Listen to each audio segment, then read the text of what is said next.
never guess the places that I've been. You never guess the places that I've been. 'Cause everything is like a dream, yeah, but only in that dream that I live in. I'm never gonna let the day begin. Never gonna let the day begin. 'Cause everything is like a dream, yeah, but only in that dream that I live in. Oh, don't wake me up before you go. And don't just me up before you go. Oh, and don't just me up before you go. Oh, and just me up before you go.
News. I'm John Sommers.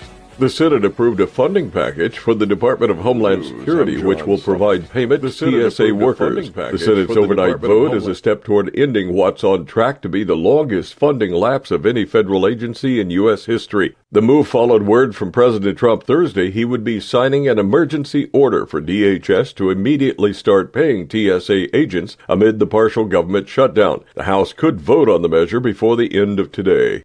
President Trump says Iran's begging to make a deal with the U.S. He made the comment while holding a cabinet meeting Thursday morning at the White House. I don't know if we'll be able to do that. I don't know if we're willing to do that. They should have done that 4 weeks ago. They should have done it 2 years ago. This as the U.S.-Israeli war with Iran's nearing the 1-month mark. Trump went on to stress again that Iran can't have a nuclear weapon. Trump revealed what he called the big present Iran gave to the U.S. Trump said Iran followed up on a promise and recently allowed 8 oil tanker ships to travel through the Strait of Hormuz. Trump didn't indicate where the oil was going, but believed they were Pakistani flagged.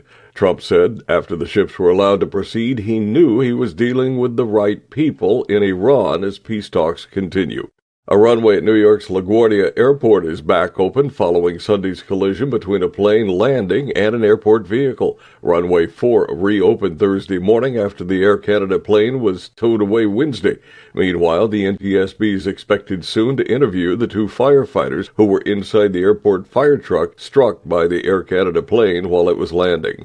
3 people are dead, 2 injured after a tour helicopter crashed off the Hawaiian island of Kauai. Officials say a pilot, 4 passengers were inside when it went down Thursday afternoon about 100 yards from shore. The area was a filming location for the original Jurassic Park. From America's News Network, USA Radio News. Business owners, are you paying high phone bills for old-school systems and lousy service? StrongTel cuts your phone bills in half and turns every phone you own into a feature-rich business system. Sean Roddy, CEO of Hennings Brothers Drilling, had this to say. We've been a StrongTel customer for over 10 years. It's great. and even includes an intercom with video to our equipment yard. I can watch live from anywhere with my smartphone. I'd recommend StrongTel to anyone. Never miss a customer call again with your StrongTel business system. StrongTel is a proud iTex partner and always welcomes your iTex dollars. You'll get award-winning StrongTel service, a business-class phone system, and cut your phone bill in half. Visit strongtel.com.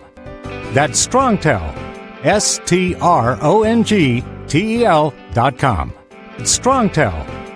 Senate Democrats blocked a GOP amendment on voter ID despite publicly supporting photo ID requirements. Senate Democrats have blocked a Republican-backed amendment to require photo identification for federal elections, even as leaders like Chuck Schumer and Cory Booker have expressed support for voter ID in principle. Democrats say the broader Save America Act goes far beyond ID requirements, raising concerns about potential voter suppression, particularly for minority and low-income communities. Republicans argue a vote would clarify Democrats' position, while Democrats urge a separate, standalone bill for photo ID reform. USA Radio News, I'm Ron Warner. Transgender athletes are banned from competing in women's events at the Olympics. Tony Waterman reports the International Olympic Committee announced the decision Thursday. Their sex will be determined by a mandatory one-time genetic test. IOC President Kirsty Coventry said the decision was based on science, which she says shows males have a performance advantage in sports that rely on strength, power, and endurance. The ban will be in place starting with the 2028 Los Angeles Games. The move is in line with an executive order signed by President Trump last year, aiming to keep transgender athletes out of women's sports.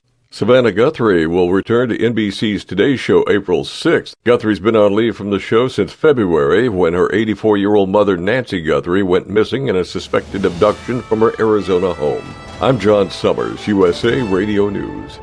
iLocal.net is offering a free website analysis to improve the online presence of your business. Business owners across the U.S. turn to iLocal.net to improve their search engine rankings. Search engines are constantly changing their algorithms. You need the professionals who know how to use those changes to benefit your business. Don't hope for new customers. Get found and be chosen. Visit iLocal.net/go for your free website analysis. iLocal.net/go.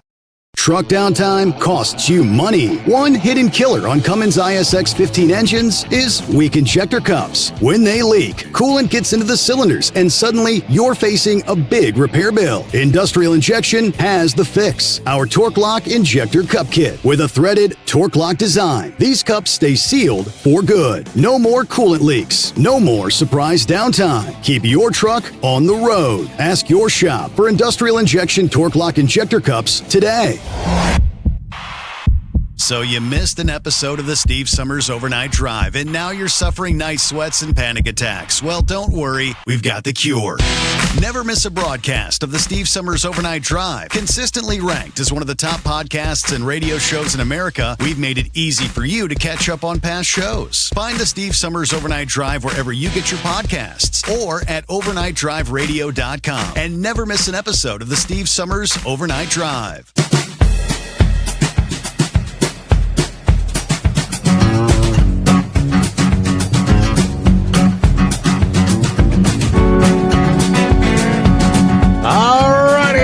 You know what that means? Ready or not, it is showtime, go time for the Friday edition of the Mid-America Truck Show. Yeah, live from the, well, we'll call it the Hot Shot Secret Studio booth in Louisville, Kentucky. Hard to believe, day number one already in the books. We're kicking off a big day. Here in a matter of minutes, we'll be introducing Trucker of the Year from Overdrive Magazine. To give you the full breakdown on what's ahead for our Friday and Saturday edition here in Louisville. Tonight, Friday night, the big concert. Saturday night, truck and tractor pulling in Freedom Hall. We're going to kick things off, though, right out of the box here. The one, the only, Kyle Fisher. What's up, Steve? Secret. What do you say? Day two. Here we go. Are you tired yet? I was tired before we started, but because you've been here since Sunday. I have. Yeah. It takes a lot to set this booth up. Comes down really quick, though. It goes down a lot quicker than the 3 days setup, 3 hours tear down. So how'd things go? Day number one. What are we looking at? Hey, we got a crowd already growing here. And you know Friday. it's not real pretty outside, so I thought it'd be a little slow start, but man, we're slammed already. So yeah, great day one. Record sales again. It seems like every time we come on and come out here to Matt's, it just keeps growing. The customers just, you get to see old customers and you get to find new customers. So it's fun. So love having SSOD in the booth here. It's fun watching everybody. And I right now everyone's lining up for this Trucker of the Year announcement. So sponsored by Bostrom Seating. Yeah, Bostrom's in. I guess they're in a bunch of them because the seat you're sitting in, we're going to be giving that away tomorrow. I think we find out the winners about noon tomorrow. They're comfy. Yeah, and you've got a cool seat you're sitting in. Not only is it a Bostrom seat, but it's a Bostrom seat office chair. Office chair. Yeah. So is this going home with you? This is technically, yes, unless somebody steals it. But yeah, this should be going home with me. Yeah, it's good. Very, very nice. Thank you to Bostrom Seating, Mike Brunetti, and the whole crew. They're going to be on with us here in a couple of hours. Great. Yeah. Yes. So great. Yeah. So for the folks coming in, we got some deals going. Hot Shots. We do record sales. We do, and we're doing free samples of our everyday diesel treatment, and we're doing 8-ounce bottles of that, so it treats 200 gallons. That's free to anybody that wants to stop by the booth. We also have a really cool bundle giveaway going on with a couple gallons of Diesel Extreme and a couple gallons of EDT, as well as we throw one of our banners in there as well. Okay. And that's on a special. That's down to like 35% off. So that's a Matt's deal. We only do it here. It's a big, heavy-duty bundle. 4 gallons of fluid that and that's treating thousands of gallons of fuel. So it's one box gets you done for quite a while. So we only do it here, and it's quite a big bundle. I know you're always looking for dealers, fleets, things of that nature, right? Absolutely. We brought a bunch of new people into the family yesterday, and I actually see 2 people getting signed up right now. Cool. So, yeah, we've got some new dealers on board that are going to be making our products available, especially to this Class 6-8 market that we just love getting better reach into. And then we have a lot of fleets that come out here. So we have fleet accounts at Hot Shot Secret as well. So those fleets out there that aren't maybe selling our product but are using our product, one of the great things about especially getting on our fuel additive program, where we do oil analysis for a bunch of fleets and stuff like that, it allows them to, save some money. Well, they find our products, get the products to pay for themselves, and cut down on the maintenance on their fleets. Well, come talk to us. We'll get you set up the fleet account, give you an extra discount, so it makes that payback even much easier. And I thought that was the case. Absolutely. I mean, kind of getting them on a schedule, a maintenance schedule for if they've got, say, 20 trucks or whatever. They're going to need a bulk quantity, and you just kind of have the product. And one thing we do, I think that's pretty unique, is we'll work as closely with these fleets as they want. Sometimes they say, hey, we already know what we want. We're running EDT in our bulk tanks that are feeding all our trucks. Cool, easy peasy. But if they're having issues, or if they're looking to see if the product is worthy for them and actually will save them money, we link them right to our tribologists in our R&D department. We'll work with their fleet managers to run tests on their fleets, and maybe we'll do an A/B test, take a couple of their trucks, run them currently how they're doing, and run a couple on our fluids, and let's do a month study. We'll do some oil analysis. We'll monitor mile per gallon, and you'll find out yourself, is it worth it for you or not? Absolutely. And we love to work closely with these guys to help educate on lubricants and kind of be that extra support to their maintenance shop and make sure their trucks are running good on the road. I know we've got one of the big bullers here. We got to talk to Jeff Reekley yesterday. Yep. What was his last name? Jeff Hurt. Hurt, yeah. Hurt. Yep. Running Bear Motorsports. This thing's cool, isn't it? He traded in for 2 for 1. He had Little Bear and Mama Bear or something last year. Yeah, the 2 minis. Now he's got the big boy. Yeah. You've got the Outlaw Diesel Super Series. You got some of your drivers. Anybody here we're going to be talking to? Yeah, I think a couple of our drag racers are going to come speak to you. I got to check the list. I'm pretty sure Austin Denny's going to stop by. You talked to him last year. Michael Dalton, I believe, is in the house. So we'll have a couple of our drivers on here. I don't know if they're later today or tomorrow. I think there's some today and tomorrow. Okay, so great. Got them all kind of split up. Good. Anything people need to get out here to see? Anything you've really been impressed by? I haven't been able to. Stuck in the booth. I've been pretty stuck, but I've got a couple interviews to do today, so I'm going to bounce around a little bit Get a chance to see a little bit.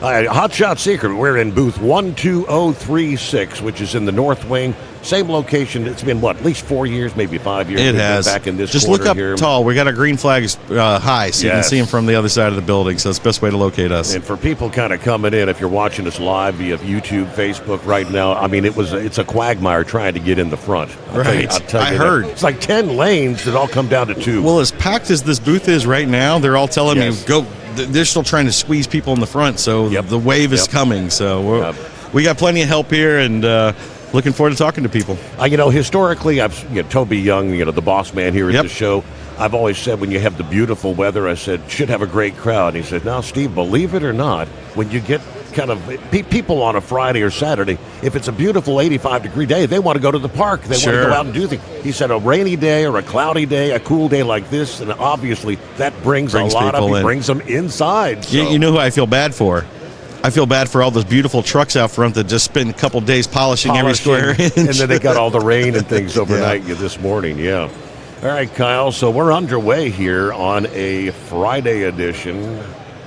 What do you say? Hey, let's get it rolling, and I'm going to jump out of the way so we can get ready for this next segment here. For the Trucker of the Year. I'm excited about it. Be introduced to the Trucker of the Year Overdrive magazine. That's right. So, yes, indeed. All right. Thanks for helping kick it off here. Yes, sir. I'll pop in later and see how you're doing. Absolutely. All right. All right. Underway here. Good to have you with us. Of course, Friday night, Long Haul Paul, familiar name in the trucking industry, kind of like he's the authentic voice of the American highway as they describe him. A trucker for 40 years. He'll be kicking things off for tonight's concert in Freedom Hall. You got like 3 for the price of 1 tonight. Mark Ware will be following Long Haul Paul. Headliner, gentleman by the name of Frank Foster. You've got to get by the booth. Free tickets available while they last here at the show. So we'll take a quick time out as we get things underway. Musical chairs we shall play. Come back with Overdrive Magazine, introducing our Trucker of the Year. Stand by for that and so much more live from Louisville, Kentucky. The Mid-America Truck Show and the Steve Sommers Overnight Drive. Truck downtime costs you money. One hidden killer on Cummins ISX 15 engines is weak injector cups. When they leak, coolant gets into the cylinders and suddenly you're facing a big repair bill. Industrial Injection has the fix. Our Torque Lock Injector Cup Kit with a threaded Torque Lock design. These cups stay sealed for good. No more coolant leaks. No more surprise downtime. Keep your truck on the road. Ask your shop for Industrial Injection Torque Lock Injector Cups today. So you missed an episode of the Steve Sommers Overnight Drive, and now you're suffering night sweats and panic attacks. Well, don't worry, we've got the cure. Never miss a broadcast of the Steve Sommers Overnight Drive. Consistently ranked as one of the top podcasts and radio shows in America, we've made it easy for you to catch up on past shows. Find the Steve Sommers Overnight Drive wherever you get your podcasts or at overnightdriveradio.com. And never miss an episode of the Steve Sommers Overnight Drive. Your factory fuel filter is letting you down. AirDog heavy-duty diesel fuel systems don't just filter your fuel. The AirDog fully optimizes your truck's fuel system for peak efficiency. The factory-provided filter simply removes particulates and water from fuel. The AirDog system removes all contaminants, including entrained air, water, and particulates, and feeds the engine pump with optimal pressure. Check out airdogdiesel.com to learn how you can capture every bit of performance and efficiency from your fuel system. Diesel owners know if you take care of your engine, it'll return the favor. Hot Shot Secret formulates additives that help you prevent problems and boost performance. Diesel Extreme cleans internal and external injector deposits, and EDT increases fuel economy by up to 7.3%, scientifically proven by third-party testing. Add Hot Shot Secret at your next fill-up to get the most out of your diesel. Available nationwide at truck stops, farm and automotive stores, and online at hotshotsecret.com. Hot Shot Secret, powered by science.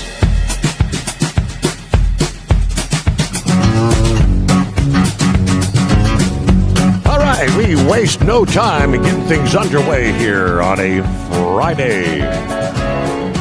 Rather than being at the midnight hour, we're kicking things off at high noon in the Eastern Time Zone. Live from Louisville, Kentucky. Of course, day number 2 of the Mid-America Truck Show. First guest out of the box here this Friday. Todd Dills, the guy that knows everything there is to know about trucking, keeps you informed with Overdrive Magazine on a regular basis, the website updated on a daily basis. You still do the print publication, Todd? We do not, unfortunately. And, I routinely hear regret about that from a lot of our It's hard to do print anymore, yeah. But I mean, everything's online, so that's...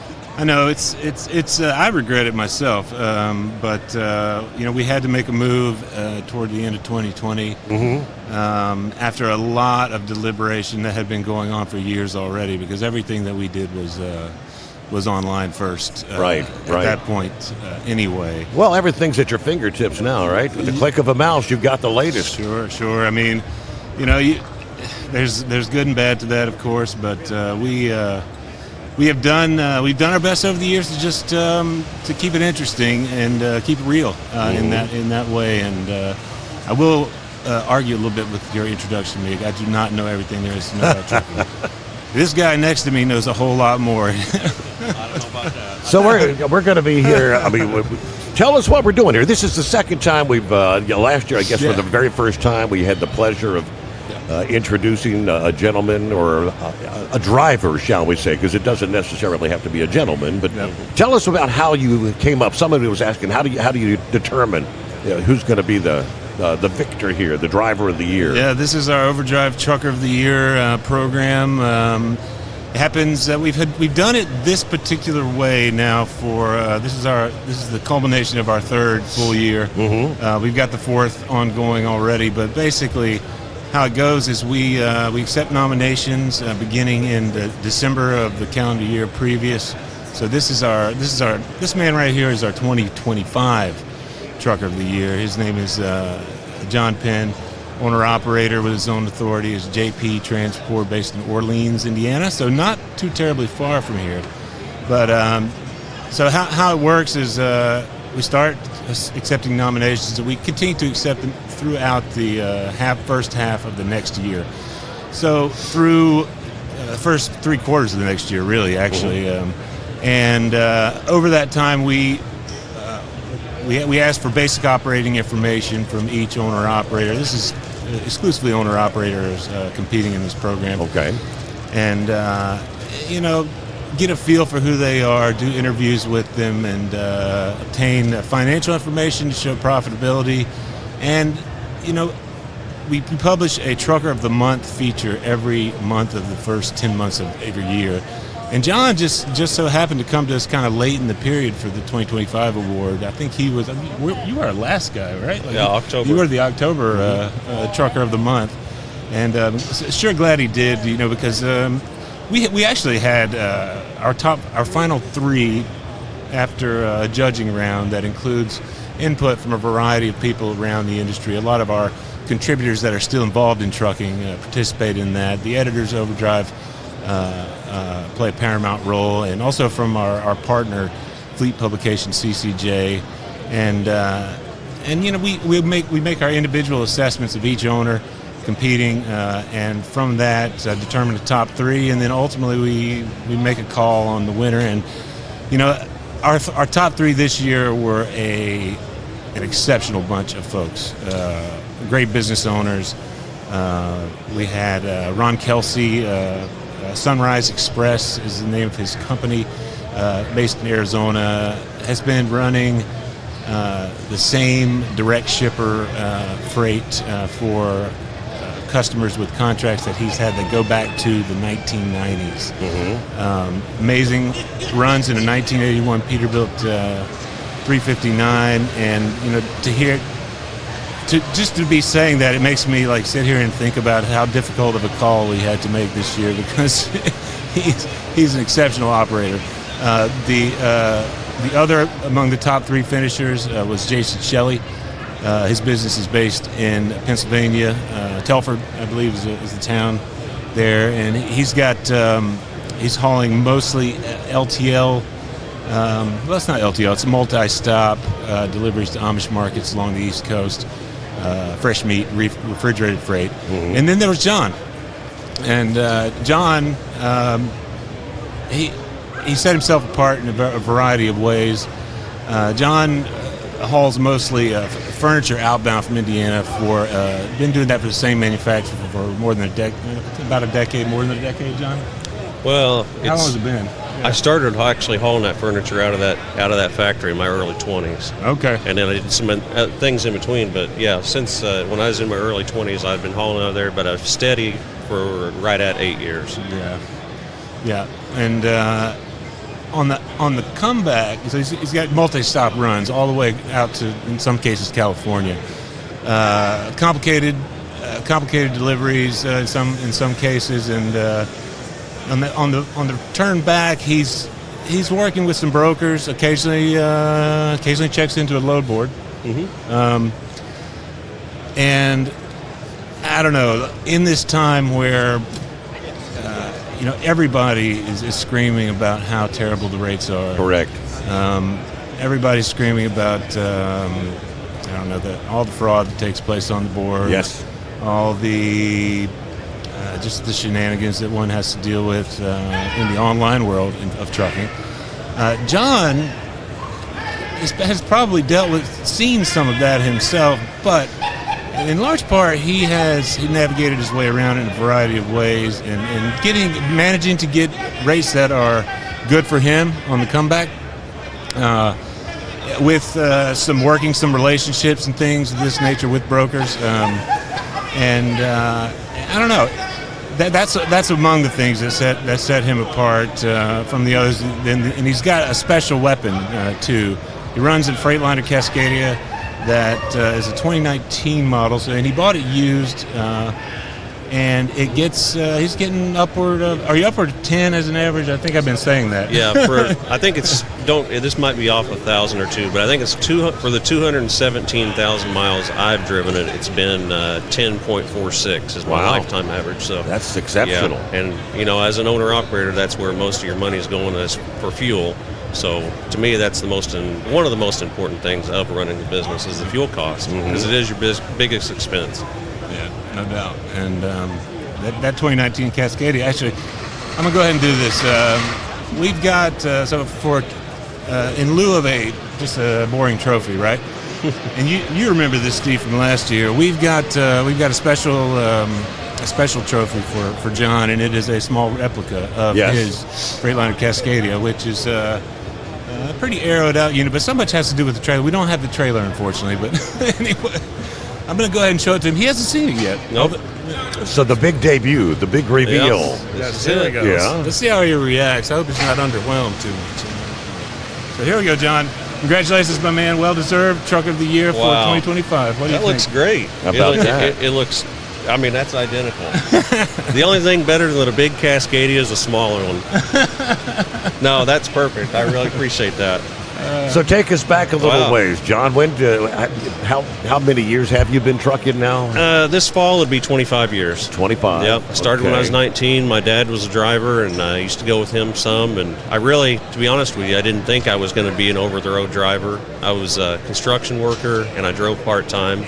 Hauled oil and gas starting out, but then when the recession in 2008 happened, construction got so slow, I just went full-time trucking and never went back. So did Dad try to talk you out of being a driver, or was he supportive of it? No, he was supportive. He's always been a company driver. That's what he just hasn't wanted the headache of owning a truck. But no, he didn't try to talk me out of it. It was, at the time I went to full-time driving, it was just a necessity. We had to do something because the work was so slow in construction. So, it was just, we had to do something, and I enjoyed it. I still to this day enjoy driving a truck. Okay. You drive mostly daytime hours or night shift? It just depends a lot of time. It just what the day needs for that day. And I just do. A lot of times it's starting very early in the morning, maybe 2 or 3 in the morning. Mm-hmm. So I guess that's kind of considered night. You kind of drive, start in the night and into the day. Yeah. But no, I prefer the daytime driving. So the last several years, as he was just talking about, the freight rates and everything, it's been, I guess we're, 3.5 years? They keep saying we maybe hit bottom, things supposed to be getting better moving forward. Right. Has it made it really difficult? And the 10 miles per gallon, I mean, that's exceptional. I mean, so that kind of puts you a little ahead of the curve, I'm thinking. That helps, and it does. And I really think fuel mileage directly ties in with maintenance of the truck. The better fuel mileage you get, the less the truck will break down, just because everything's running easier and freer.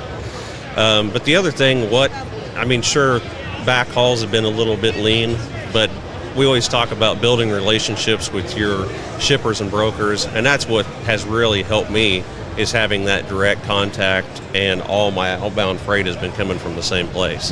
Yeah, sure, the backhauls have been a little light, but it's nothing. It's not like we're not profitable with them. They've just been a little less than they would have been. Really, I think now, the start of 2026, we've really seen maybe not a huge jump in rates, but it's been a great jump in, seems like, volume, and brokers are actually seeking out good carriers. This is something I haven't seen in years, where they've actually been calling me a week before I leave, say, "Hey, John, do you want that load again for this next week?" So I haven't at least seen that in years, probably the last 3 years. Well, we're going to take a quick time out, get our news break in here, come back, and maybe get a little more input from you about when you found out about being nominated, how it feels to be the driver of the year. Sure. And a little more, I want to get some tips on how you can get 10 miles per gallon out of a truck in this day and age, because most cannot. We'll be right back. News, a service of Industrial Injection, heavy-duty diesel parts and solutions, from injectors and pumps to turbochargers and engines, built for the trucks that can't afford downtime. Learn more at industrialinjection.com. USA Radio News, I'm John Sommers. The Senate approved funding for the Department of Homeland Security, which excludes ICE and part of Customs and Border Protection. Deposed Venezuelan President Nicolas Maduro, in court in New York City Thursday, learned his case is not being dismissed. The Justice Department has launched a civil rights investigation into California's women's prisons. Federal prosecutors secured indictments against a Florida brother and sister in connection with an explosive device found earlier this month near the Visitors Center at MacDill Air Force Base. President Trump says he's pausing strikes against energy plants in Iran for another 10 days because Iran asked him. They asked for 7. You're going to say, oh, Trump's a terrible negotiator. They asked for 7, and I said, I'm going to give you 10. From America's News Network, USA Radio News. Commerce moves fast. Your business should too. If you're not on the first page of search results, you're losing customers. Out of sight, out of mind is true. Don't let that be you. iLocal.net has helped local businesses dominate search results since 2009. For a limited time, iLocal.net is offering a free website analysis to improve the online presence of your business. Local business owners across the U.S. turn to iLocal.net to improve their search engine rankings. Search engines are constantly changing their algorithms. You need the professionals who know how to use those changes to benefit your business. Don't hope for new customers. Get found and be chosen. Call 888-699-2407 for your free website analysis. Don't wait. Call 888-699-2407. That's 888-699-2407. For your free website analysis, call 888-699-2407. Truck downtime costs you money. One hidden killer on Cummins ISX 15 engines is weak injector cups. When they leak, coolant gets into the cylinders, and suddenly you're facing a big repair bill. Industrial Injection has the fix. Our Torque Lock Injector Cup Kit with a threaded Torque Lock design. These cups stay sealed for good. No more coolant leaks. No more surprise downtime. Keep your truck on the road. Ask your shop for Industrial Injection Torque Lock Injector Cups today. Come join the Steve Summers Overnight Drive as we broadcast all 3 days from the Mid-American Truck Show in Louisville, Kentucky, March 26th through the 28th. Don't miss your chance to see the latest in trucking tech, gear, and more. Stop by the booth to meet Steve and register for your chance to win a new truck seat or truck seat cover for your big rig from Bostrom Seating. Plus, buy SSOD gear, win survival kits, and pick up your Hotshot secret products to keep your ride on the road. Come see the Steve Summers Overnight Drive in Louisville, Kentucky at the Mid-American Truck Show, March 26th to the 28th. 28th. Learn more at overnightdriveradio.com. Your factory fuel filter is letting you down. AirDog heavy-duty diesel fuel systems don't just filter your fuel. The AirDog fully optimizes your truck's fuel system for peak efficiency. The factory-provided filter simply removes particulates and water from fuel. The AirDog system removes all contaminants, including entrained air, water, and particulates, and feeds the engine pump with optimal pressure. Check out airdogdiesel.com to learn how you can capture every bit of performance and efficiency from your fuel system. Like the men and women who power America, the people at Hot Shot Secret work hard and play harder. We're the fastest growing diesel and oil additive brand in the country. We solve problems. We protect engines. We save you money. And more importantly, time. Hot Shot Secret, powered by science. So you missed an episode of the Steve Summers Overnight Drive, and now you're suffering night sweats and panic attacks. Well, don't worry, we've got the cure. Never miss a broadcast of the Steve Summers Overnight Drive. Consistently ranked as one of the top podcasts and radio shows in America, we've made it easy for you to catch up on past shows. Find the Steve Summers Overnight Drive wherever you get your podcasts or at overnightdriveradio.com. And never miss an episode of the Steve Summers Overnight Drive. Dean Michael, the tax doctor here. I have one question for you. Do you want to stop worrying about the IRS? If the answer is yes, then look no further. I've been around for years, I've helped countless people across the country, and my success rate speaks for itself. So now you know where to find good, honest help with your tax problems. What are you waiting for? If you owe more than $10,000 to the IRS or haven't filed in years, call me now at 888-557-4020 or go to mytaxhelpmd.com for a free consultation and get your life back.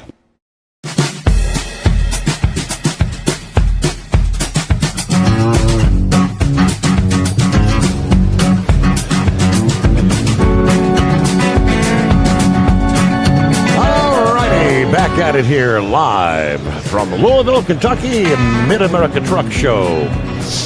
Another year has come and gone, hard to believe.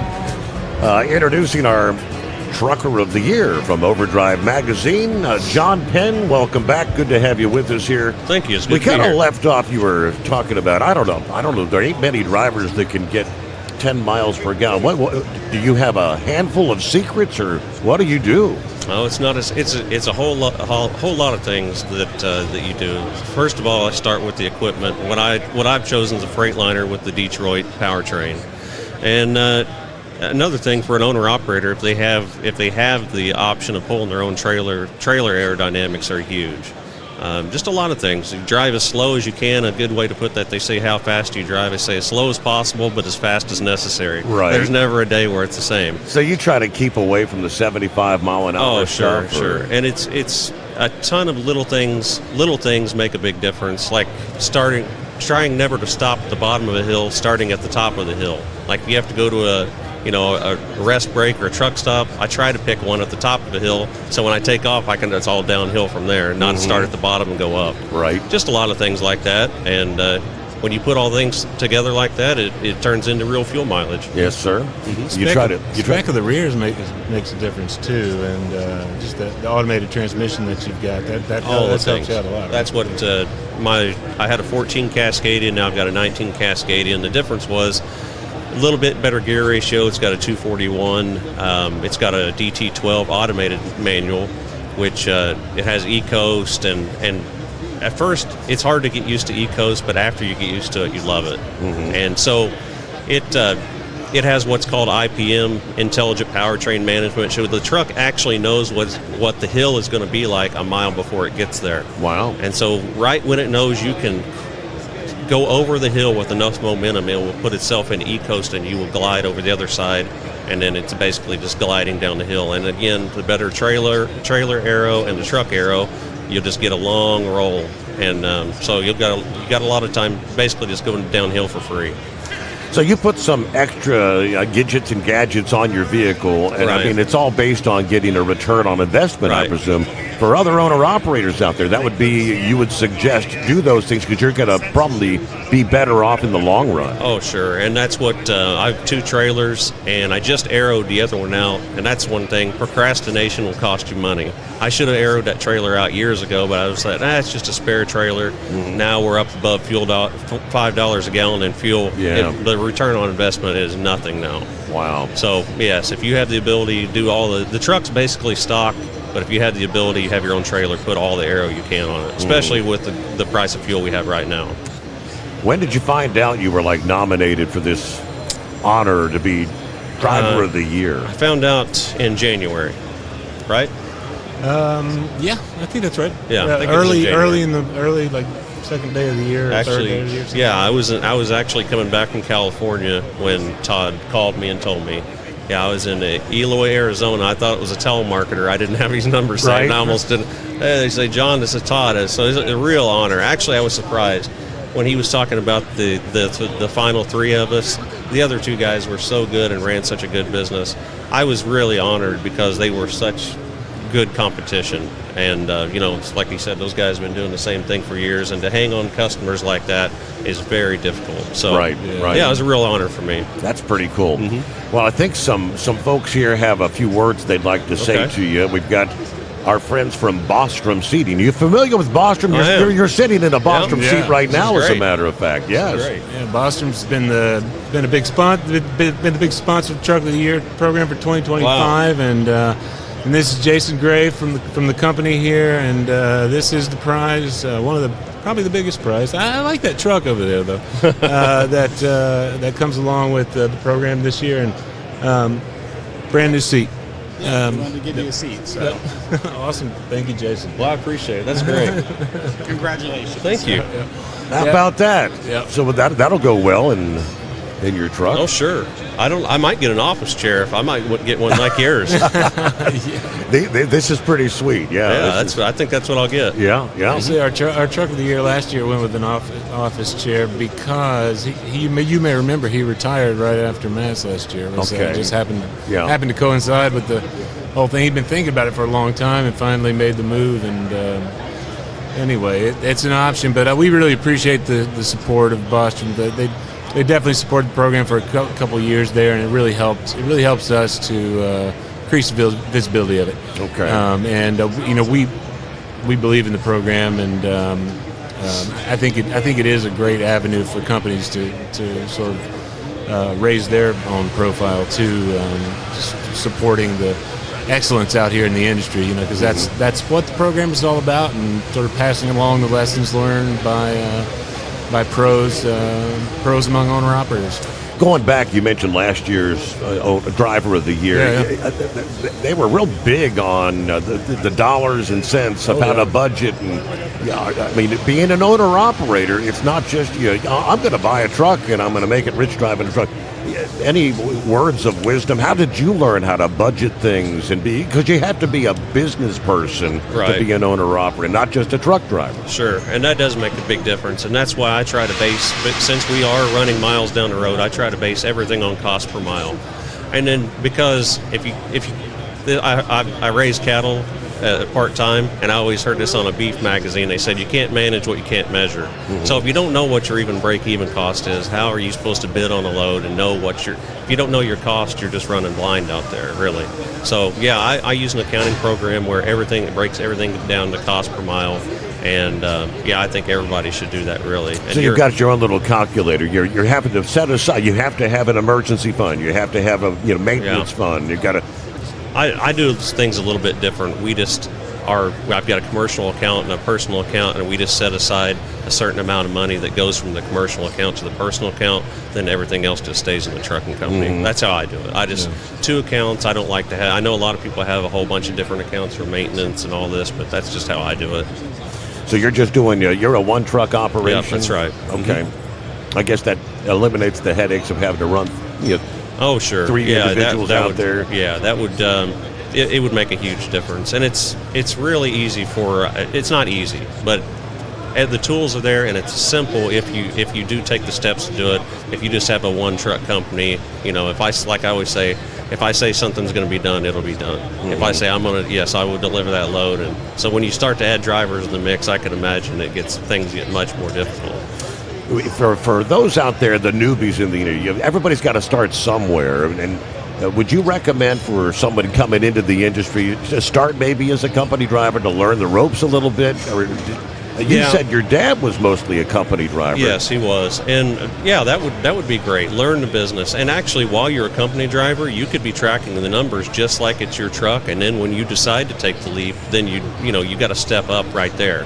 I went straight from being a company driver to an independent. That's just what I did, and it would probably, to make that progression from company driver, owner operator, then if you wanted to be an independent, would probably be a better way to do it, because as an independent, sometimes I'm waiting 30, 60 days to get paid for a load that's already been delivered. Yeah. And so as long as you were leased to somebody, at least you'd be getting paid every week. Yeah. And you probably try to avoid like factoring companies because you lose. Yeah. They're taking off the top. They're taking your pay. Yeah, I do. Most of it's 3%, and that turns into real money over time. They just think, well, that's 3%, but you take that over time, it really adds up. Absolutely.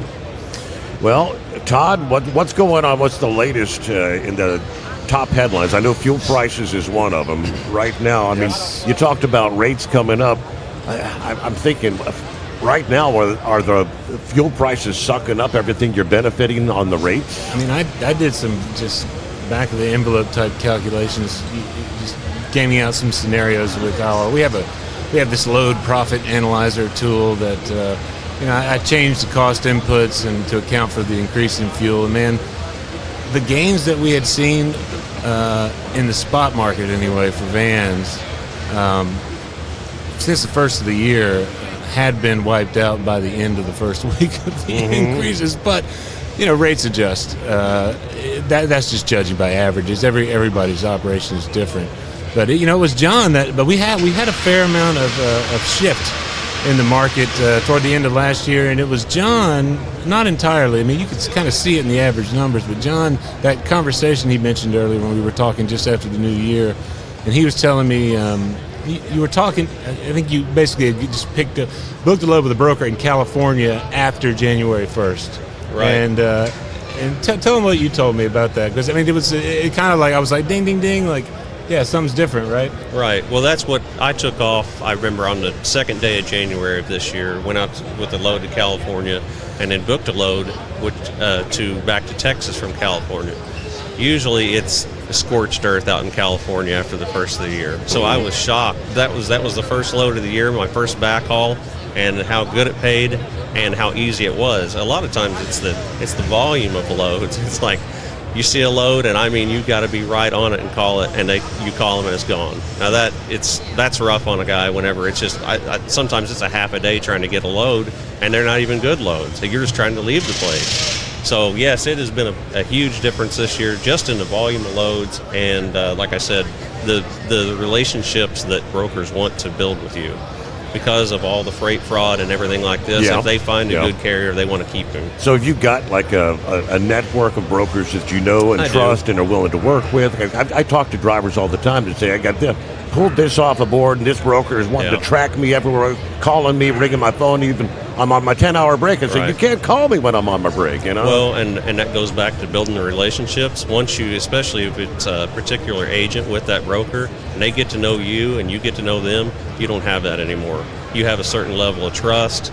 The best freight will never see the load board. That's what I'm saying. The guy's calling me a week before I even leave. Hey, you want that load again? And then that's when things start to run smooth. Gotcha. Yeah. So, but building that relationship it takes work, time and effort, right? Anything worth doing is, it's not easy. So, but the more you do that, and that's what I would try to not just chase the rates so much. Have a nice group of brokers, maybe 5 or 10. Don't, not 100 brokers over the year. And that's what I do. And now that the opportunity is there, that's really what people, I think, should be doing, is trying to build those relationships with a good 5 or 10 brokers, not 100 of them. And I'll say, what's remarkable about this man and the guys, the other finalists, and so many of our Truckers of the Month, is that the bedrock of their business is often like right around the corner, right? Like it's like this man lives within like about 2 or 3 miles of the furniture manufacturer that is his bread and butter outbound, right? The trucking companies that you started with are right around the corner. Yeah. And like something you said earlier reminded me. You Steve, you had asked him about progression through company driver, owner operator onto your authority, and you skipped that leased owner operator. And I was going to interject that. Did you ever think of doing a lease thing in between the company? But here's the thing: he said he told you exactly what he did, which is when he was a company driver, he was out there thinking about the numbers that were going on in this business, right? Yeah. There was an aha moment, I think, when you drove a little bit more fuel efficient truck for Scott Doherty Trucking, right? And tell that story. I think that's I always illuminating. remember these dates because I remember I was working for him full time at that time. We had a dedicated round where we left Orleans, went up to Indianapolis, and then went to Statesboro, Georgia. We had a fuel barrel right there at our yard where we filled the truck up. Well, I kind of I'm a creature of habit, so I would do the same thing. I would always fill up in Georgia, and I knew exactly how much fuel the truck took every week. Well, that truck, something happened to it. I took a different one that was a little more aero, had a different engine. I go to put fuel in it just like I always did. It's 25 gallons less of fuel. I thought, how could this be? It doesn't matter how big the fuel tanks are because I filled it up before I left. Yeah. And then I figured that up. And that was in 2007. Probably fuel was $3 or something. I started to look at that. Back then, in 100,000 miles, that was, I think, about $13,500. And I went back and told him that, and he didn't seem too interested in it. But that always, that's where it started right there, is when I saw... Like the ding, ding, ding light went up and said, man, I could save a ton of fuel. Right, and I always say this. Before that, I'd been driving for 6 or 7 years. I'd never heard the words fuel and mileage put in the same sentence. Never even thought about it, Nobody even said anything about it. Nobody said anything about tires. And, that's when... And it was another 7 years before I got my own authority, but that was always in my head, thinking this can be the difference between making it or not. Yeah. It's pretty amazing. So you try to stay on top of your maintenance as far as... I do. You do a thorough pre-check? You check your tire pressure and all that stuff? Oh, sure. I mean, because you don't have to do that, right? You use a thumper, I'm good to go, right? I don't check air pressure in every tire every day. Yeah, but I get you. I do a good pre-trip. All your fluids and walk around and make sure. I mean, that does a lot. Just making sure everything's ship-shape before you hit the road. Okay. Yeah. And that makes a big difference with your CSA score also. When you start getting a bad reputation with the DOT, it's kind of a snowball effect. Once they see they've got one bad mark on you, then they say, hey, this guy might be a problem. Then if you get another one, then you've got a real problem. So I really try to work and keep a clean CSA score. The closer you look, of course, you catch things early. More opportunity to catch out. Yeah. And John does a lot of his own maintenance, like a lot of owner operators, other than like big heavy engine work or something, right? Yeah, I do everything. Well, a lot of times as an owner operator, it's going to be tires, brakes, wheel seals, overheads on the truck, belts, hoses, things like that. They're all external. I'll do, clutch brake when I had a manual transmission or a carrier bearing, something like that. But no, I've got just an outside gravel next to my shop where I can keep my air compressor, like I showed Todd the other day. I've got a lot better than many do because I can actually get the truck and trailer right next to my shop and work on it out there where I can get all the air lines and all my tools are right there. And so, yeah, I try to do everything I can, but I wouldn't do major engine work. Gotcha. But, most of the time, these modern trucks run so well. I mean, you can have a 1,000,000-mile truck that doesn't burn any oil now. So kind of the days of doing the overhauls at 750,000 or something like that, those are over now. They just... So you've been lucky enough to... There's a lot of people that would quibble with that, but they may be doing things that you're not doing, such as idling. No, that's true. I try not to idle. I mean, that's another thing. We're talking about fuel mileage. I mean, you go out in a parking lot and it's a 60-degree night. It'd be beautiful sleeping weather. That's just deafening with trucks running. So that's another thing, idling. And another thing with the modern emissions trucks is that I think that is the real killer of the emissions is idling the truck. So either try to have an APU or tough it out. That's what I don't have an APU. I do have a diesel-fired heater, so that keeps you warm in the winter. But you try to do little things like instead of going to the truck stop, I'll go to one of my customers, try to get an open parking lot with my sleepers, got screen windows, get a breeze. I've got a fan in there, little things like that. When you're sitting between two trucks and they're idling away, all that heat from the trucks are coming into your truck, so it's even worse than the outside heat. So all those little things you just try to do over time. When you said these modern trucks are doing so well, I'm thinking to myself, all I'm hearing is the DEF, and I'm having problems with the plugged up, and it's costing me thousands to burn out and clean up the... Well, personally, I haven't seen that myself, but I do try to take care of the truck. Drive it responsibly, don't idle. If you do those two things, I mean, and we were talking about trailer aero. It's always been, we were just talking about this outside, it's always just fuel savings, but I think I'm really thinking now the maintenance cost that's tied in with the fuel savings. The easier that truck can pull that trailer through the air, the less it's working, and it goes down the line. Less wear and tear on your engine, transmission, driveline, and tires. You think of a tire just rolling instead of a tire clawing, everything's going to last longer. So I've heard a lot of people talk about that in recent months, actually. At the National Association of Small Trucking Companies conference, Kevin Rutherford gave a talk where he mentioned that he had been working with another small fleet that was working on proving that idea that fuel mileage increases ultimately leads to the less fuel you burn, the less maintenance you're going to do. Right. And they do have some numbers that kind of tend to show that, which is, I think it's probably, and these are emissions trucks, inspect somewhat similarly, probably even more aggressively for fuel mileage than what John's here is, and yeah, the maintenance costs go down as the fuel mileage increases, and it's pretty remarkable, and I think it's something that a lot of owner-operators should kind of take to heart, and particularly right now. I mean, right now you don't really need any more incentive to save fuel, right? We're in kind of pickle right now with that. And I'm hoping they can get this resolved pretty quick. We all are, I think. Yeah. Right? It's just for that sake alone, not to mention all the other reasons, but yeah, it's. Because a lot of owner-operators are going to, I mean, some of them are already saying they're having to kind of park or just, I'm only taking a short run or things like that. I've heard the story I've been driving Uber for the last couple of weeks, just, Right. I have heard that a few times. I'm not kidding. Well, one thing you can do that won't cost you anything, it'll save you money, is slowing down. Oh, yeah. I mean, this isn't a perfect scale, but they say every mile an hour you slow down or speed up, it's a tenth in fuel mileage. So if you go from 65 to 55, that's a full mile a gallon. Right now, I haven't figured out, that's probably around $15,000. Okay. So I've kind of got a story about that. I was going from, I was in between Memphis and Nashville, Tennessee on Interstate 40. And I got pulled over. I was going about 58 miles an hour. I was going to an Amazon in Shepherdsville, Kentucky, where I knew they would not take me early. I was going to be an hour early anyway, driving that slow. Tennessee State Trooper pulls me over. He's a nice guy. He gets up on my passenger step and he says, "Why are you driving so slow?"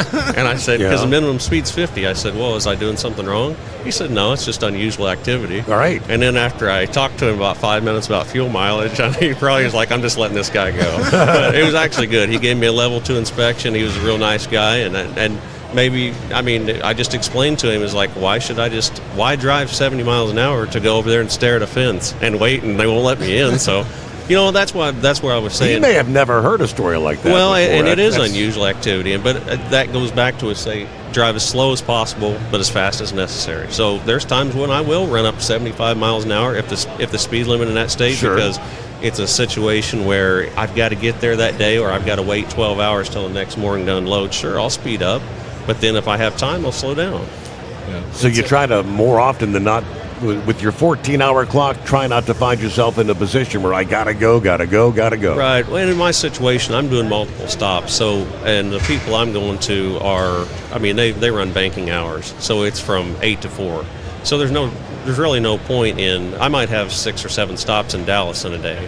So I'm not going very fast anyhow. Right. So my situation's a little different, but like you said, or when you talk to people and you tell them this stuff, they say, I can't do that. That's not possible. And it's like, well, you can here and there. It's just like they just kind of shut you down when you say you drive slow. You don't have to drive slow all the time. Just slow down when you can. Right. And it won't cost you a thing. It'll save you money. And on maintenance and fuel. Our 2023 Trucker of the Year is a gentleman named Jay Hosty, and he kind of sticks by that same sort of rule, and he got he got to the point where I think his number was 57. Like that was the highest possible fuel mileage he could get, and he was never in a hurry. Planned everything as best he could. He rarely had to run fast at all, but he swore by that so much that he put on he drove at the time he was in a Western Star. I think it was a 2005 Ford 900, and on the left side of the hood he had in lettering in this kind of like rainbow kind of configuration that said "Life in the Slow Lane." There you go. Well, we're pretty much up against the clock here, gentlemen. I appreciate you spending some time with us. Congratulations to you, John. Congratulations on the honor, and enjoy your Bostrom seat there. Thank you. I will. It's been a pleasure to meet you, Todd. Always good to see you. Thanks for spending some time with us. No doubt. And we're going to get a news update. Rolling into a Friday edition of the Mid-America Truck Show. News, a service of Industrial Injection, fuel injectors, pumps, turbochargers, and complete diesel engine kits for the heavy-duty world. If it burns diesel, we can help keep it working. Learn more at industrialinjection.com. Costs you money. One hidden killer on Cummins ISX 15 engines is weak injector cups. When they leak, coolant gets into the cylinders, and suddenly you're facing a big repair bill. Industrial Injection has the fix. Our Torque Lock Injector Cup Kit with a threaded Torque Lock design. These cups stay sealed for good. No more coolant leaks. No more surprise downtime. Keep your truck on the road. Ask your shop for Industrial Injection Torque Lock Injector Cups today. So you missed an episode of the Steve Summers Overnight Drive, and now you're suffering night sweats and panic attacks. Well, don't worry, we've got the cure.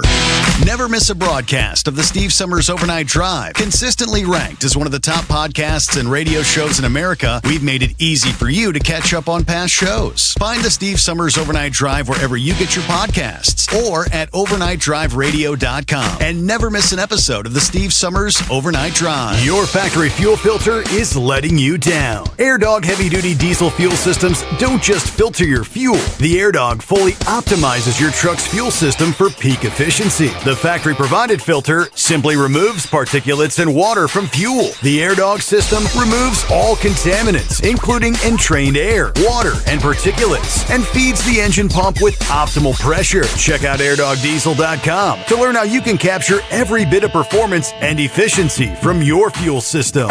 Diesel owners know if you take care of your engine, it'll return the favor. Hot Shot secret formulates additives that help you prevent problems and boost performance. Diesel Extreme cleans internal and external injector deposits, and EDT increases fuel economy by up to 7.3%, scientifically proven by third-party testing. Add Hot Shot Secret at your next fill-up to get the most out of your diesel. Available nationwide at truck stops, farm and automotive stores, and online at hotshotsecret.com. Hot Shot Secret, powered by science. USA Radio News, I'm John Sommers. The Senate approved a funding package for the Department of Homeland Security, which will provide payment to TSA workers. The Senate's overnight vote is a step toward ending what's on track to be the longest funding lapse of any federal agency in U.S. history. The move followed word from President Trump Thursday he would be signing an emergency order for DHS to immediately start paying TSA agents amid the partial government shutdown. The House could vote on the measure before the end of today.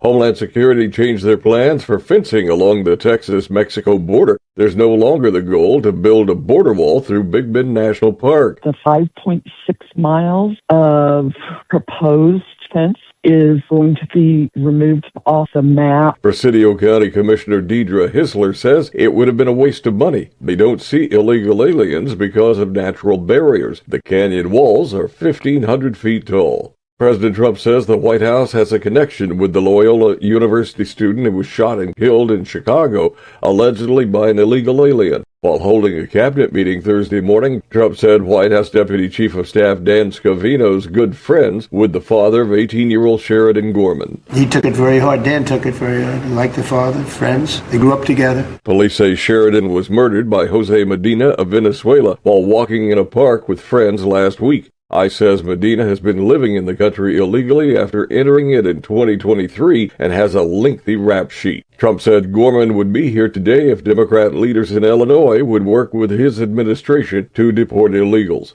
3 people are dead, 2 injured after a tour helicopter crashed off the Hawaiian island of Kauai. Officials say a pilot, 4 passengers were inside when it went down Thursday afternoon about 100 yards from shore. The area was a filming location for the original Jurassic Park. From America's News Network, USA Radio News.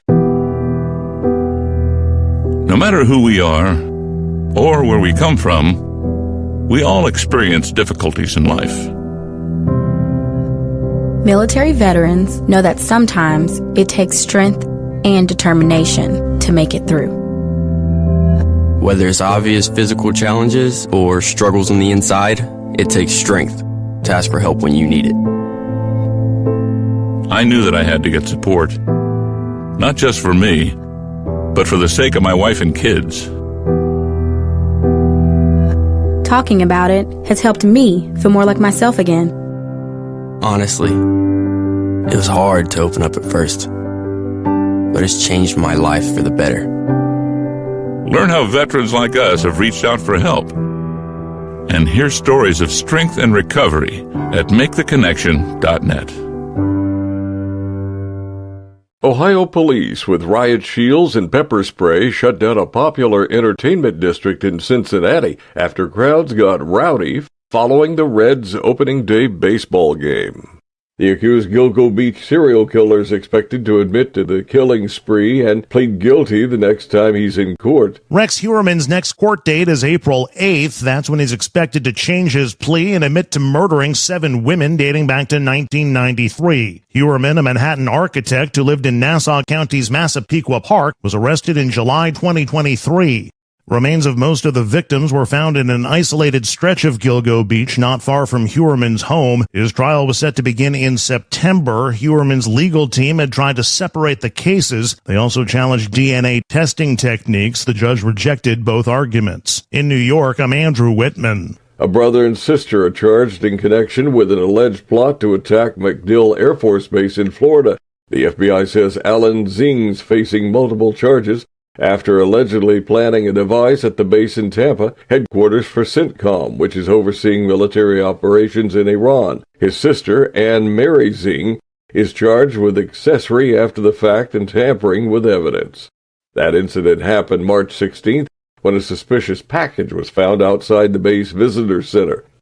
I'm John Sommers, USA Radio News.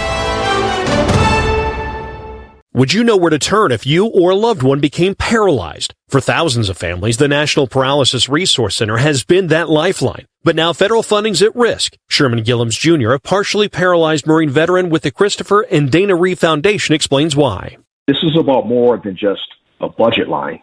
Truck downtime costs you money. One hidden killer on Cummins ISX-15 engines is weak injector cups. When they leak, coolant gets into the cylinders, and suddenly you're facing a big repair bill. Industrial Injection has the fix. Our Torque Lock Injector Cup Kit with a threaded Torque Lock design. These cups stay sealed for good. No more coolant leaks. No more surprise downtime. Keep your truck on the road. Ask your shop for Industrial Injection Torque Lock Injector Cups today. Dean Michael, the tax doctor here. I have one question for you. Do you want to stop worrying about the IRS? If the answer is yes, then look no further. I've been around for years. I've helped countless people across the country, and my success rate speaks for itself. So now you know where to find good, honest help with your tax problems. What are you waiting for?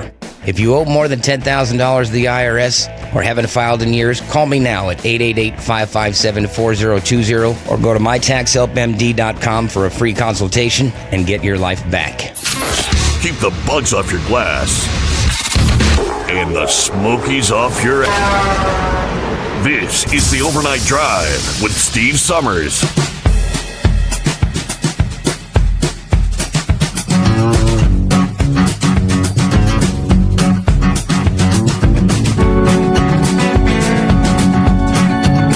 Alrighty, cue the microphone. Here we go, another hour. Round number 2, we'll call it, from Louisville, Kentucky, coming to you live from the Mid-America Truck Show. 2026 edition. My, what a difference a day can make. Mother Nature can't seem to make up her mind. From 86 degrees for our Thursday kickoff to the show. I think it's more like 46 outside there now. A little bit of a breeze. At least the rains have stopped for now. So I guess we'll take it. Clouds, a little bit on the cool side, but still able to get out there, walk around, and take a look at the beautiful trucks. The Paul K. Young Truck Beauty Championships ongoing. I think the judges are out there doing their thing right about now. They'll be awarding winners about 10 o'clock tomorrow morning, if memory serves, somewhere in there. But good to have you with us. The Steve Sommers Overnight Drive. And hello, we'll flip over here, round number 2. Look at the bowling team. If you only knew how many times we heard that at breakfast this morning. Really? Yes, it literally, everybody says, you guys got a bowling league going on here tonight? There you go. And I said, nope, we're just here as 3 fat truckers, and we're just trying to stand out and not look like everybody. I kept telling them we were the Holy Rollers, and they were believing it. Yeah. So welcome aboard, guys. I mean, you got two of the 3 with us at this moment, right? That's right. Somebody's got to man the booth every now and then. We can't just abandon it. We do have a booth out here this year. So. Okay. Well, last year there were 5 of you. Yeah, there were 5 of the 3 fat. Yeah. We had a couple producers with us, yeah. So, and then Steve didn't get a chance to get on here last time, so we thought we'd let him jump on here today. So excellent. So you get to see all of us, and that's hard not to do when you're here at 3 Fat Truckers. Right. So how's things going? Has it been pretty busy for you guys? Pretty busy. Yeah. We changed our floor plan. Instead of doing non-stop interviews, we don't get to see the show. You know? Yeah, you don't get to see nothing. You know exactly. How it is. Yeah, 100%. Yeah. To get out there and wander around a little bit and take in a little bit of stuff that's here, you know. And there's things that I'm looking for anyways that are here. So it's nice to get out there and mingle with the companies that have the items that I'm looking for right now. Yeah, because we are literally truck drivers, and this podcast YouTube channel has become a expensive hobby. I thought that's you're supposed to make money on YouTube, aren't you? Yeah, we're not there yet. I mean, we didn't push to YouTube originally, and then we're trying to come in on the back end of it and start it. But I mean, we're blowing up on TikTok, and we're blowing up on Facebook and Instagram.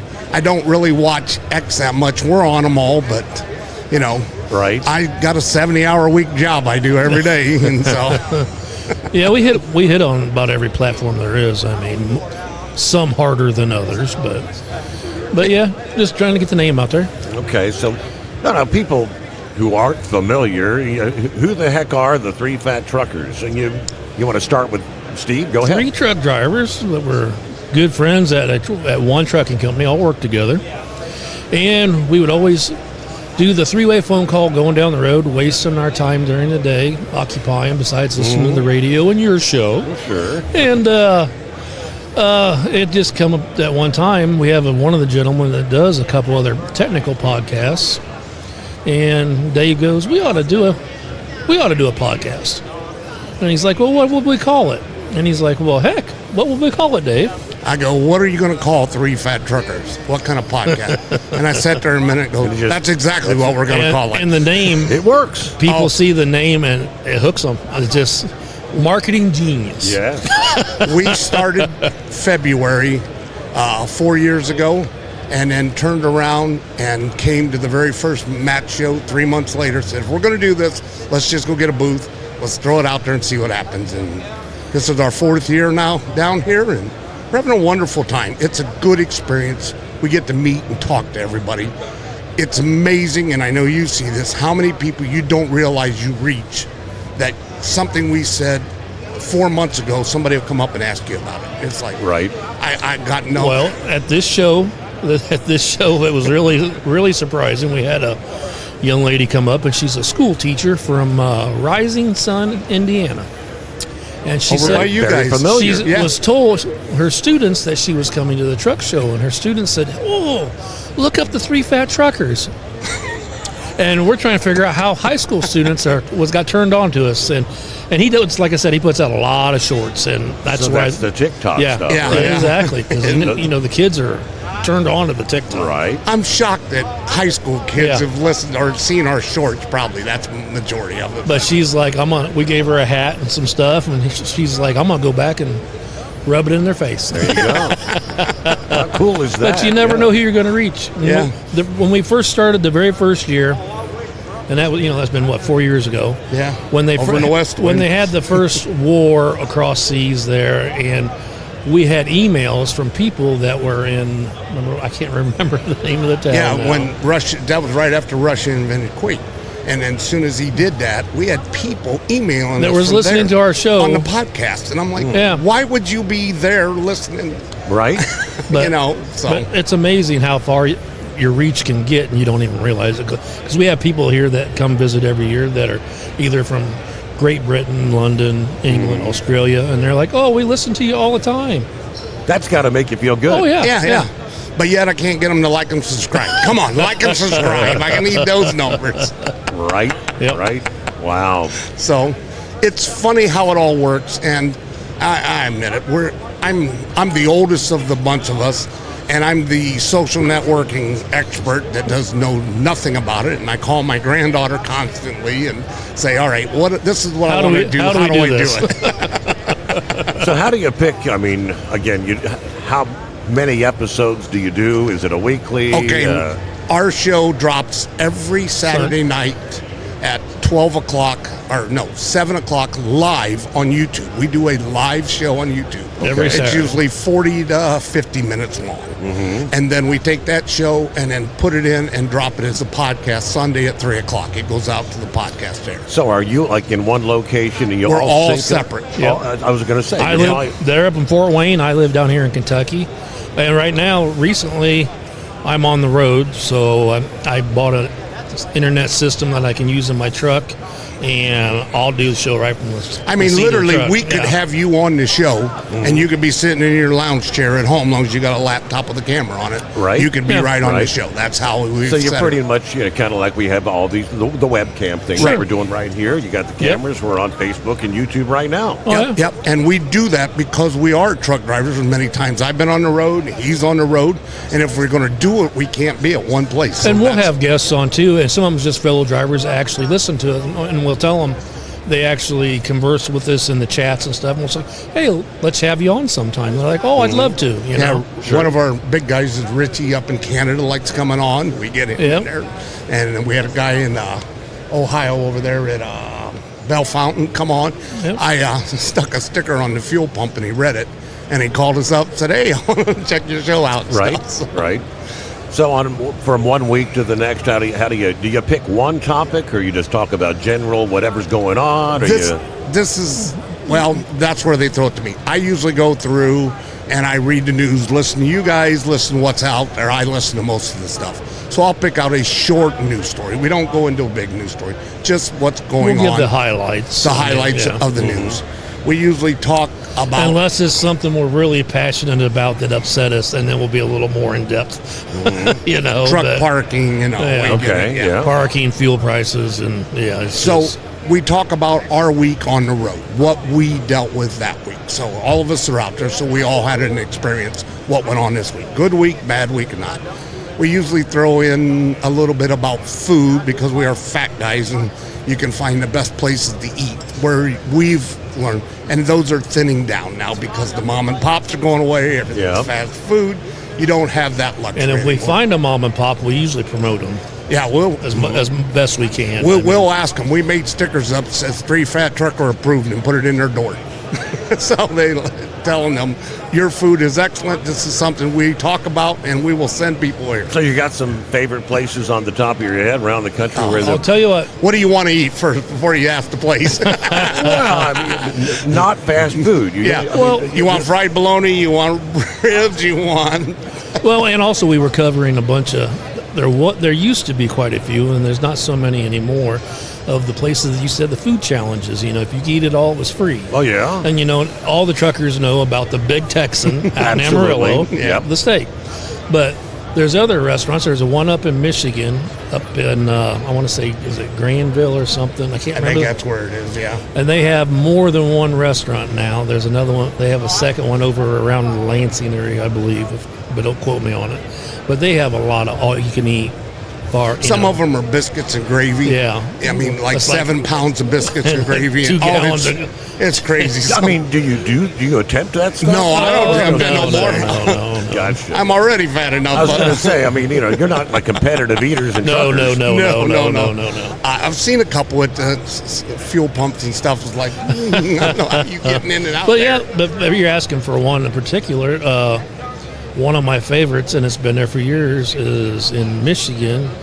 Right there, I believe it's exit 92. It's called Arlene's Truck Stop. And it is still the mom and pop, maybe room for 15 trucks maybe at the most. But it's walk in and it's the old booths and everything, and the counter with the little stainless steel round chairs and everything. And they have some food challenges there, but I mean, it's just all old style home cooked food there. Where's the best place to get a fried bologna sandwich in Texas? In Texas? I don't know about Texas. There's one in Tennessee at a little marathon right across from a pilot that's out in the middle of town by House Hanson Warehouse, if anybody knows where that is, outside Knoxville. I can't believe in this day and age, fried bologna is still a thing. I mean, well, this is where this gal grabs a whole chub of bologna, and she takes a big 12-inch butcher knife, and she'll saw it off, and it'll be about that thick. Right. And she drops it in the deep fryer. Okay. And so you get it's delicious. A crispy outside. Yes, hot and juicy on the inside. Oh, yeah. We stayed over by Churchill Downs, and there's a restaurant right next to it called the Diner, or you're not going to get me on it. Drugstore diner. Okay. Yeah.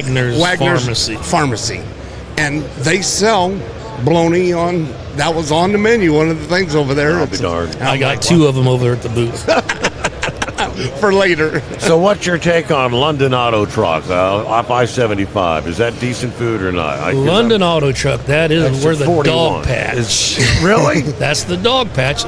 Okay. Very good. They still have a buffet Very good breakfast, very good food.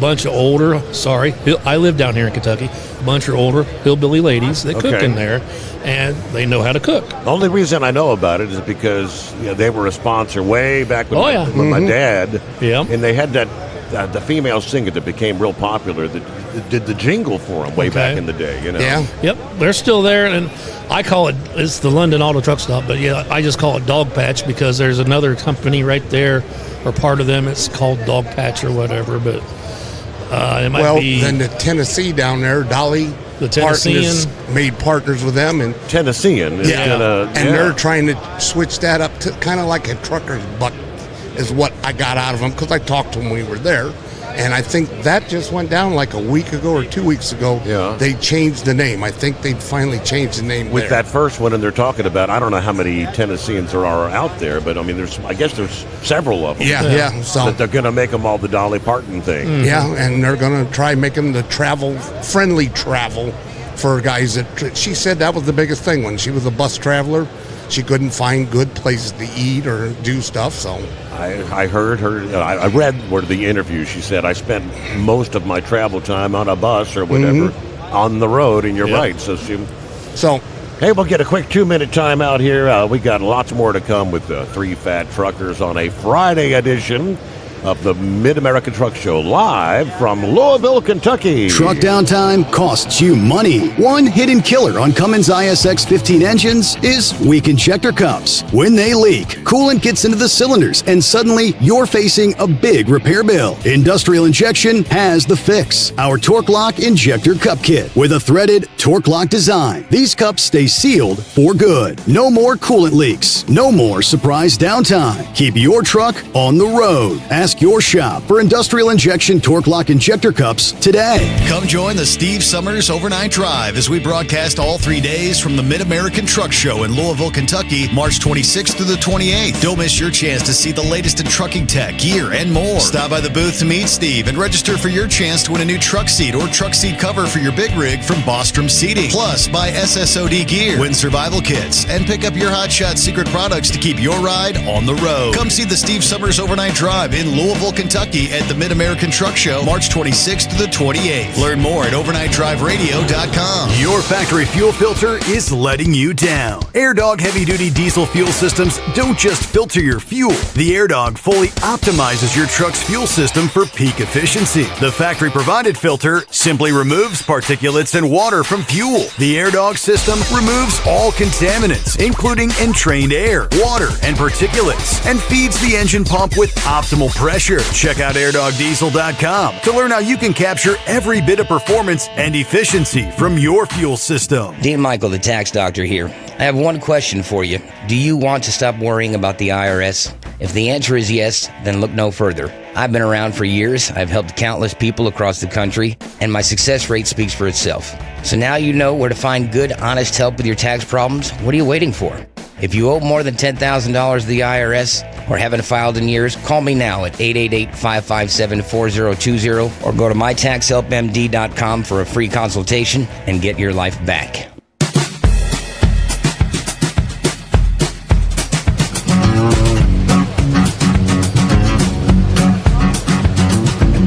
All right, back at it here with the three fat truckers. 2 out of 3 ain't bad. Trust me, we get close, it looks like 3.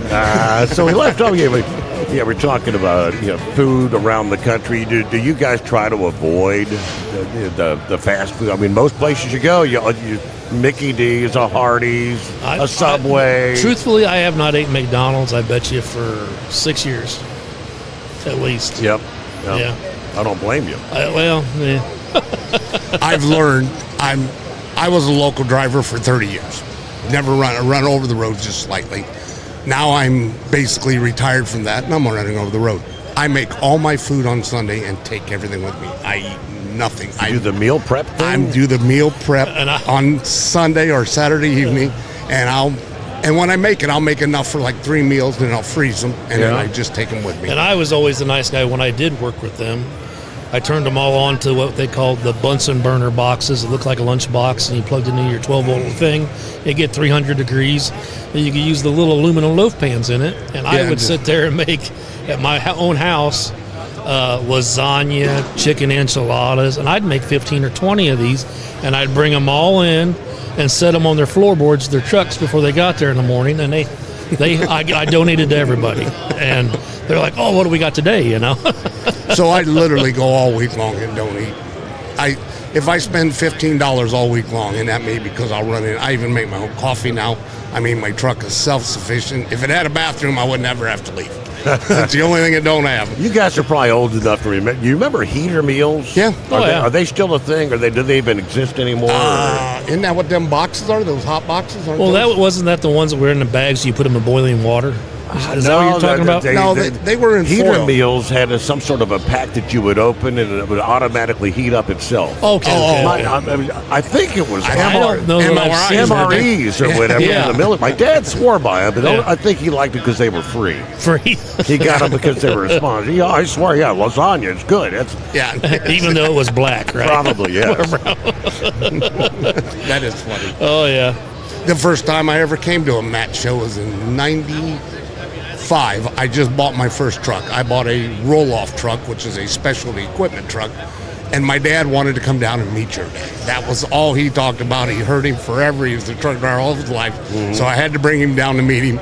And we're walking around the show, and the dealerships, Peterbilt, where the Freightliner had the big chairs and everything. And I walked up there, and he instantly went to sleep. He said that. He was an older fella. Yeah. And I asked the guy, I said, I'm glad you brought chairs. He said, trust me, we learned they will walk, and then they take a nap, and then they'll get up and walk again. Yeah. And I said, well, that's good to know. So did your dad get to meet his father? Oh, yeah. Just couldn't. And then I remember I didn't listen a lot at that time because I was in the 80s. I listened to rock and roll. Right. I was back and forth, and then you started coming on, and I remember you filling in a few times, and then I remember you taking over, and I was listening to 700 quite a bit. We're doing. Started doing two. I was doing the weekends. Yeah. And then he cut down to when he was working 4 nights a week, and I was doing Friday, Saturday, Sunday night. Yeah, and so I remember that transition, and so, but. Like I said, I've not been an over the road. I did it in the 80s for a short time, but I'm actually enjoying it right now. I don't know why. They pay me a lot of money. I'm one of the rare ones that's hourly paid, so I don't care That's if it rains. That's because you're a sightseer. I am. I'm driving around the country getting paid. The dispatcher's his travel agent, is what he's trying to tell you. So.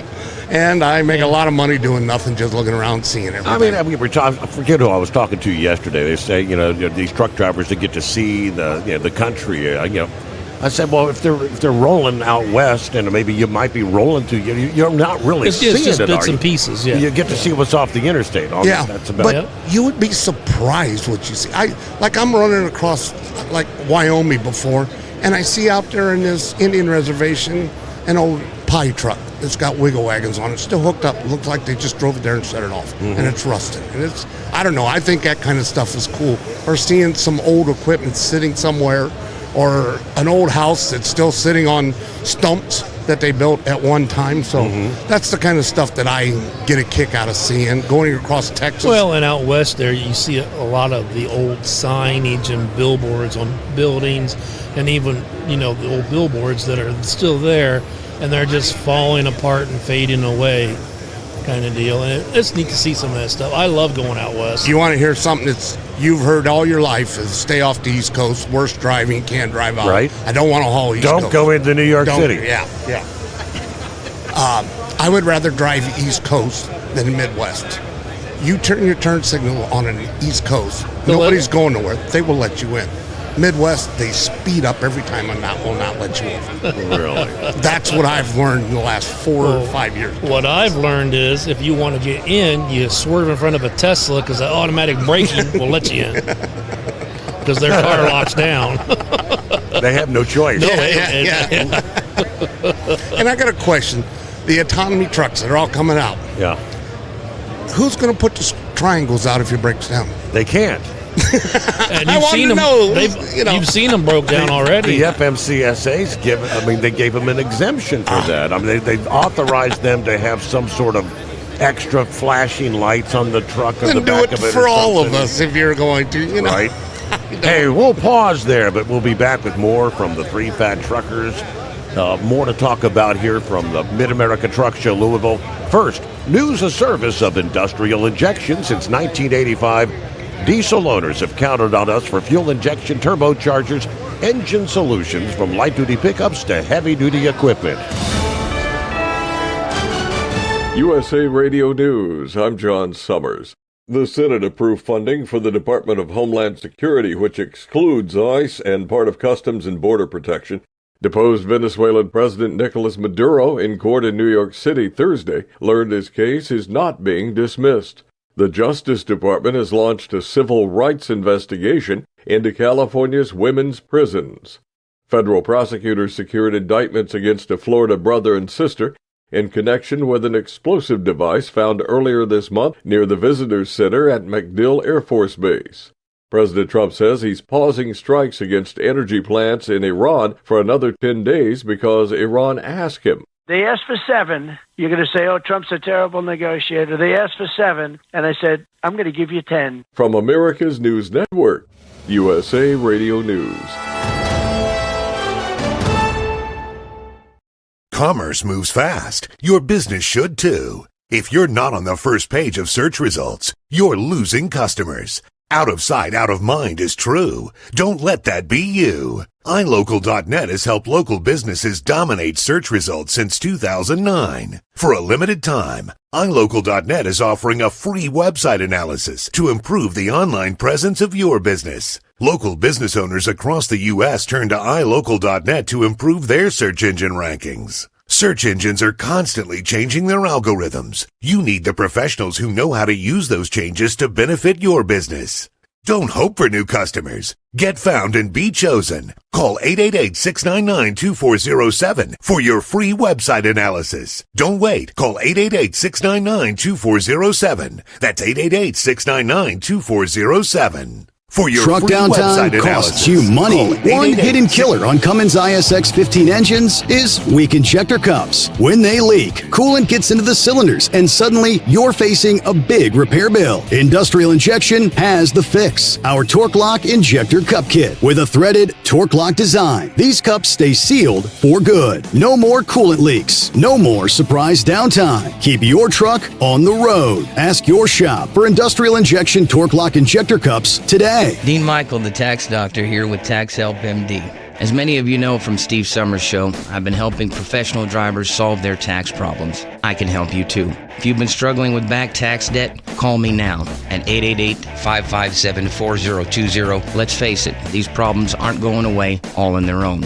You need professional help so you can sleep better at night knowing you're in good hands. It's like I always say, keep your eyes on the road, I'll keep my eyes on the IRS. 888-557-4020. Your factory fuel filter is letting you down. AirDog heavy-duty diesel fuel systems don't just filter your fuel. The AirDog fully optimizes your truck's fuel system for peak efficiency. The factory-provided filter simply removes particulates and water from fuel. The AirDog system removes all contaminants, including entrained air, water, and particulates, and feeds the engine pump with optimal pressure. Check out airdogdiesel.com to learn how you can capture every bit of performance and efficiency from your fuel system. Come join the Steve Summers Overnight Drive as we broadcast all 3 days from the Mid-American Truck Show in Louisville, Kentucky, March 26th through the 28th. Don't miss your chance to see the latest in trucking tech, gear, and more. Stop by the booth to meet Steve and register for your chance to win a new truck seat or truck seat cover for your big rig from Bostrom Seating. Plus, buy SSOD gear, win survival kits, and pick up your Hot Shot secret products to keep your ride on the road. Come see the Steve Summers Overnight Drive in Louisville, Kentucky at the Mid-American Truck Show, March 26th to the 28th. Learn more at overnightdriveradio.com. It's no secret, today's diesel isn't as good as it should be. Diesel lacks lubricity. That can lead to fuel system failure, costing thousands in repairs. But you can prevent those issues with Hot Shot secret products. Clean injectors, boost cetane, increase fuel economy while adding 4 times more lubricity than the leading competitor. Claims proven by real-world use and confirmed by third-party ASTM testing. Available nationwide at truck stops, farm and automotive stores, and online at hotshotsecret.com. Hot Shot Secret, powered by science. So you missed an episode of the Steve Summers Overnight Drive, and now you're suffering night sweats and panic attacks. Well, don't worry, we've got the cure. Never miss a broadcast of the Steve Summers Overnight Drive. Consistently ranked as one of the top podcasts and radio shows in America, we've made it easy for you to catch up on past shows. Find the Steve Summers Overnight Drive wherever you get your podcasts or at overnightdriveradio.com. And never miss an episode of the Steve Summers Overnight Drive. We know you'd like to be cuddled up real tight with a sweet little thing all night. But instead, you've got Steve Summers. It's the Overnight Drive. You can almost hear the disappointment there, huh?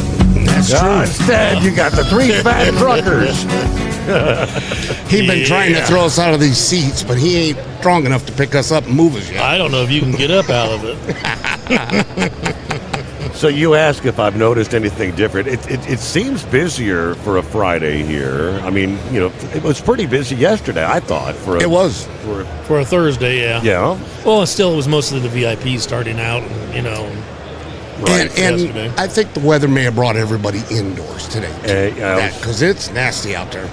Well, it's chilly. It's chilly, yeah. We drove the golf cart around because we're on the other end of this complex. And I left my jacket back there. And to get around here, it's just too big to walk if you got to be someplace fast. Do you think the West Wing not being there anymore maybe makes it feel like there's a lot more here? I mean, well, we talked to one of the guys that worked here, and they're saying they're going to be tearing it down. And the way it's in the process of going up. It's about halfway up. Yeah, this one is, and they're going to tear that one down. And they're going to tear that one down and build it the same as that one. Okay. So they're going to. That's going to be a lot of room.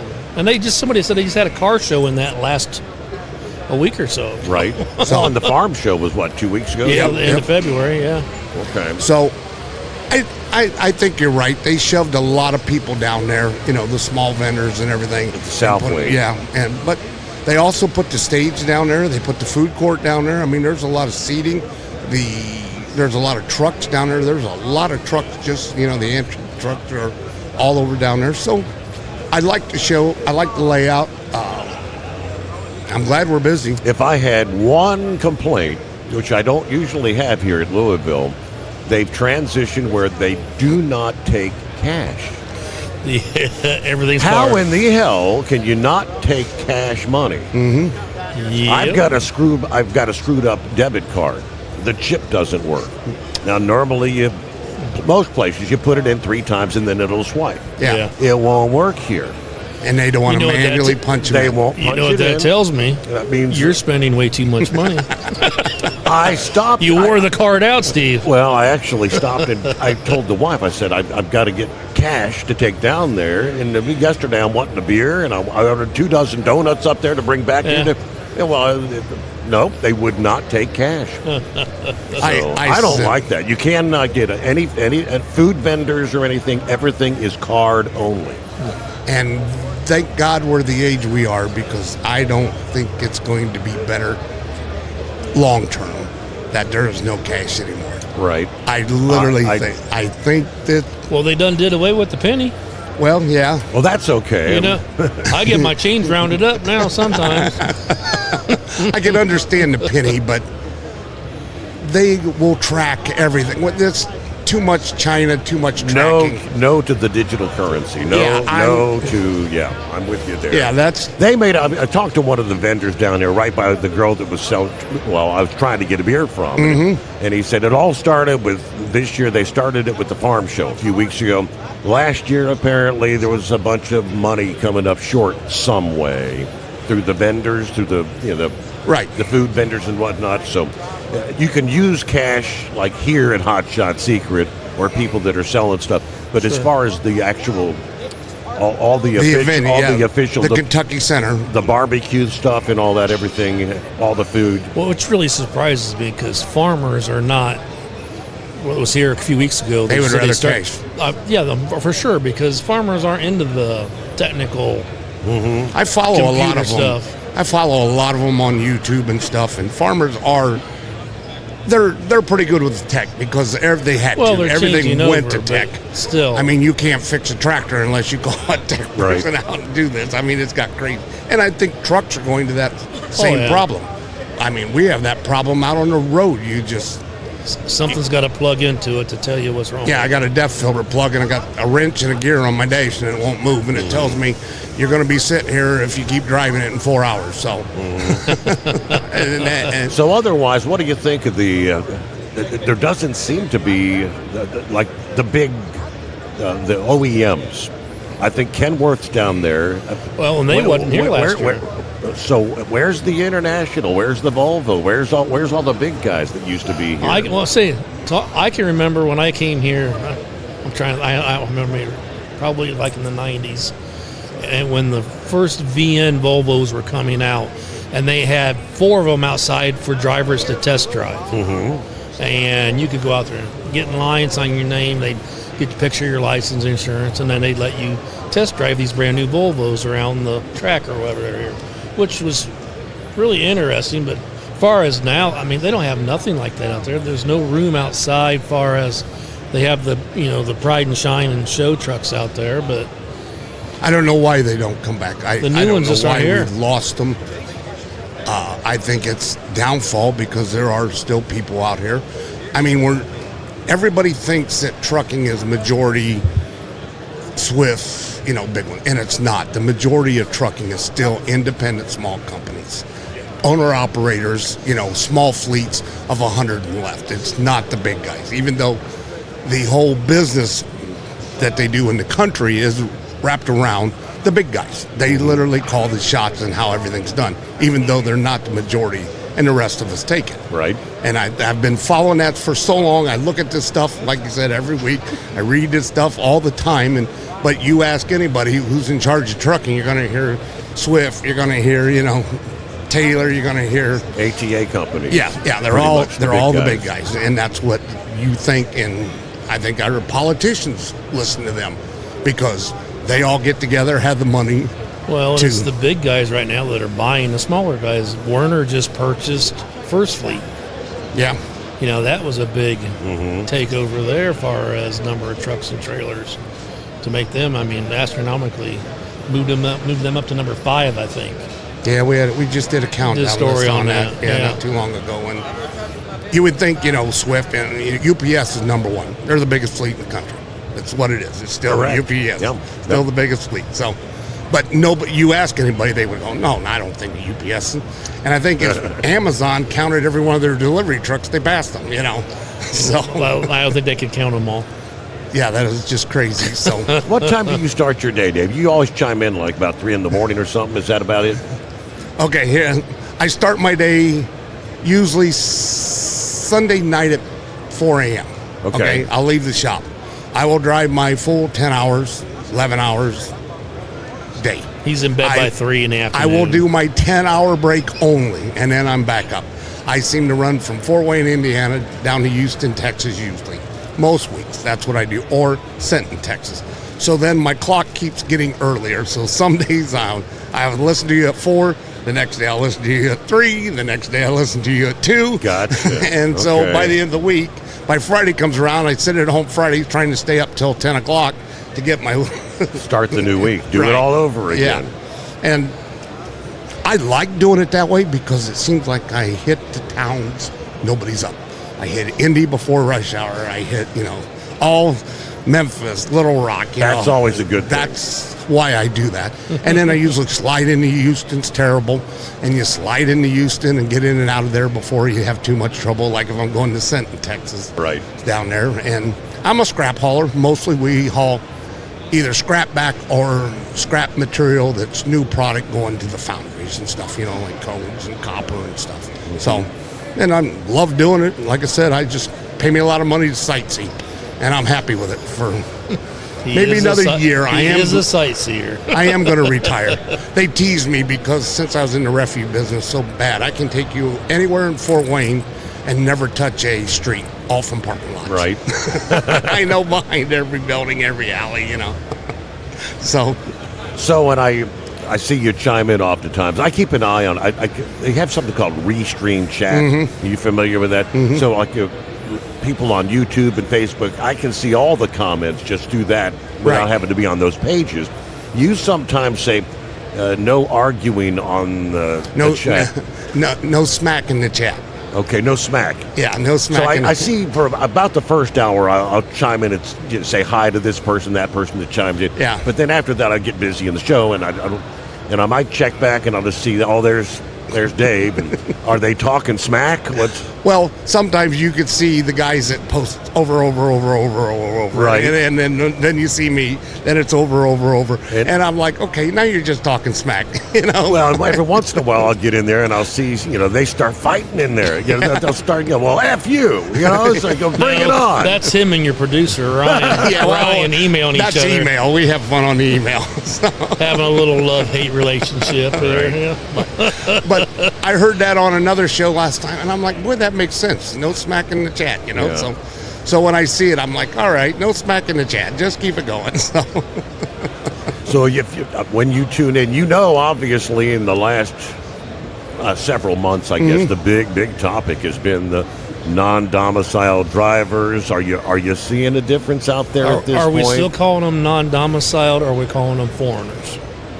I think we need to call it what it is. I mean, we did a big show yesterday with Bonehead Trucker, and he says, I'm done. They're foreigners. Yes. And that's what you need to call them. Okay. The politically correct is not doing it. I I didn't know what a non-domiciled driver was a year ago. I know what a foreigner is. It's almost like they made up a new word to put out there for everybody to use. Care Well, because they're not illegals. They're undocumented immigrants. I don't care who comes here to work. Stop and check in. That's all you need to do. Stop and check in. Do it the right way. We need workers. We need these people. And what is it? I mean, every other week there's a news story. Oh, this state took 30 drivers off the road. This state took 100 drivers off the road. Yeah. Because they did a DOT blitz inspection and then the English proficiency. And, I mean, it's just been... And the big question that nobody seems to have an answer to, and I even asked Louis Pugh this yesterday, when they take them, they're saying they were taken off the road for not English. Yeah. Yeah, they were put out of service. For 10 hours. There. Yeah. I said, well, the hell, they're back in the truck, right? Yep. Yeah, Grump says that they can't get in the truck that they just put out of service. No. The tow man takes them down to the truck stop. They wait, and then they get back in the truck, and they're on the road again. Well, wasn't the guys that killed the people in Florida, they put them in a hotel the night of the wreck. Yes. And then they were getting ready to leave the next morning when they got there and I caught think them. they were already back to California. Were ready they? to get Oh, on the yeah, damn, that's right. They were getting a flight to India. They were getting the hell They're out of here. Yeah. So they have to do something about this. I mean, and the problem is, Trump is the problem because everybody hates him on one side, everybody loves him on the other side, and they're not going to let him get a win. No matter if it's good for the country, they're not going to let him have a win. What I don't understand is there has always been foreigners here driving truck. Mm-hmm. Why all of a sudden is there a rash of them? Accidents, and all the accidents are major accidents where they're killing people.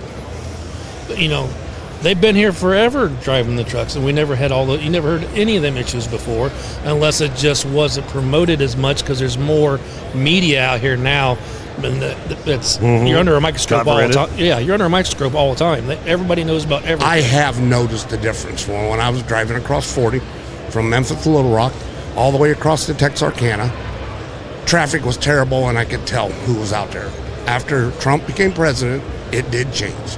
It has went down. The traffic is really not as bad. Well, there's less trucks out there. There's really not as bad. And so I have seen a start. But I don't know if they're going to get a handle on it because by me just calling them a foreigner, I'm a racist now. So, fine. I'm a racist. I'm on a ticket. I'm a racist. All right. So I'm just going to have to live with it. That's the way it's going to be. Everything has a label for some reason. You know. So I'm just going to confront it. There's too many foreigners not trained in speaking English. Henry Ford brought foreigners over forever when he started Ford up. Two things. You have to learn how to speak English, and then we will give you a home, and that's how he got started with building all the cars. Well, we interviewed a guy over here earlier the other day. Well, we talked to him, and he was not from here, had a green card, and he said when his father came over here and had a green card, he said there's two things. When you come here, if you can count money, you can learn to speak English. That makes sense. And that's what he told his son. So he goes and he learned English. Just so you count the money, you know. Yeah. So and I thought, well, that's pretty good. I never thought of it that way, but they got to do something. I mean, I don't have a problem with people coming. This is a great country. Don't badmouth me and make me be the penalty of bringing somebody here. You have to have a job. Right. You don't get welfare. You have to do something productive if you're going to come. I don't care if it's just putting roofs or drywall. Those are excellent jobs. We don't do them anymore. Some of them are very good at it. That's great. I don't have a problem with that. Stop and check in. But don't put them behind an 80,000-pound truck without the proper training. Louis Pugh is going to be back on with us here in our next hour. OOIDA. Okay. And he's just a new member. Okay. Literally just got. Excellent. Yeah. And he's going to, what's his name? Derek Bars was addressing, he had a conference this morning over there, and he was supposed to be giving all the updates on, 9 different regulations, but he was giving an update on the CDL, the non-domiciled guys, because last week one of the topics was they were talking about everyone that holds a CDL having to possibly re-register, recertify. Recertify was the word.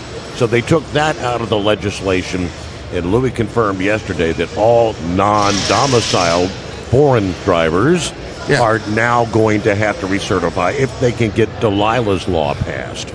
That's what they're working on. That was the one gentleman that came to talk to us with he was talking the Delilah Law. He's the one that is on a green card and stuff, and said that his father, told him to speak. He's the one that come over and talked to us about Delilah yesterday. So we'll be getting updates on that coming up. Hopefully they can get some of this, a handle on it. I know it's never going to be, everybody thinks trucking was wonderful in the 70s, 80s, and 90s. They don't remember sitting there calling in 3 times a day, walking down a road a mile to a house because I broke down to call somebody. They don't remember the bad things. They just remember the benefits of truck driving. Technology today has helped us a bunch, and it can help us with this problem too, but they have to use it, and problem is we got government wanting to just get people here because they know if they would change the census, so you have to be a citizen. Oh no! That would. I'm racist again, ain't I?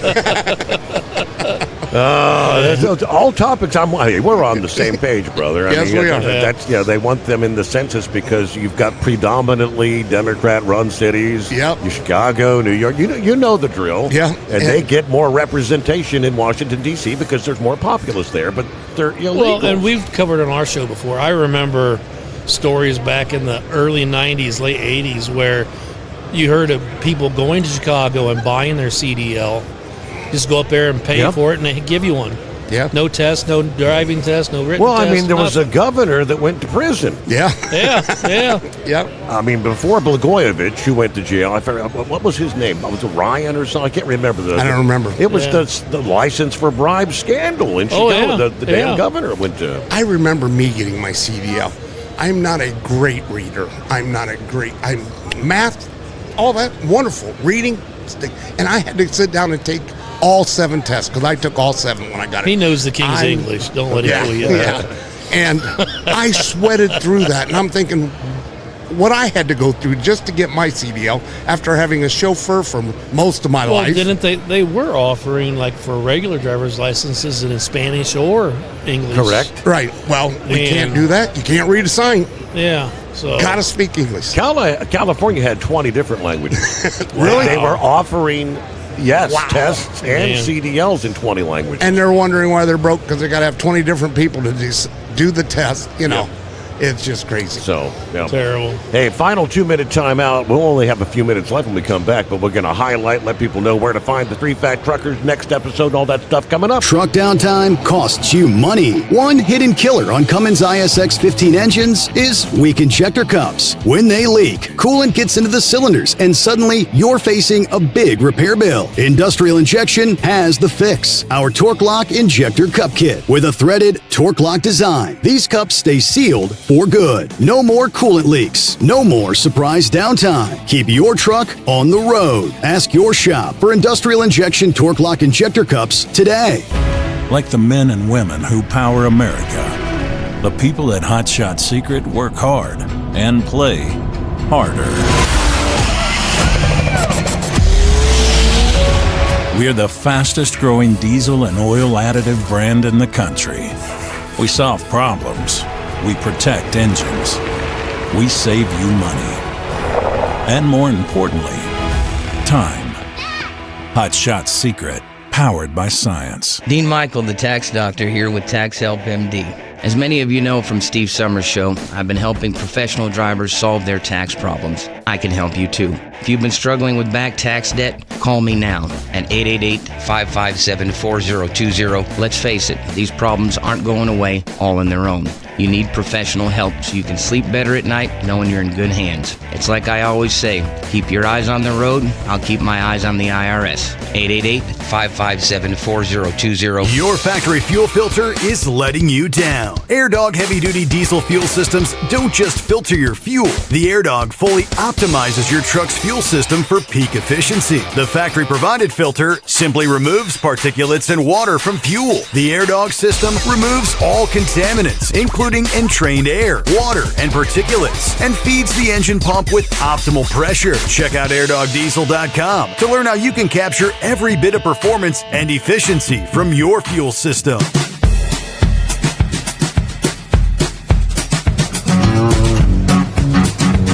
All right. I knew when you guys came over, it would be a gravy hour for me, as they call it.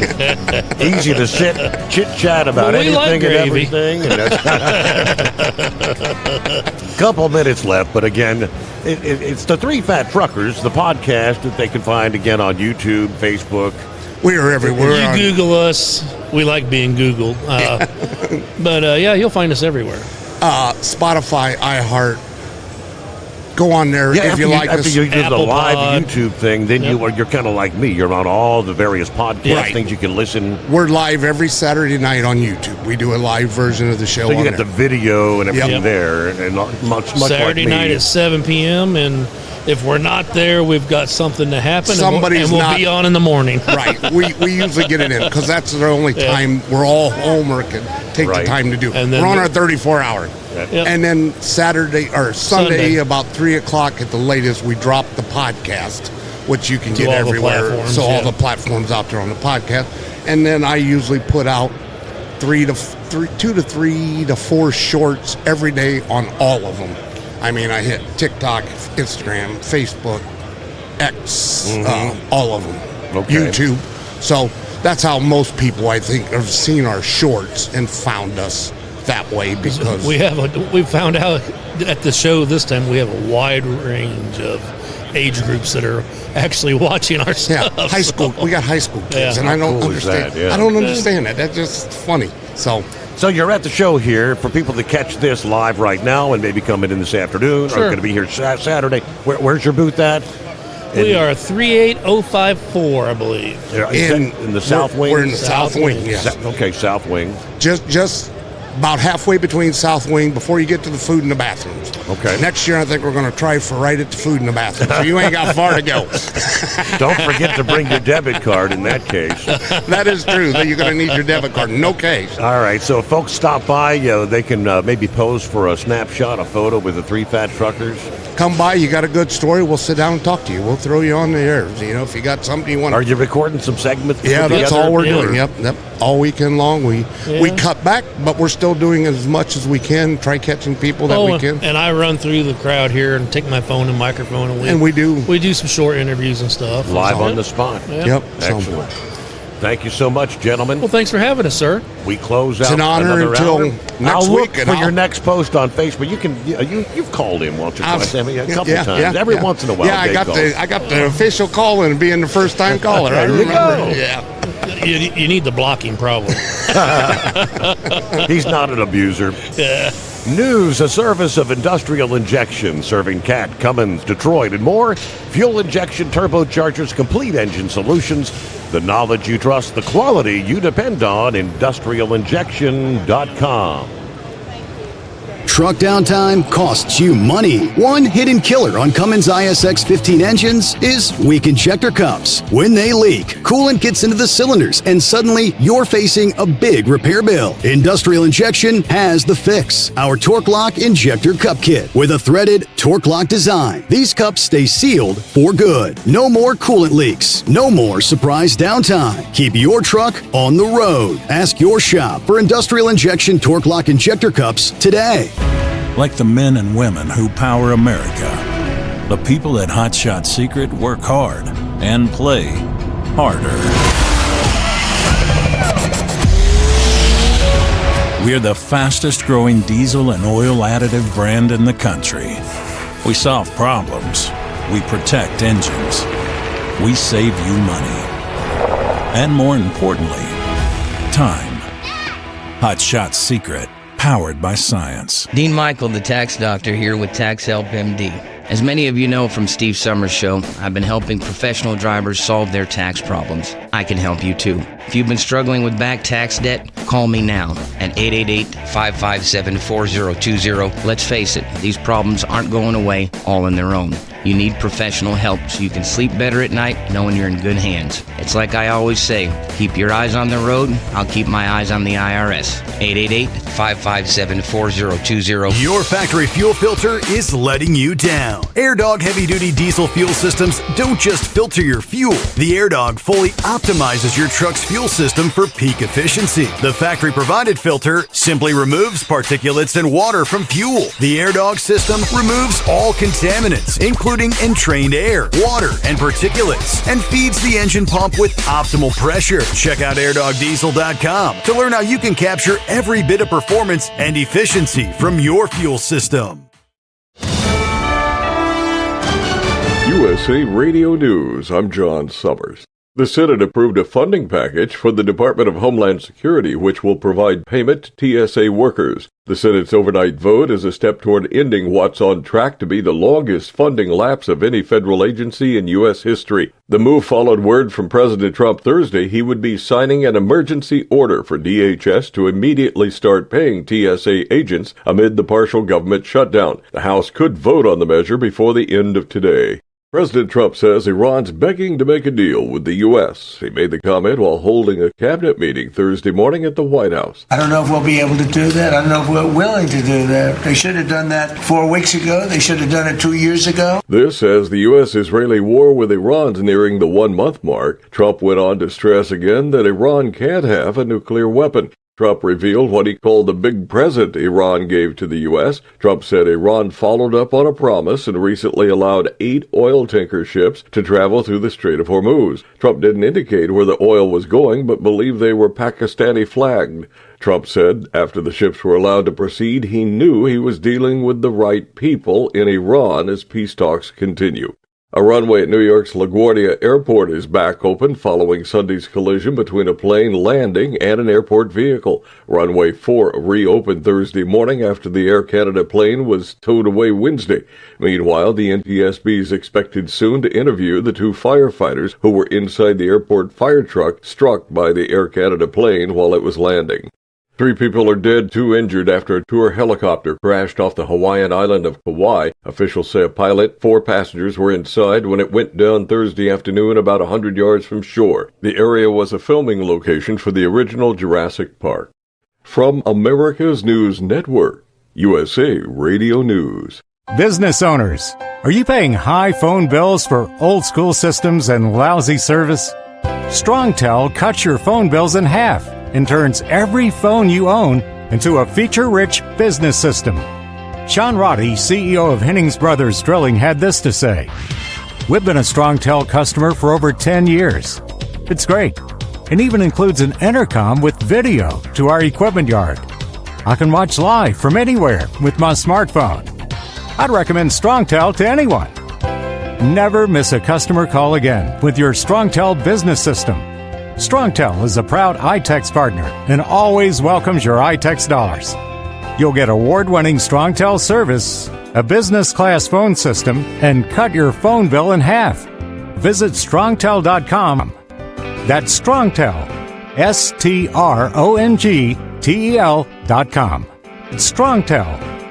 Senate Democrats blocked a GOP amendment on voter ID despite publicly supporting photo ID requirements. Senate Democrats have blocked a Republican-backed amendment to require photo identification for federal elections, even as leaders like Chuck Schumer and Cory Booker have expressed support for voter ID in principle. Democrats say the broader Save America Act goes far beyond ID requirements, raising concerns about potential voter suppression, particularly for minority and low-income communities. Republicans argue a vote would clarify Democrats' position, while Democrats urge a separate, standalone bill for photo ID reform. USA Radio News, I'm Ron Warner. Transgender athletes are banned from competing in women's events at the Olympics. Tony Waterman reports the International Olympic Committee announced the decision Thursday. Their sex will be determined by a mandatory one-time genetic test. IOC President Kirsty Coventry said the decision was based on science, which she says shows males have a performance advantage in sports that rely on strength, power, and endurance. The ban will be in place starting with the 2028 Los Angeles Games. The move is in line with an executive order signed by President Trump last year, aiming to keep transgender athletes out of women's sports.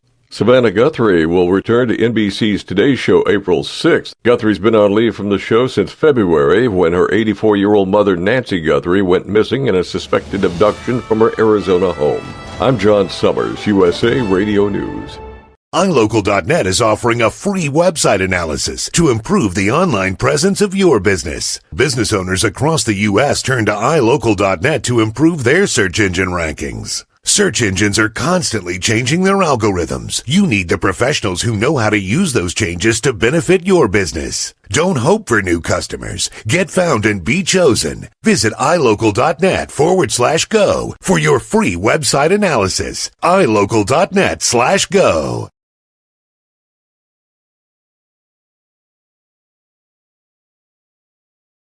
Truck downtime costs you money. One hidden killer on Cummins ISX 15 engines is weak injector cups. When they leak, coolant gets into the cylinders and suddenly you're facing a big repair bill. Industrial Injection has the fix. Our Torque Lock Injector Cup Kit with a threaded Torque Lock design. These cups stay sealed for good. No more coolant leaks. No more surprise downtime. Keep your truck on the road. Ask your shop for Industrial Injection Torque Lock Injector Cups today. Like the men and women who power America, the people at Hot Shot Secret work hard and play harder. We're the fastest growing diesel and oil additive brand in the country. We solve problems. We protect engines. We save you money. And more importantly, time. Hot Shot Secret, powered by science.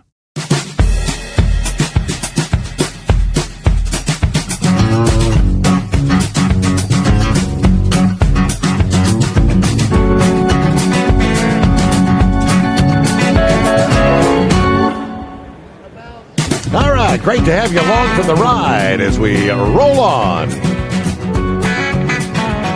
Well, through the middle of the afternoon here, live from Louisville, Kentucky. Here we are. 2026 edition of the Mid-America Truck Show. All right, kicking off another hour. Great to have the three fat truckers. They're fun guys. What we got coming up here? Got to get the latest from Louis Pugh with OOIDA joining us momentarily. I'm looking ahead here on the schedule. Hey, Mike Brunetti with National Seating, Bostrom Seating. Give us the latest on, hey, our seat giveaway. Get on by the booth. Scan the QR code. You could take these seats home with you tomorrow. I think we'll have the winners to announce a little after noon, as a matter of fact. So, yeah, meanwhile, back in the hot seat. Welcome back, Louis. It's always a pleasure, my friend. I enjoy it the more you know. All right, pull your microphone up a little bit. That better? That's better. Yep. Okay, Yep. enjoy it. You could hear the difference, couldn't you? Yeah. Yeah. All right, so we spoke yesterday, and I knew we were going to get maybe a lot of information. You got to be in there. What did Mr. Bars have to speak about today when he spoke to the drivers? I think they took some questions maybe as well. Yeah, they didn't take any questions, but Mr. Bars, he's a showstopper, I guess. He got a little flack when he started, and people were worried about him, but he's the real deal. He understands you got to learn, talk to truckers, and he started out with a good story about back when he was a young officer working a scale, and they brought a guy in with a load of watermelons, and he told that trucker to pull around back because he looked like he's about 3 or 4 watermelons overweight. Uh-oh. And that trucker climbed up there and chucked them 3 or 4 watermelons out on the sidewalk, busting them all up, and said, "Am I okay now?" And they're like, "Yeah, you're okay now, driver, go on." But no, it was a good thing. He understands both sides. Of course, he was a trooper himself, worked his way from the ground up, brought up how we need to make regulations and rules that are trooper-proof. Mm-hmm. Truckers should appreciate that, because he said, not all troopers are always right bright, so we shouldn't have to have all this clarification and guidance and stuff. It should be a plain bill that everybody rules should be easy to understand. Mm-hmm. So the FMCSA needs to work on that. It's about safety, but truckers know the safety better than anybody, and how important it is for them and folks here at the show to talk to them, go to their booth. This is the most of the big brass of FMCSA is here, He talked about some stuff they're working on, this English language proficiency stuff, and moving that stuff through. Talking about the hours of service. They're getting ready to start this pilot program, put more flexibility in the hours of service, because as we all know, we need it because of ELDs and all these things. People trying to find places to park. So he's very understanding of what drivers and truckers are going through, and I think that came across today, and he wants to hear from drivers and truckers as well. So when he spoke about the English proficiency, we kind of talked yesterday about they put him out of service. Did he have a chance to even get any more into? Are they going to actually get them off the road? Yeah, and they said they're getting them off the road, and they announced, and I didn't write it down, they announced how many they've already taken off the road so far, and they're continuing to work to raising the standards, making it hard to be a trucker, and training how important these things are. And I know those things are important to him, as we talked about yesterday. So I'm assuming CDL mills. Yes. Did he address that? Just talked about the trucking schools, the CDL mills, talked about they've already ordered about 3,000, taking about 1,500 out already. They're still looking. He's like, he said it up there. If you're a legitimate school doing the right thing, you might have to teach a little more, but that shouldn't be a problem. If you're not a legitimate school, then, you're going to have problems, because we're not going to put up with that no more. So how did it get out of control like this? Is it because they were kind of... ELDs, they allow them to, quote, self-certify. For these driver training facilities, they were allowed to just, fill out a paper and start training or something? Self-certification again. You just put in there what you do. I mean, it's really, if you've got the 2 years of driving, you can sign up, be a trainer. The way I understand it works, sign up, be a trainer. Nobody really checks anything. You go to work for a school. They don't check the school. Some states have oversight over some of their schools, but a lot of states don't. And you can just go out here, and really all you got to do is check the box that you train these people under the entry-level driver training. And he talked about that. They're done with self-certification of driving schools. Are done with self-certification, ELDs, all that stuff. They're working to get away because they've realized, which is what OOIDA said from the beginning, self-certification doesn't work on whether it's an ELD or a driving school. Somebody has to make sure that these people and these things do what they're supposed to do. On the ELD, I mean, that was it.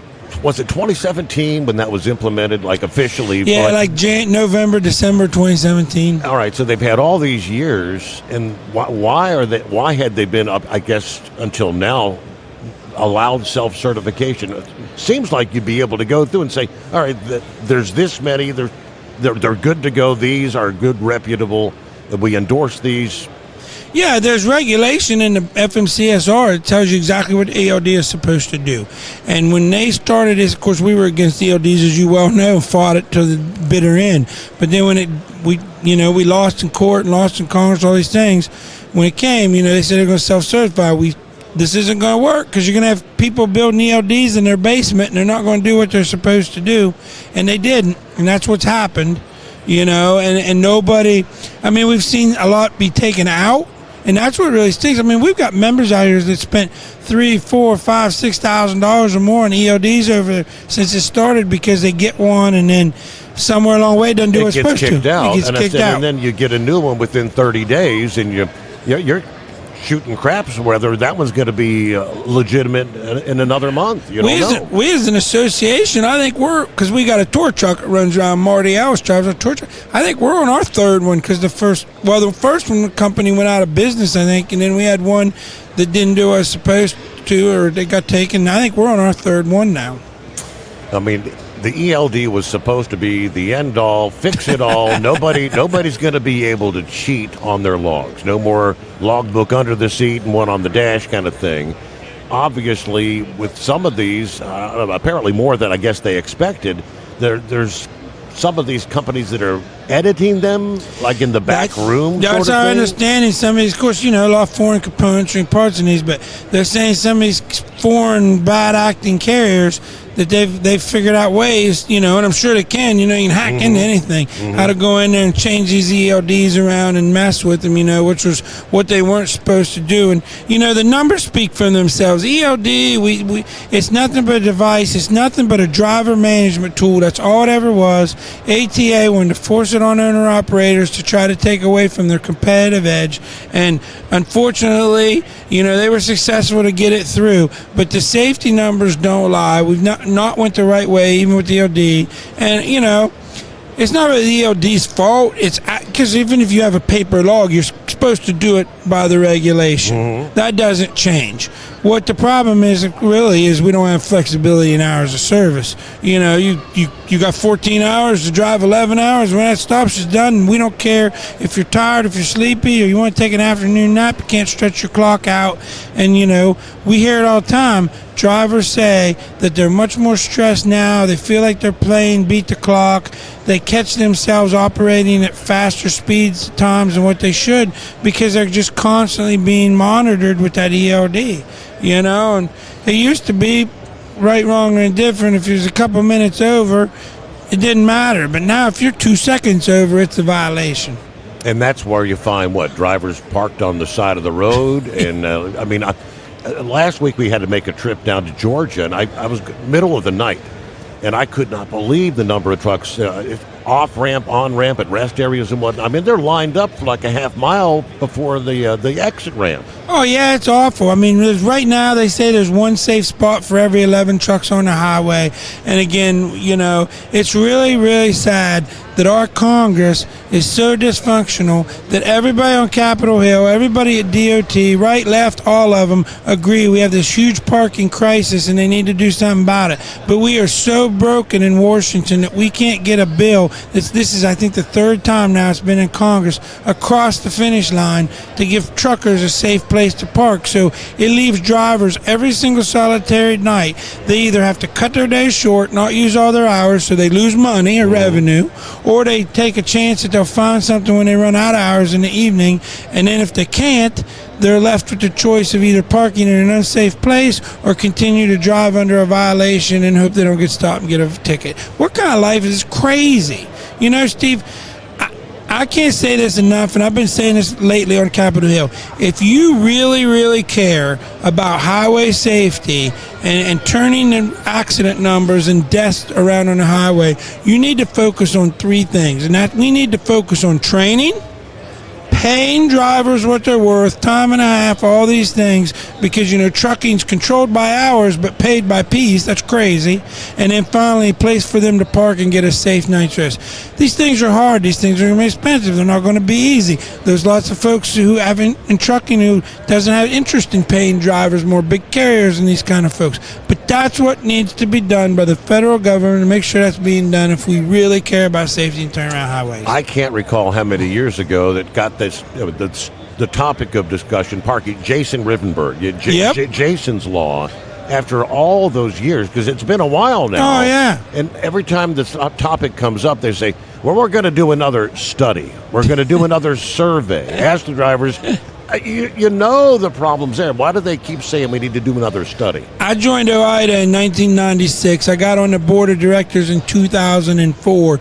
2006 was the first time they ever asked me if I was a board member if I go to D.C. and talk to some lawmakers. What did we go down in 2000? I went down in 2006 to talk about truck parking. Mm-hmm. In 2006. So here it's 20 years later. 20 years later. We're still wanting to do a study. Yeah, we're still doing studies. We put a little electronic signs out there to tell you they ain't got no spots. It makes me chuckle when I drive from Kansas City back to Ohio to home to visit my family and stuff, going across Interstate 70 in Illinois and Indiana, Ohio. They got them signs out there that tell you, well, there's this many spaces at a rest area 150 mile away. Okay, that's 2.5 hour drive. Yeah. None of that's going to be the same when I get there. It's so stupid. How much, I know putting parking spaces in are expensive, but how many more parking spaces could we have got for the price of them stupid signs? Right.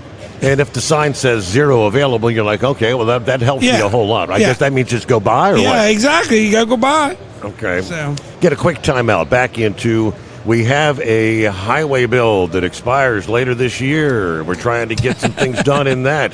You guys are involved in trying to have some input, I believe, into that. We'll get a full update on that coming up right after this. Truck downtime costs you money. One hidden killer on Cummins ISX 15 engines is weak injector cups. When they leak, coolant gets into the cylinders and suddenly you're facing a big repair bill. Industrial Injection has the fix. Our Torque Lock Injector Cup Kit with a threaded Torque Lock design. These cups stay sealed for good. No more coolant leaks. No more surprise downtime. Keep your truck on the road. Ask your shop for Industrial Injection Torque Lock Injector Cups today. Like the men and women who power America, the people at Hot Shot Secret work hard and play harder. We're the fastest growing diesel and oil additive brand in the country. We solve problems. We protect engines. We save you money. And more importantly, time. Hot Shot Secret, powered by science. Dean Michael, the tax doctor, here with Tax Help MD. As many of you know from Steve Summers' show, I've been helping professional drivers solve their tax problems. I can help you too. If you've been struggling with back tax debt, call me now at 888-557-4020. Let's face it, these problems aren't going away all on their own.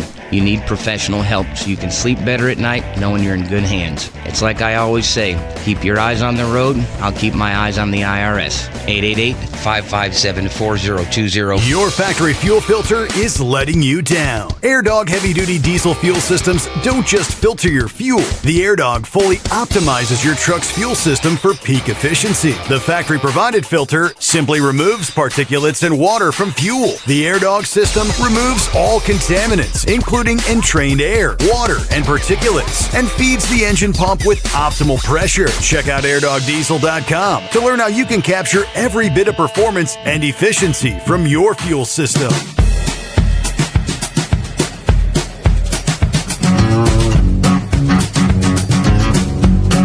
All righty, back at it. More with Executive Vice President of OOIDA, the Owner-Operator Independent Drivers Association, Louis Pugh. Before we get to the highway bill, so you actually got to spend a little time with Mr. Bars here earlier today? Yeah, after they got done with the hearing, and then Secretary Duffy was here too. I don't want to forget that. I didn't realize that. Yeah, Duffy wasn't here long, but he actually did not know Secretary Duffy come in, and right after the Bars segment, Secretary Duffy, along with Administrator Bars, came up to the OIDA booth, hung out with me and Todd for a little bit, and our staff, and talked to truckers and members as they come through, so that was cool. And then the Secretary had to take off, but in the meantime, the Secretary, or Mr. Bars, wanted to take for a truck ride, so we got one of our board members has a small company, and one of his drivers were here, so we arranged for the administrator to hop in a truck and gave him a little ride and brought him in here around the loop and stuff. Yeah. And so that was really cool, and but his staff and stuff got to see it and stuff, so he enjoyed that. So got to see what it's like from a drive, not out delivering, but at least got in a truck. So, but you feel like he's really listening. And it's not, we were talking, the three fat truckers were here just before you stepped in. And the representation in D.C., is it a fair assessment that the ATA's always had more of an influence? When the president has trucking come in there, that they have more of a voice versus... I think that's been for a long time, but I feel like the worm has finally turned. Okay. And even before now on that, as far as OIDA is really, we're at the table instead of on the table, and that's where you got to be. And of course, they have their thing over at ATA, for the big people. But, I think people realize, and that's where Secretary Duffy, the Trump administration, Administrator Bars have really stepped up. They're out here. How many truck shows? I remember when Elaine Chow came, she didn't stand out there in the aisleway and talk to truckers. She went and talked to her podium, and she was going, nothing against her, but I'm just saying, This is the first time that I know of that I've seen this much of the big brass of FMCSA here. The administrator, the secretary, everybody's here talking to truckers, just out here on they're not separating themselves. And, I will say, I worked with Administrator Bars at CVSA for the last 3 or 4 years. He was head of the industry president for a term. He's a straight-up guy. And I think the thing that makes him different, we've never had an administrator that I know of who came from the field of enforcement or the field of trucking. And of course we'd all like to have a truck driver, there's no doubt about it, but this guy's as close because Bart started out as a deputy sheriff, worked his way up. He's a person who's had to go to someone's house, tell them that a family member or something has been killed in an accident, dealt with them accident, so he knows what it's like out there on the road. He'll tell you stories, and you talk to him where truckers have helped him when they were trying to apprehend bad people, because we know we hear about that stuff. So I think that's what makes him, he's not it's not against government people, he's not a bureaucrat. He's actually been in the field, done the job to him. He put truckers, he's all for putting troopers, he's put troopers in trucks back in the day when he was head of enforcement and stuff, so his troopers know. So that's the thing, he's a man of people, he's a genuine good person. All right, we were going to get to the highway bill. Josh, I think it is. Josh is kind of like one of your brain guys. He said, well, we did get, $200 million for truck parking somewhere in the mix? It was 200, yes, and we got that. But that's only good until September, when the highway stuff runs out. It's from now to September. What we're looking for in the highway bill in the Truck Parking Safety Improvement Act is $755 million over 5 years. Okay. So So you're saying it's a use it or lose it, right? Yeah, it's a use it or lose it really quickly. I mean, we appreciate it. It's a good first step. But we need a lot more, as you know. We need it over a longer period, because this is pretty much money for project ready to go now. Right. And you know how the government works. We got to have plans and environmental studies and all this other stuff to make it work. So. And off the top of my head, I know you guys had a report here a few weeks ago, which I shared, and it broke down the cost per parking space, and I was blown away how much they say it cost. It's and it depends on where you are, but I mean, some is as high as $75,000-$80,000 a spot. Because of all the red tape and everything you got to do. It's a little bit of asphalt. Yes, or even gravel if we had to. So the spending bill, we run on a fiscal year. So like the last day of September will be the end of this current funding bill. Yeah, every 5 years we have a new highway authorization, or as we call it, the highway bill. It's sort of the Super Bowl for trucking into government and for OIDA and us. And that's where everybody tries to get stuff in, get what they want, get their projects in. Hopefully you get what you want, or we spend time fighting stuff. So we thought that we were going to have the first rendition of this come out of the House T&I at the end of the year. Unfortunately, with the shutdown and everything happening then, kicked it to this year. Now we're already almost to April 1st, and they haven't even... nothing's come out yet. We heard that it was going to come out either this week or last week, and then unfortunately another government shutdown happened, a conflict in the Middle East and all this stuff, so it's got pushed back on the back burner again. So technically you have no idea what it's actually, I mean, I see you've got some things you are kind of like demanding you want in it. Yeah, we got things we want, and the sad thing is, this is a long process, because they've got to have a markup in T&I, what goes in, what goes out, they vote on, it's got to go to House floor, the Senate, then we have to have the Senate have one, and they put it all together and spit it out, and they all vote on it. And if they don't agree in the House and the Senate, then they have to, reconciliation, as they call it? Back and forth, and at the end of the day, this guy gets signed. So getting this done by the end of September, which we're still hoping happens, is going to be a huge lift probably, and it's probably a lot of it's going to depend on how much stuff that's in there over controversial items. Okay, so if they get to September 29, what do they kick the can by saying we'll just keep funding where it is? Yeah, they'll sign like a short-term appropriations. Yeah, for 6 months first. It's probably the first of the year sometime. But that means there's nothing in there for parking. Just or anything money like to that. keep going. The status quo. And then the sad thing is, then the next problem we have is that we got this little election coming up in November, midterm elections, and the House, depending on how things go, the House it could all split. If the Democrats win, if it's a blue, then all the leadership changes, because right now Sam Graves is the chair, and it could all flip over. You could find yourself back to the drawing board on that. If we could pause there for a news break. A service of Industrial Injection. Fuel injectors, pumps, turbochargers, and complete diesel engine kits for the heavy-duty world. If it burns diesel, we can help keep it working. IndustrialInjection.com. USA Radio News, I'm John Sommers. The Senate approved a funding package for the Department of Homeland Security, which will provide payment to TSA workers. The Senate's overnight vote is a step toward ending what's on track to be the longest funding lapse of any federal agency in U.S. history. The move followed word from President Trump Thursday he would be signing an emergency order for DHS to immediately start paying TSA agents amid the partial government shutdown. The House could vote on the measure before the end of today.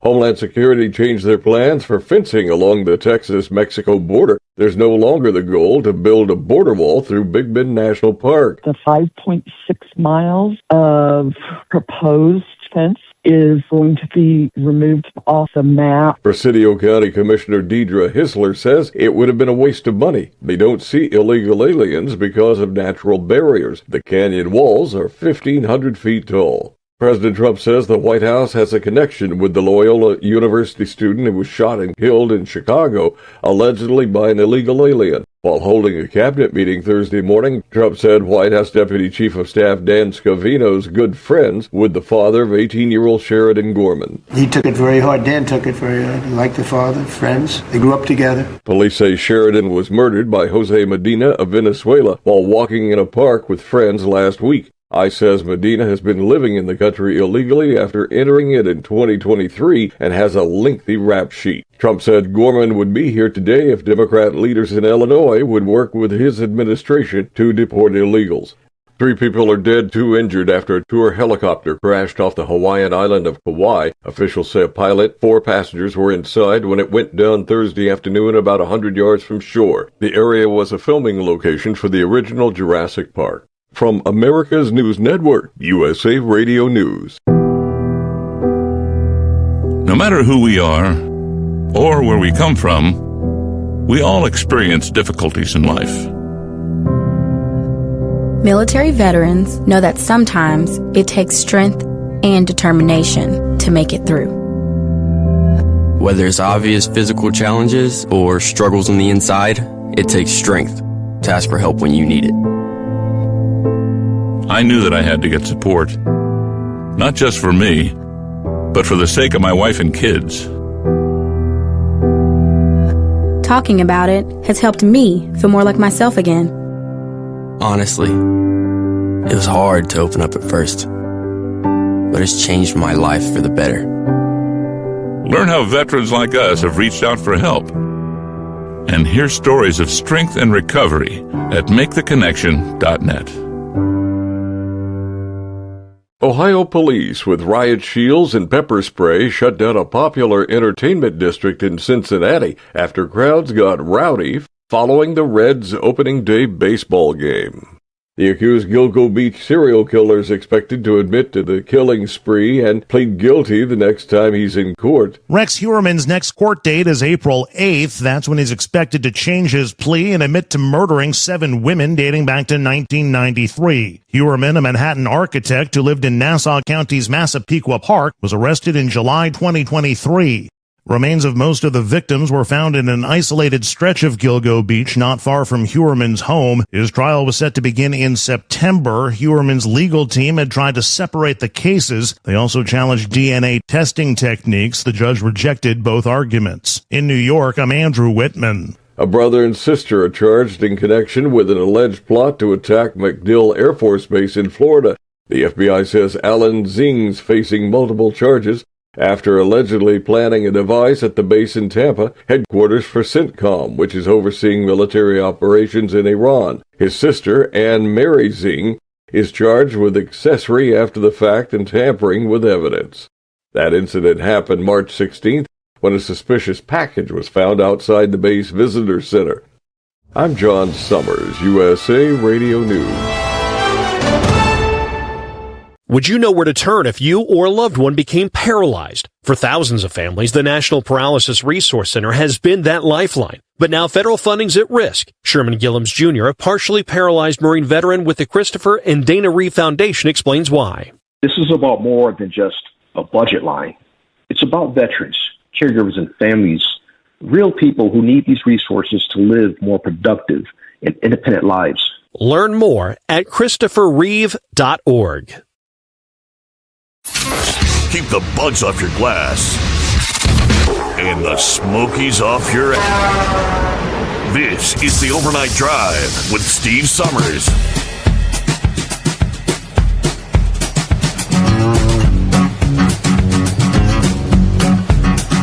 All right, got a couple more minutes here with Louis Pugh. Couple things we wanted to touch on. Josh just mentioned Delilah's Law. She's actually here. She down here. Yeah, at the show? I saw her and talked to her and the family, and the Phil that has the driver legitimacy thing there. She was with him. Mm-hmm. I spoke at driver legitimacy a couple months ago. But yeah, they're here walking around now, papers. And well, she stuff. got introduced to the entire world at the State of the Union address. Her and her 100%. father. So they got. Yeah, it's a shame that's how we had to have it happen. Yes. But, it's a good thing that people recognize, and it's helped fast forward this English proficiency and hopefully get this stuff all codified into law so the next administration can't change it and we go right back to the same Did Sean BS. and Derek make it? Did they allude to whether they think that this is a possibility of actually being codified? Is the word we talked yesterday, codified? No, they can't, being an agency of government, they can't get into that kind of stuff or lobby or anything, so nothing said on that.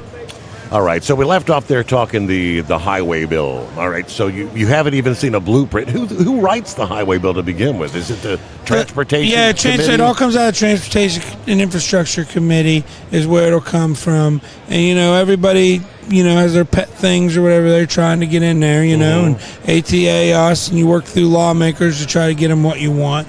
Of course, one thing that us and ATA are all together on is we want to see some dedicated truck parking. Okay. We should, and, the bill's out there. Of course, there's restroom access for truckers. And they've been talking about that for several years. Yes, that's Congressman Nells's bill. Okay. And, unfortunately, ever since COVID, and it happened before, but maybe not as bad, you get to your shipper, you get to the receiver, they won't let you use the bathroom. Mm-hmm. They hold you up for 5 hours, can't use the bathroom. Right. And then, for lady truckers, right, their operational challenge is much worse than mine and yours, Steve, to do this. So it's really a bad thing for lady truckers. So, it's crazy that we have to pass a law for people just to do the right thing, but that's where we're at. A couple things we're watching for is size and weights. There's some folks out there that are trying to increase size and weights of trucks. We don't support that, never have, never will. So we're watching out for that. And then, of course, insurance minimums, that's just a handoff to trial attorneys to give them a bunch more money. Okay. That $750,000 we have now is plenty and been proven by FMC. Who's the guy? You got this one guy up in Pennsylvania or something. Every time you turn around, he's trying to jump it up to $2 million or something. Yeah, I thought he's a 5 Cartwright and up to 5. And then now, of course, I took a driving from Kansas City. When you cross the Indiana state line, there must be 40 billboards, at least for that Hammer clown or whatever, that lawyer. It's just after trucks. You're a truck accident, call me. Yep. Get you all this money, So this is like I said, all that insurance minimum is just to make trial lawyers richer. Okay. And then you've got, you mentioned Training, yes. That's another thing. We don't have a bill, but we're working on it. We want to see 30 hours behind the wheel of certified training. The current training is what? It's all like book time? The current training just pretty much check the box. There's no minimum hours. There's things that they're supposed to train you in the entry-level driver training thing that came out in 2022, but nobody enforces. Nobody knows whether they do it. Literally, I could sign up a trainer for you, and I could just check the boxes that I train you on all this stuff, and if you can back around some cones, you'll get a CDL. Boom. Okay. Yeah, boom. It's that easy. Right. And we want enforcement of the English language, proficiency on roadside and during training to make sure you're doing that. And, of course, to keep this crackdown on non-domicile CDLs permanent, which it looks like maybe we were thinking they were going to put that into the highway bill, but the whole Delilah's Law thing may it may make it through on its own. We'll see. Okay. There is no such thing as an organization that's going to make every truck driver happy. When you hear from drivers that say, I don't know, they've just become a glorified insurance company. They ain't doing nothing. How do you respond to that sentiment? Well, most of the time, if drivers call me or call the office, but call me, and then call me or Todd. You call Ida and you ask for us, we'll talk to you. You know, and I get that a lot, or I get yelled at, we're doing this.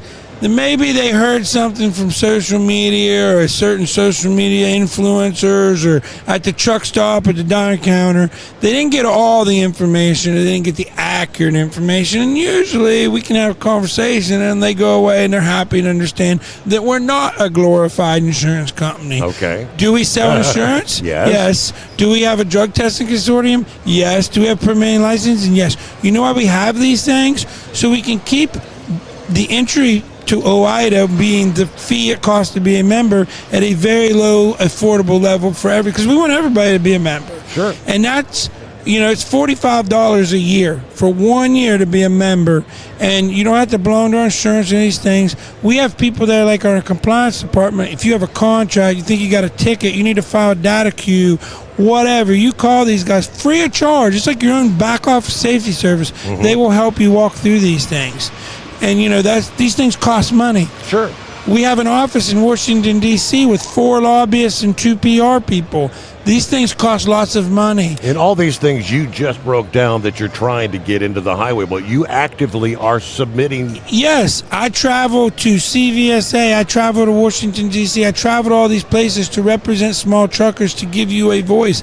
And these things, again, cost money. That's how we pay for these things. OIDA's insurance, OIDA's drug testing, OIDA's whatever, if you use one of our things like that, your money is directly going into advocating for you on Capitol Hill. I guarantee you our competitors, their money's not going to help you on Capitol Hill, and in some instances they're going to hurt you because there's a lot of things that we fight for because we put truckers and all that over our profits, and there's sometimes that we do things that maybe don't help the for-profit side of the insurance companies because it's not fair or not right to truckers. It's great for insurance companies, but it ain't great for truckers. And we do what's right for truckers. We were founded by truckers in 1973. We are still ran by truckers to this day. As you know, Steve, we have 22 board members. I'm the executive vice president. I have 2.5 million miles, 25 years as a small business trucker. Our president, Todd Spencer, was an owner-operator in the 70s and early 80s. Jim Johnson, who, one of our founders, and him and Todd built it. Jim was a trucker. You have to be a trucker to be the CEO, to be the president of OOIDA. We're not like the American Trucking Association, these other places where you just appoint fleet people or whatever. We've done the job. We understand how hard it is. We understand how tough it is. So that's what I tell people. And I also tell people, because as a trucker, I know myself, there's certain things we've done at OIDA that maybe wasn't necessarily good for Louis Pugh and Bumsteer Trucking, because that was my trucking company. But it was good for trucking overall. And that's what you have to look at when you're an organization of 130,000 plus members. You've got to look at what's best for the industry overall, not sometimes necessarily what's best for 1 or 2 people. And I get that, and we explain that, but usually we can get into that and work that out. So, we're a grassroots organization. We don't have the money of the American Trucking Association, some of these other people to fight the fight. Where we win is in numbers. When our members pick up that phone and call their lawmaker and talk to them about how these things, or send them an email, and it's real easy to get involved. We made it very easy. We got a website called fightingfortruckers.com. Everything you and I have been talking about and then some is on there. You can see who your lawmakers, you can get their phone numbers, you can send them a message. As I tell people, you can send your lawmaker a message from Fighting for Truckers faster than you can put something on social media complaining about something when we know it's going to do nothing when you put it on social media. May not do anything with your lawmaker either, but it's a much better chance than just complaining on social media. Exactly. So, I urge everybody to join OIDA. Of course, look at us. It's a very reasonable price. For the folks who's listening to your show and hearing this right now, you can either go online or you can call in the office. You can use the code FIGHting25 or FIGHT25, I'm sorry. Put that in there. You save $20. So it's actually going to cost you $25 for a year. How about that? You can't get a steak in any restaurant for Nope. $25 Barely anymore. get McDonald's anymore for that. Yeah, I know. That's breakfast. I ate breakfast the other day. High up, it was $25. Yeah. So I don't. And like I said, we're here for you. We're always here for you. Call in for anything, and we appreciate that. And most of all, we appreciate truckers and the hard work they do out there. It's a tough job. It's a thankless job, and appreciate them and love them all. I thank you, Louie, for always coming over, being so generous with your time to help us keep the folks informed out there. And look forward to. I'm not sure if you're on the list anymore. I don't think you're on tomorrow, are you? I think, we are on you? tomorrow. Yeah, you I can see me again. Oh, well, then that's great. All right. So, yeah. Well, for this episode, we'll wrap it up. Thank you for all the info. And you're welcome. Thanks, Steve. And thanks for what you do for trucking as well, my friend. I just looked at a note they handed me, and I think we were talking yesterday about the delete kits and the tune kits and whatnot. Oh, yes. The guy that got, I guess, exonerated by the president. I'm supposed to talk to him next. Oh, that's awesome. Well, you'll get more stories there. That's great. That's awesome. We'll be back with more after this. Live from Louisville, Kentucky, the 2026 edition of the Mid-America Truck Show, the Steve Sommers Overnight Drive. Truck downtime costs you money. One hidden killer on Cummins ISX 15 engines is weak injector cups. When they leak, coolant gets into the cylinders and suddenly you're facing a big repair bill. Industrial Injection has the fix. Our Torque Lock Injector Cup Kit with a threaded Torque Lock design. These cups stay sealed for good. No more coolant leaks. No more surprise downtime. Keep your truck on the road. Ask your shop for Industrial Injection Torque Lock Injector Cups today. Like the men and women who power America, the people at Hot Shot Secret work hard and play harder. We're the fastest growing diesel and oil additive brand in the country. We solve problems. We protect engines. We save you money. And more importantly, time. Hot Shot Secret, powered by science. Dean Michael, the tax doctor, here with Tax Help MD. As many of you know from Steve Sommers' show, I've been helping professional drivers solve their tax problems. I can help you too. If you've been struggling with back tax debt, call me now at 888-557-4020. Let's face it, these problems aren't going away all on their own. You need professional help so you can sleep better at night knowing you're in good hands. It's like I always say, keep your eyes on the road, I'll keep my eyes on the IRS. 888-557-4020. Your factory fuel filter is letting you down. AirDog heavy-duty diesel fuel systems don't just filter your fuel. The AirDog fully optimizes your truck's fuel system for peak efficiency. The factory-provided filter simply removes particulates and water from fuel. The AirDog system removes all contaminants, including entrained air, water, and particulates, and feeds the engine pump with optimal pressure. Check out airdogdiesel.com to learn how you can capture every bit of performance and efficiency from your fuel system.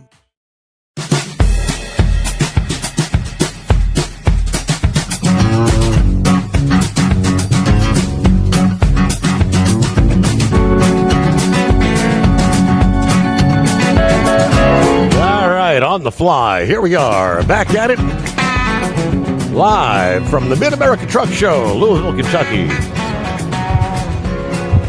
I got kind of somebody handed me a note a few minutes ago. I don't know, Troy, were your ears burning yesterday by chance? They were. Okay, there was a reason for that, because I was asking asking the OIDA about these delete kits and the tune kits and things like that, as they call it. And the rules and the regulations, how they've changed, where you no longer get criminal penalties, which, Troy, you got a criminal penalty, didn't you? Yeah, I went to Florence, Colorado, federal prison I was there 7 months. And that was for, what do they call it? Drivers can get more fuel economy if they delete some of the emission stuff. Is that what that was all about? Deleting EGRs and DEF and deep and the SCR stuff with the deaf foot, but way back when I got started in it, about 2000 on programming, but it all come about around 2007 with the EGR systems and stuff like that causing issues. People broke down, fuel mileage went away and everything else in that aspect of it. But basically what I got charged for was violating the Clean Air Act. Right. And now we're out. I got a full unconditional pardon from President Trump. And, how were you able to get that accomplished? Somebody had to petition for you, or? My wife and my son were the biggest, but it's kind of crazy. I had a neighbor. We live in Wyoming, but he's a lobbyist, and we went over the year before, or just before I went to prison. We went to New Year's Eve party over at his house, and that night he told his wife, he said, "I'm going to get Troy a pardon." And she goes, "What do you know about a pardon?" "I know nothing, but this is the way we do it in Wyoming. It's the cowboy way. Yeah. It's always been." So. And subsequently, now you've got is it Senator Cynthia Lumens, who's actually introduced to make sure no one like you ever goes to prison again for messing with diesel trucks. They can still fine you, I think, yeah, and it's gonna set you back financially. Yeah. But you're not going to go to jail.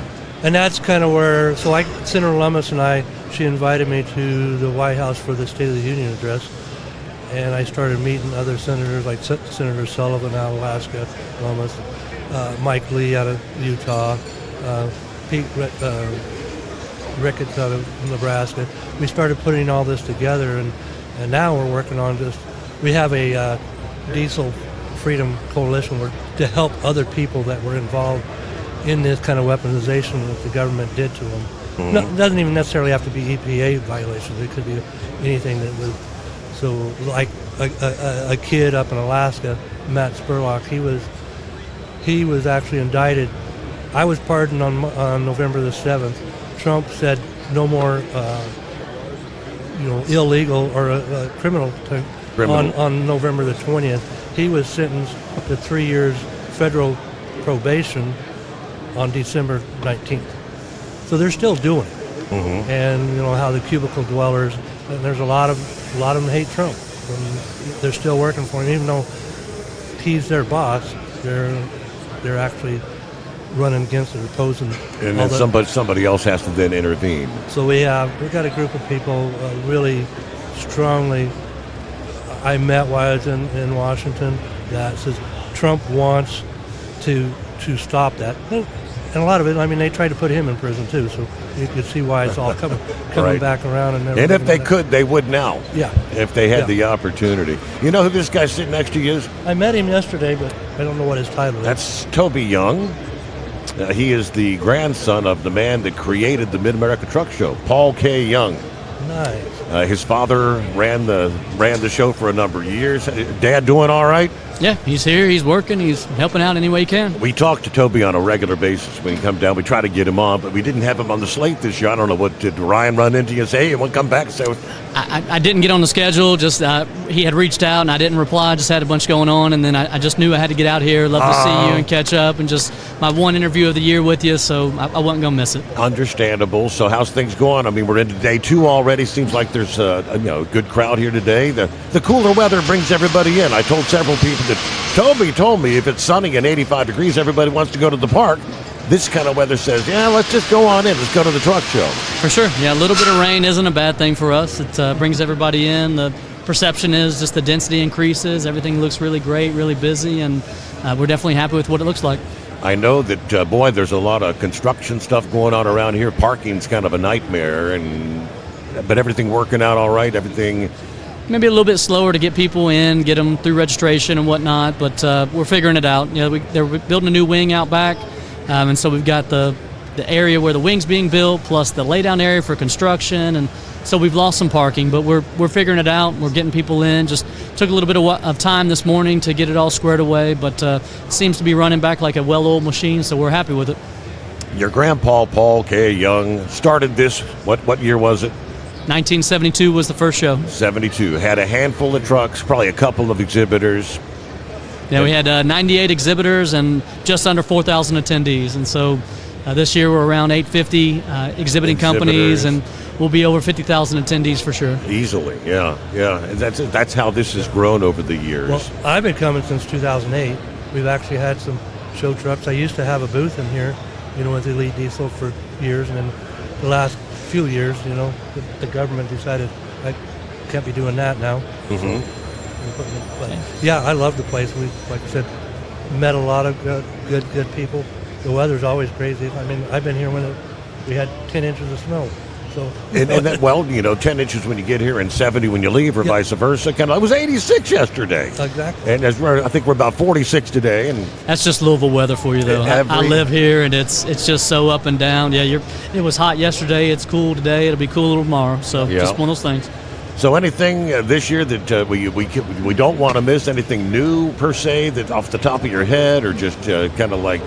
Well, sure. The reason I ran into this gentleman was talking about some truck pool suites, and so we got the truck pool back. We're having that this year. Yeah, that's tomorrow. Yep, yes. Tonight we have the concert. Bennett bringing back a concert with us.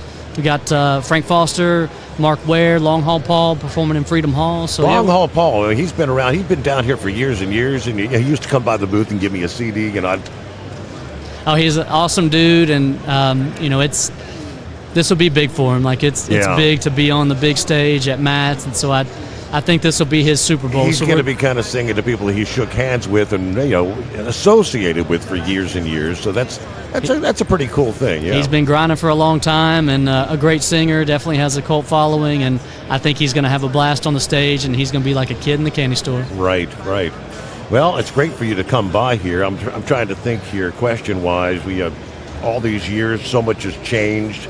Are they going to have that new wing open next year, or it'll be online next year? It's supposed to be finished actually here within like 6 months, and so Are we going to do that again? Will the truck show are they going to be more configured, kind of like this in the future? You think? Not sure yet. I kind of want to see what the finished product looks like, and we want to make sure that it aligns with all the workflow that we need, the flow of traffic, parking, everything else, and so we want to kind of evaluate first and figure out if we want to use that, maybe pivot some booths that way, or leave it alone, let the show, the show's bigger than it was last year, and so if we can keep growing and hope we'll need it here really soon, and we'll be in it before long. Everything's got to play it by ear for the moment, I guess. So we got a concert, Freedom Hall, this evening. You got all these chairs and things, and they're going to transition that into a truck and tractor pull arena in well under 24 hours.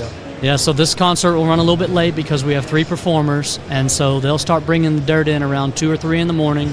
Got to get it conditioned, got to get, all those floor seats out. Is that on location, or they got to bring it from an outside place, or? It's there's some really great local contractors that take care of all this. The dirt is local, the contractors are local, and they're just going to work their butts off overnight. And you come in at 10 in the morning, there's going to be dirt down, and they're going to be just conditioning it, watering it, just getting to how the pullers need it. So while the world sleeps, the Mid-American Truck Show is in full swing.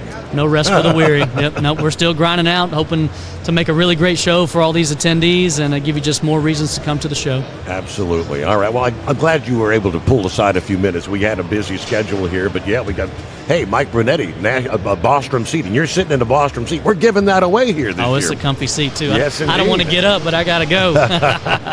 And for you, congratulations on the pardon, I guess. That has to be a good feeling that after 7 months, you say you were in? 7 months I was in prison. Wow. Just for tampering with emissions control on a truck. Well, you look at it, obviously the government at the time felt I was doing something wrong. I was helping American truckers or the farmers or the ranchers. They weren't surviving. I mean, and when COVID hit, that's kind of when it became criminal charge anyway, but we would be waiting 2-3 months for parts to even keep these guys going. And they're still making payments on a truck they can't use. This whole industry, this is what people don't see. But the big thing why I think some of this changing now is people aren't aware that the SCR, which is the DEF, is killing the pollinators, is killing the bees in the world. And we found this out through people that haul bees, how the exhaust and stuff was actually making the bees dormant. This is why we're trying to push that. We need a change. None of us are opposed to clean air. That's not the question at all. It's just we can't put people out of business. We can't, and we needed to do a different way. So we are approaching. With this Freedom Coalition, we've got results. We actually have a solution, and this is where we want to get that out. And that's what President Trump really likes. He wants to get rid of the weaponization, but when you come out with a solution also, we're making a difference. And that's why I feel, with the help of all the senators and everybody that's been on my side, I need to be out and start speaking. Do you have a website or a place where people can learn more about that? Yeah, so this Diesel Freedom Act, or Diesel Freedom Coalition is what it is. Diesel Freedom Coalition. And I actually have a QR code that I could actually pass on with today, but that's what this is. It's to help people that have been weaponized already. And like I said, there was a family in South Dakota that U.S. Ag, they had a ranch that's been in them for 75 years. Well, there was a fence boundary out that was in the Forest Service. Well, they had come out there and said they were illegally using this property, so they were going to put Heather and Charles in prison for this. They've been taking care of it for 75 years. This is that weaponization that the Biden administration and everybody was doing. Wow. This is what we're trying to. So it's just getting that word out there. And I own my own business, Elite Diesel Service, so it is with the trucking association that I associate with and everything in the world. Okay. I don't know if you guys, when we had the old version of the build-off stuff where we actually did that a couple of years with a guy out of Fort Wayne, Jim Raines, and he passed away when COVID hit. But it means a lot for us to be in here. Right. And right there, we got to cut it off because I'm up to the news break, but we'll be back after this. USA Radio News, I'm John Sommers. The Senate approved a funding package for the Department of Homeland Security, which will provide payment to TSA workers. The Senate's overnight vote is a step toward ending what's on track to be the longest funding lapse of any federal agency in U.S. history. The move followed word from President Trump Thursday he would be signing an emergency order for DHS to immediately start paying TSA agents amid the partial government shutdown. The House could vote on the measure before the end of today. Homeland Security changed their plans for fencing along the Texas-Mexico border. There's no longer the goal to build a border wall through Big Bend National Park. The 5.6 miles of proposed fence is going to be removed off the map. Presidio County Commissioner Deidre Hisler says it would have been a waste of money. They don't see illegal aliens because of natural barriers. The canyon walls are 1,500 feet tall. President Trump says the White House has a connection with the Loyola University student who was shot and killed in Chicago, allegedly by an illegal alien. While holding a cabinet meeting Thursday morning, Trump said White House Deputy Chief of Staff Dan Scavino's good friends with the father of 18-year-old Sheridan Gorman. He took it very hard. Dan took it very hard. Like the father, friends. They grew up together. Police say Sheridan was murdered by Jose Medina of Venezuela while walking in a park with friends last week. ICE says Medina has been living in the country illegally after entering it in 2023 and has a lengthy rap sheet. Trump said Gorman would be here today if Democrat leaders in Illinois would work with his administration to deport illegals.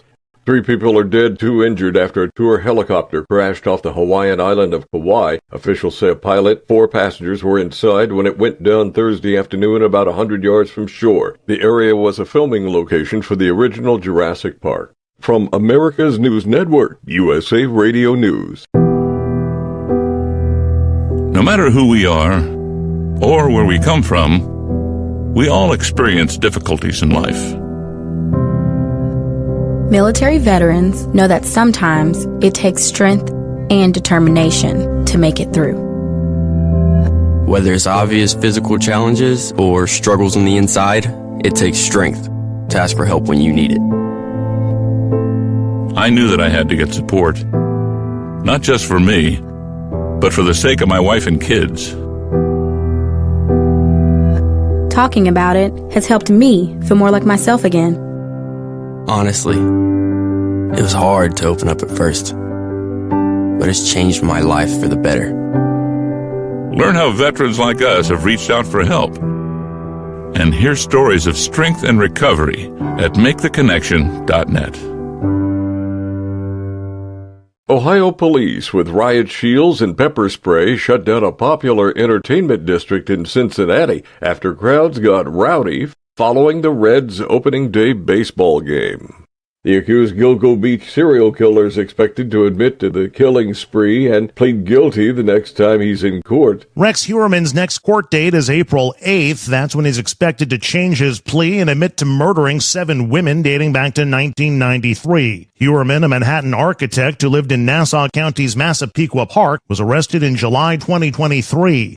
Remains of most of the victims were found in an isolated stretch of Gilgo Beach not far from Heuermann's home. His trial was set to begin in September. Heuermann's legal team had tried to separate the cases. They also challenged DNA testing techniques. The judge rejected both arguments. In New York, I'm Andrew Whitman. A brother and sister are charged in connection with an alleged plot to attack MacDill Air Force Base in Florida. The FBI says Alan Zing's facing multiple charges after allegedly planning a device at the base in Tampa, headquarters for CENTCOM, which is overseeing military operations in Iran. His sister, Anne Mary Zing, is charged with accessory after the fact and tampering with evidence.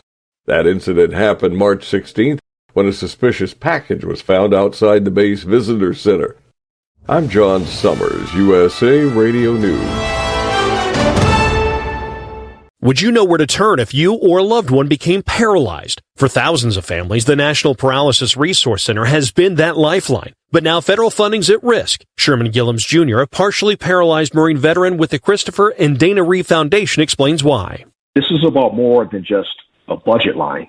It's about veterans, caregivers, and families, real people who need these resources to live more productive and independent lives. Learn more at ChristopherReeve.org. Truck downtime costs you money. One hidden killer on Cummins ISX 15 engines is weak injector cups. When they leak, coolant gets into the cylinders and suddenly you're facing a big repair bill. Industrial Injection has the fix. Our Torque Lock Injector Cup Kit with a threaded Torque Lock design. These cups stay sealed for good. No more coolant leaks. No more surprise downtime. Keep your truck on the road. Ask your shop for Industrial Injection Torque Lock Injector Cups today. So you missed an episode of the Steve Sommers Overnight Drive, and now you're suffering night sweats and panic attacks. Well, don't worry, we've got the cure. Never miss a broadcast of the Steve Sommers Overnight Drive. Consistently ranked as one of the top podcasts and radio shows in America, we've made it easy for you to catch up on past shows. Find the Steve Sommers Overnight Drive wherever you get your podcasts or at overnightdriveradio.com. And never miss an episode of the Steve Sommers Overnight Drive.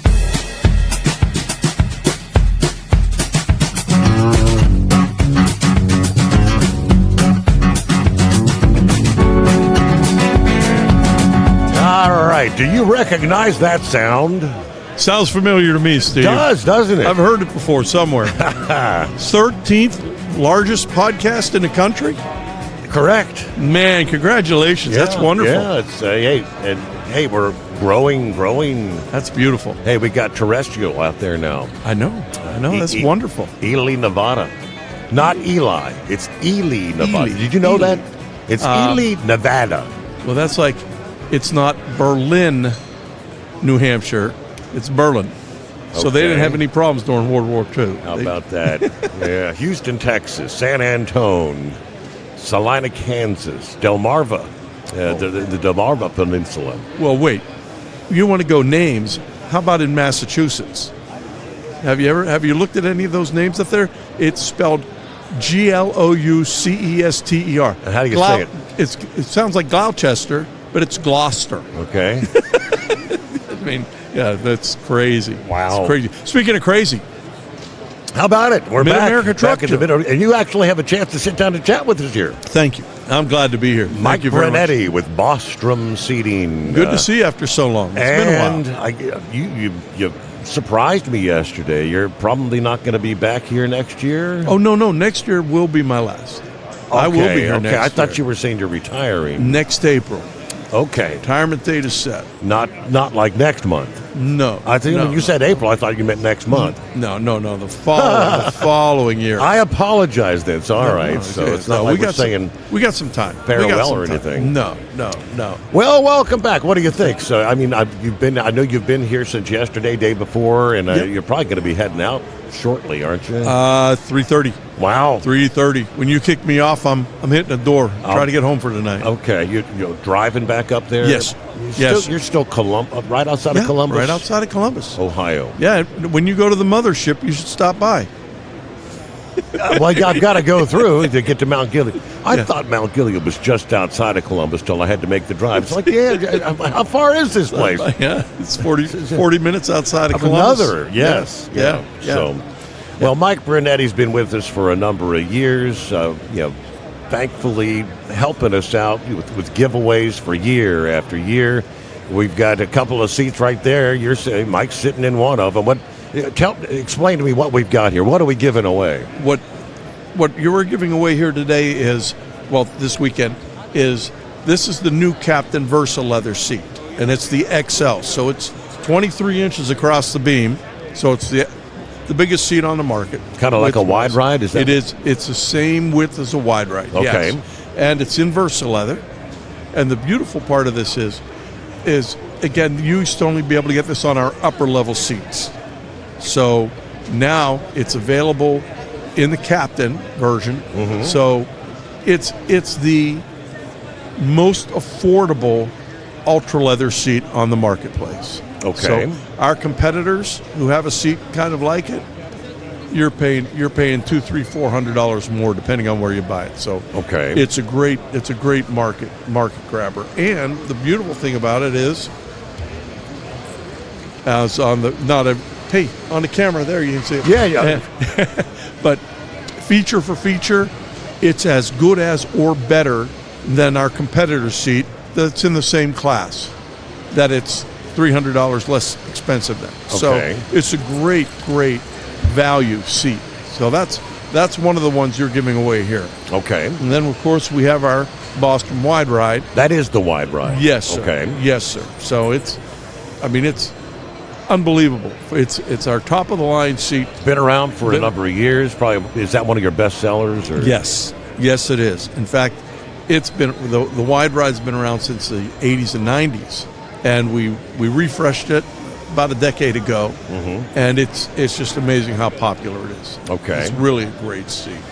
So, and then we're coming out. One of the things we're doing different than we've done before is we've come out with some limited series seats. We're coming out with the Pro Ride, the seat you're sitting in right there. We're coming out with it as an America 250 anniversary seat in red, white, and blue. Oh. Well, gray, red, and blue, because white would just get too dirty too quick. Gotcha. So okay, we have something like that. 250th anniversary. Yeah, that'll be. How about that? It's just about time. I remember the bicentennial. Mm-hmm. I remember being a kid and, hey, these quarters are cool. The bicentennial quarters. Yep. So we're getting old. Oh, don't tell me. Don't tell me. The machinery's feeling it. I mean, right. So the other thing we have new, and one of the things you're giving away, is we've just come out with them seat covers. I heard him saying seat covers, so explain that to me. Well, people buy a new seat, especially your fleet customers. Mm-hmm. They don't want to get the seats all dirty and messed up. So we have these seat covers. They're made out of fabulous material, and they're universal. It's taken us 2 extra years to come out with this. We started working on this quite some time ago, but we wanted them to be universal. So it's semi-universal because you got your narrow seats, you have your wide seats. Mm-hmm. So we've got a couple versions, some to fit the narrow seats, some to fit the wide seats. So they have just come out. In fact, we have not even received our first production quantity of them, and they're sold out. Really? Our second production quantity order is almost sold out as well. And so, again, just phenomenal, and under $100. Under $100 retail. So it's a great value. So when I think of seat covers, I mean, isn't it kind of difficult to get one to fit snug correctly? Well, you can feel like it's always out of whack kind of thing. I've got a story to tell you about our engineer. All right, we've got an engineer. His name is Joe Jones. Guy's phenomenal. He's not listening right now, so I'm not saying it just to suck up to him. But he's working. He better be working. Anyways, Joe, we have to talk about our universal adapter kit. Joe came up with that. But Joe also came up with something that's now we're not trademarking. What do? You patent it. That's being patented. So, yes, you're right. It's difficult to get a seat cover that fits all sorts of things. What Joe came up with is basically Velcro wings. So the back of the seat cover is kind of a carpet. And these Velcro wings on the side of the uppers fold around and actually tighten the whole seat up and bring it together. And the side panels are like an elastomer material with this Velcro, and it just fits perfect. It's amazing how this works. So we'll be at a lot of the shows. We'll be showing them at all the dealerships. It's a great product, and it's online as well. And it goes like around the armrests. It goes over the seat back completely. You can get armrests if you wish, but it has holes so you can put it around with the armrest. Those armrests kind of pop out and you can put them back in. You don't have to do that for this. You don't? No, the cutout allows you to go right around the armrest. So it's excellent. And then you have a second piece that actually fits over the seat cushion. Okay. So the seat back is one, then the seat cushion is the other. So very nice product. I do know in some of our, what do they call it, Steve Sommers Overnight Drive survival kits were given away. There are seat covers included in those kits. Oh, wow. Yeah, okay. Supposedly. I know we're giving some away. I didn't know they were in your kits. But one thing about this guy, Joe Jones, all right, and this is a story I like to tell, and we've been trying, everyone in our industry that sells seats has been trying to come up with a universal adapter kit because the OEs don't give a darn about us. So they make their floors the way they want to make their floors. Sometimes you need an adapter kit to make a seat fit into your vehicle. And like I said, for years and years and years, we've been trying to come up with something. The 25 years I've been in the industry. And then wouldn't you know it? And I don't know if there's any connection here, Steve. Not sure if there's a connection. Okay. But 30 days after they made recreational marijuana legal, came up with the idea of the adapter plate. There's got to be a correlation. But actually, so instead of one plate, he came up with 2 dog bone plates that fit together in different ways for the different OEs. Okay. And so you have, we used to have 15 different adapter plates. Our competitor has 15 different adapter plates. So instead of having to have all these adapter plates, you need one kit rather than that. So really, really nice. So you're saying that's like it'll go in a PACCAR, it'll go in an International, it'll go in a whatever? PACCAR, Volvo, International. Really? With this kit, this 2-plate kit, every single one of our Class 8 seats will fit into any Class 8 truck. How about that? Yeah, so it's a real breakthrough, and really not tied to recreational marijuana at all. I got that. Hey man, I've got an idea. Hey, wait, but I need to get some munchies first. Yeah. And then we also, I don't know what we're like with time. Are we run up against it? We're good. All right. We also came up with another seat because a lot of the cabs are narrow, and the outboard controls on a seat, sometimes they're not reachable because, especially your Macs, some of the Petes, they're very narrow, the Kenworths, so you can't even get an outside armrest on it. So the Commander came out, and all of the adjustments are on the inside, so you're able to adjust it, take care of it. It comes with a single armrest on the outside as well. So fits up real well, works real well, and all of these things I've been telling you about, they're just crazy. We're in a down year, right? Yes. Down year. We're up over 23%, our sales. Okay. So this stuff is taking off. It's catching fire. Yeah, so you think, I mean, we've been in the 3.5 year kind of like a freight rate recession. Things are supposed to be coming out. Or drivers maybe saying, okay, the bottom is hit. Let's go ahead. Maybe been neglecting maintenance or necessities, new seats and things like that. But Steve, still, with the way the world is right now, yeah, there's a lot of puckering up going on out there. Uncertainty. Yeah, and so there's that. So for us to be gaining sales at this time is, I think we're winning back market share. You know, during the pandemic, people were buying wherever they could get it, and so we, with the supply chain issues, all of that, we seriously lost some ground. And to me, it seems we're gaining that ground back. And do you feel like the supply chain's back to pretty close to normal with you guys? Everything running full steam ahead. Alabama, right? Still making made in the USA. Made in the USA. Everything. South of it's between Birmingham and Talladega, right? Right. So, but a little north. Piedmont, Alabama is where the plant is. So yeah, and we also manufacture product out of Lenore, Tennessee, which is our large plant that provides to the OEs as well for all the original equipment. So it's all a good place, and it's been good. We're here at the show, down here at this booth. We're not here as National or Bostrom, but one of our distributors bought a whole trailer load of seats, brought them down here to sell at the show. So he's right up the road here at aisle 11092 is his booth number. It's called Ohio Surplus. Free. You know, there's a free hit for him, but Ohio Surplus right up.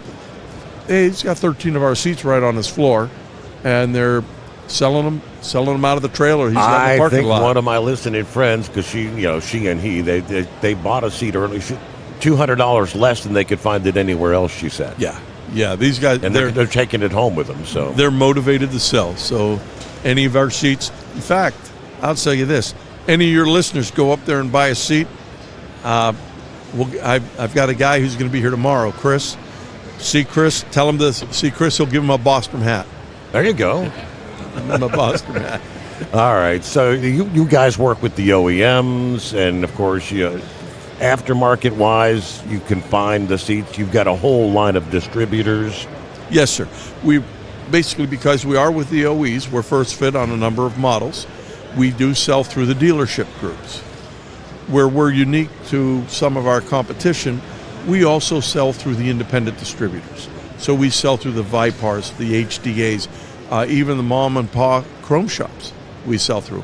Ohio Surplus and Recycling, the company right up the aisle here, they are I'd like to say they're a small distributor, but they've bought more seats in the first few months of this year than I've sold to anyone else. They've bought over 300 and some seats here recently. So they're doing one heck of a job. And they're opening up a second location. They're up in, I keep wanting to say Farmington, but it's not. It's Forest, Ohio. Okay. They're located in Forest, Ohio. So, a couple of years ago, you were introducing a technology. You brought some seats down here that we didn't have that issue in the past, where you would pump them up, and now the technology is to help drivers when they're ready to get out. What is it? They automatically release, and then when you sit back down, they pump up again? They're an auto level, and that's available on the upper end seat. And the people who use that most are not your over-the-road drivers so much, but your local delivery driver, your dump truck drivers who are making 20, 30 stops a day. In and out. Right. Because when you have the seat aired up and you get up, the air pressure raises the seat. What this does, it's an automatic, we call it automatic dump valve, and as soon as you take your pressure off, it drops down to the bottom position. When you get back in and it senses that, it refills the airbag back to where you were last. So it basically, like in your car, you've got your automatic positioning seat. That's what it is. Put it back where it was. Right, exactly. What else we got? I mean, CVG Group still the parent company? Yes, sir. And we've both National and Bostrom are owned by the mothership CVG, and it's been great. It's really been great because we have our aftermarket product being provided for both companies, both product brands, and what it's allowed us to do is it has allowed us to basically purchase better because of the volumes of both brands.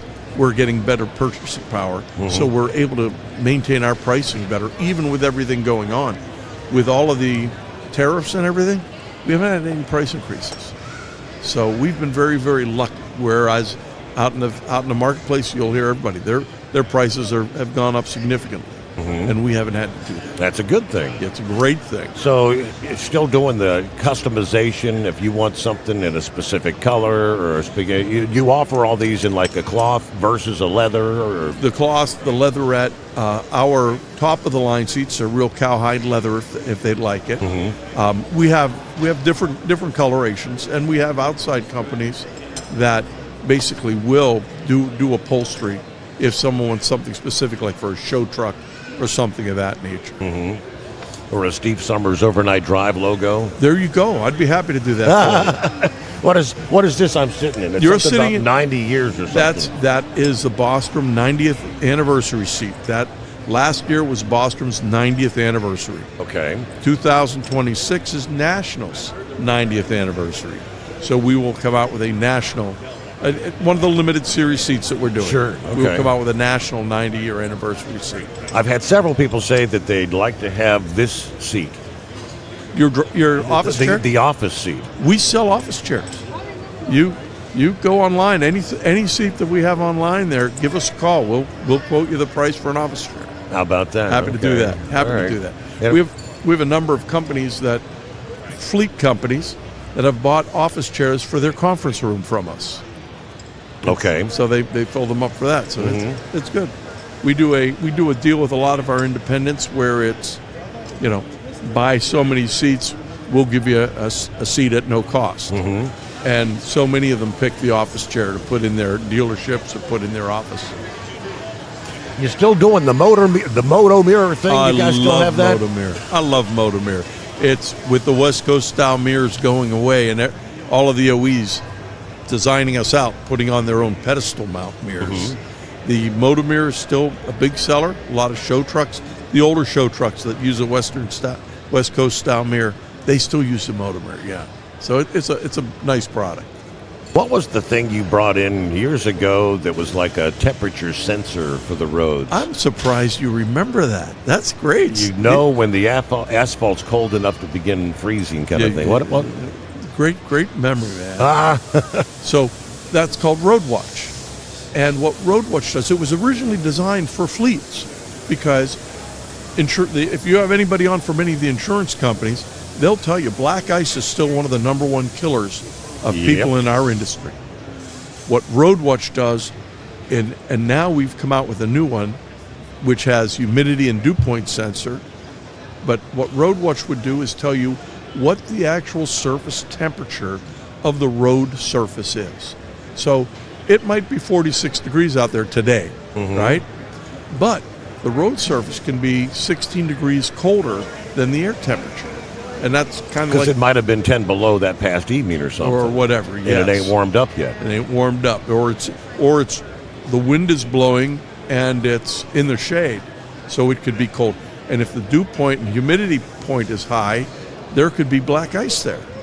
So this lets the driver know what they're driving on. And you're going to adjust your driving to that. You're not going to hit your brakes. You're not going to change lanes. You're not going to speed up or slow down because that puts you into a sliding position. Right. So it lets them know what they're driving on.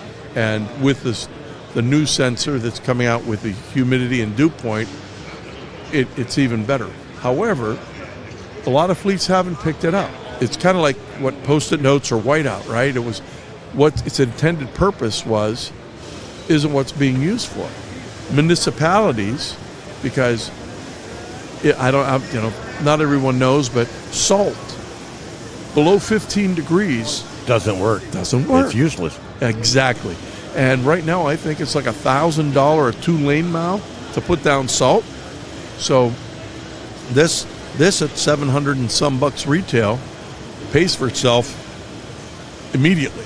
So a lot of people, a lot of municipalities, a lot of state turnpike authorities, ODOT, things like that, use it to check their road surface temperatures for putting down their snow and ice abatement. They can learn all about that stuff at like CVG, right? The At Commercial CVG Vehicle Group. or roadwatch.com, motomir.com, bostromseating.com, and nationalseating.com. Yes. Yeah, it's got the whole gamut covered there. So Yes. Yeah. all right, believe it or not, it's 28 past the hour. It is. Yeah.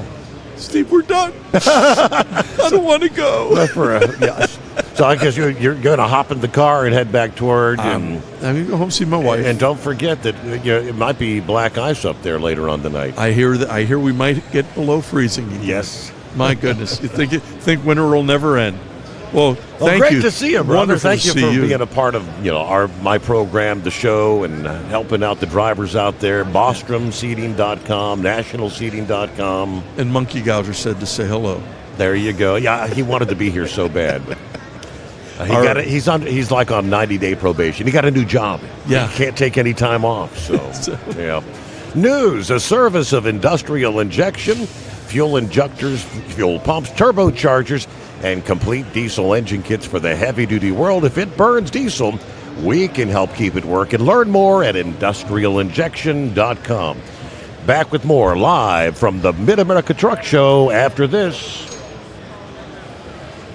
Truck downtime costs you money. One hidden killer on Cummins ISX 15 engines is weak injector cups. When they leak, coolant gets into the cylinders and suddenly you're facing a big repair bill. Industrial Injection has the fix. Our Torque Lock Injector Cup Kit with a threaded Torque Lock design. These cups stay sealed for good. No more coolant leaks. No more surprise downtime. Keep your truck on the road. Ask your shop for Industrial Injection Torque Lock Injector Cups today. Like the men and women who power America, the people at Hot Shot Secret work hard and play harder. We're the fastest growing diesel and oil additive brand in the country. We solve problems. We protect engines. We save you money. And more importantly, time. Hot Shot Secret. Powered by science. Dean Michael, the tax doctor, here with Tax Help MD.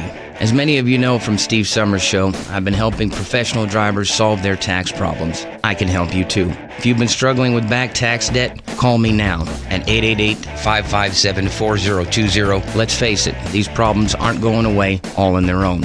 You need professional help so you can sleep better at night knowing you're in good hands. It's like I always say, keep your eyes on the road, I'll keep my eyes on the IRS. 888-557-4020. Your factory fuel filter is letting you down. AirDog heavy-duty diesel fuel systems don't just filter your fuel. The AirDog fully optimizes your truck's fuel system for peak efficiency. The factory-provided filter simply removes particulates and water from fuel. The AirDog system removes all contaminants, including entrained air, water, and particulates, and feeds the engine pump with optimal pressure. Check out airdogdiesel.com to learn how you can capture every bit of performance and efficiency from your fuel system. USA Radio News, I'm John Sommers. The Senate approved funding for the Department of Homeland Security, which excludes ICE and part of Customs and Border Protection. Deposed Venezuelan President Nicolas Maduro in court in New York City Thursday learned his case is not being dismissed. The Justice Department has launched a civil rights investigation into California's women's prisons. Federal prosecutors secured indictments against a Florida brother and sister in connection with an explosive device found earlier this month near the Visitors Center at MacDill Air Force Base. President Trump says he's pausing strikes against energy plants in Iran for another 10 days because Iran asked him. They asked for 7. You're going to say, oh, Trump's a terrible negotiator. They asked for 7, and I said, I'm going to give you 10. From America's News Network, USA Radio News. Commerce moves fast. Your business should too. If you're not on the first page of search results, you're losing customers. Out of sight, out of mind is true. Don't let that be you. iLocal.net has helped local businesses dominate search results since 2009. For a limited time, iLocal.net is offering a free website analysis to improve the online presence of your business. Local business owners across the U.S. turn to iLocal.net to improve their search engine rankings. Search engines are constantly changing their algorithms. You need the professionals who know how to use those changes to benefit your business. Don't hope for new customers. Get found and be chosen. Call 888-699-2407 for your free website analysis. Don't wait. Call 888-699-2407. That's 888-699-2407. For your free website analysis, call 888-699-2407.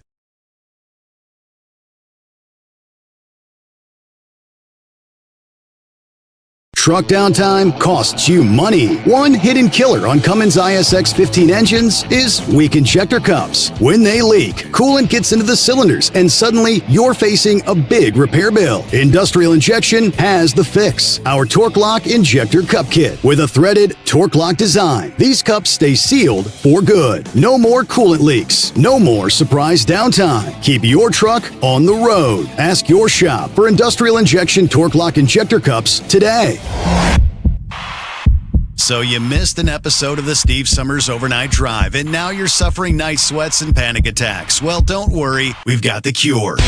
Never miss a broadcast of the Steve Sommers Overnight Drive. Consistently ranked as one of the top podcasts and radio shows in America, we've made it easy for you to catch up on past shows. Find the Steve Sommers Overnight Drive wherever you get your podcasts or at overnightdriveradio.com. And never miss an episode of the Steve Sommers Overnight Drive.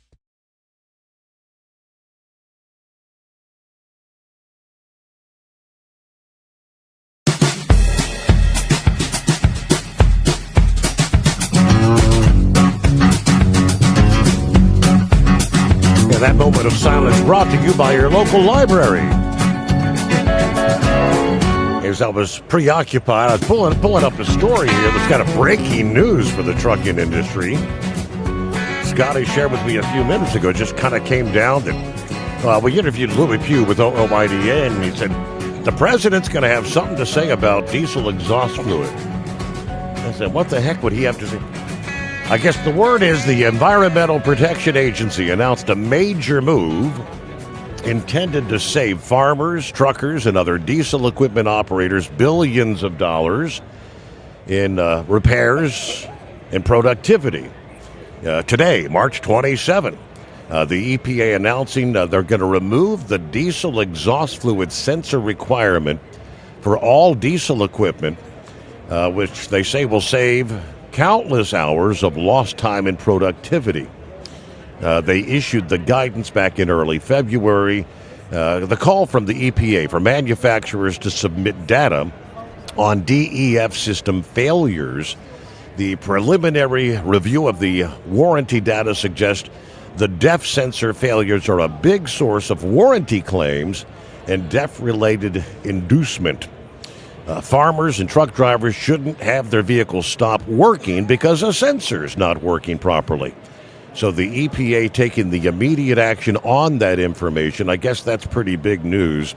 I think when we get Louis Pugh back on tomorrow, he'll have maybe some more details on that. But how about that breaking news for the trucking industry right here during the Mid-America Truck Show? All right, during the break, who'd we have? Musical chairs. Jake Hopkins, welcome aboard. Thanks for having me. Glad to be here. Jake is fast. It says Fast Motorsports, or he's Fast Diesel Solutions. What is it? Fast Fuel Systems, all the above? Some days I don't know. We got a family of companies. The core is Fast Diesel Fuel Systems. That's the genesis of Fast, and we've since sprung off Fast Fabrication, Fast EGR Solutions, and Fast Motorsports. How about that? It's a lot. Okay, so start me out with where do you begin? Which one do we start with here? Well, the origin of Fast Diesel Fuel Systems goes back to 2003. A lot of people, hopefully, will be, if I'm doing my job, will be familiar with our product, or at least aware of our product. Brad, the founder and president of Fast Diesel Fuel Systems, got his start as a professional driver for years and years. To make a very long and important story short, he discovered a lot of the problems that air and fuel were causing for truckers in terms of mileage and reliability. And FASS, F-A-S-S, is Fuel Air Separation System. He developed it to solve those problems, and that's been, 23 years strong now.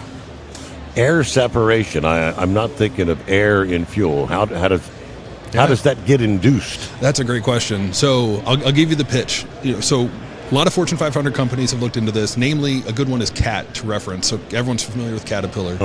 There's CAT documentation that states it very plainly that air or fuel is at least 10% air when stationary, which is painful to think about at $5 a gallon. Right? Really? You're like, I'm paying all this for fuel. Well, part of your money is going to air. I would have never guessed. And I wouldn't have either. So our system is designed and engineered to remove that entrained air and vapor from the fuel, which that 10% number that CAT gives you, that grows as your fuel sloshes and heats up throughout your driving cycle, depending on how and where you're driving. Okay. And that 10% can increase exponentially and make problems worse and worse and worse. So that is the elevator version of what FAST is originally designed to do. We're also very effective at removing water and debris from your fuel. What if I don't remove the air and the water and all that? What kind of symptoms? What am I going to see without this? So that's a great question. So, and we have a lot of data to back this up because we don't want to be the snake oil, right? We want to verify everything we say. We want to give people a big ROI on purchasing a product with us. In our fleet testing, the fleets that we've partnered with, we typically see a 3x increase in injector and injection pump life. That's kind of the big long-term ROI. Is you're not replacing injection components nearly as frequently as you would because your fuel is a better lubricant. You're getting better combustion. You're getting more thorough combustion. You're getting more out of your fuel in terms of power and efficiency. So to answer your question, in most cases, a lot of guys can go hundreds of thousands of miles without our system, and their truck runs fine. And truly, they may not know the difference until they put our system on, and then they see the difference.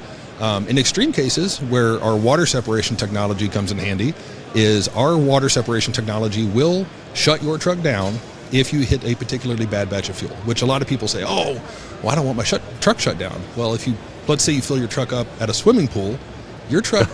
That's not good. It's going to shut down eventually, and that does unfortunately happen.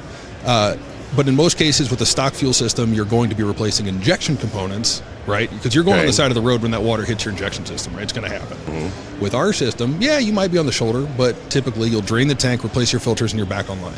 So our system is also that insurance policy. So we've got both long-term and short-term benefits. How common is it to run into a bad batch of fuel?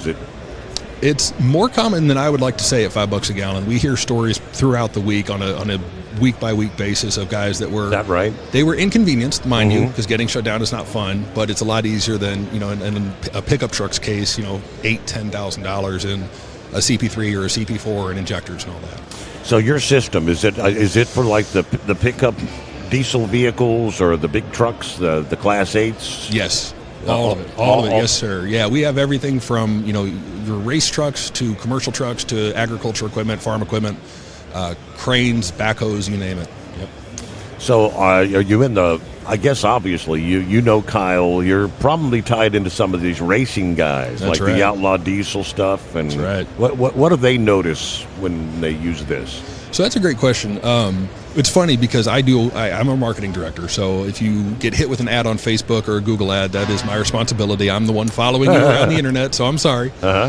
We are known in the performance world and the drag racing world, the dyno competitors. We're very grateful to that community. They've been amazing for us. We ourselves, I compete in that world. I should say participate.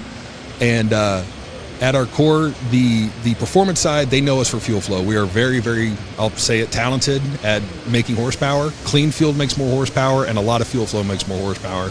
So anywhere from a stock pickup or semi all the way up to Mario MHPD. A lot of people be familiar with Mr. Mario, making 3,500 plus horsepower on fuel. We can do it all. I've heard the name Mario, but I'm not really sure what they're referencing. Oh, the one and only. You have to meet him. Mario owns Mario High Performance Diesel out of Canada. If you ever get a chance to Google MHPD, you'll see the beast. It is his 3,000 horsepower rig that's gone 13.0 in the quarter mile at 13,000 pounds of curb weight. Wow. It's quite the truck. How about that? So how easy or difficult is installing a system like this? Can a backyard mechanic do it, or is it a shop visit, or in how much time? That's another great question. You're teeing them up beautifully. I appreciate that so much. So with our industrial series system specifically designed for commercial applications, we cut about 2 hours off the install time. So usually if you're handy with a wrench, 2 to 4 hours.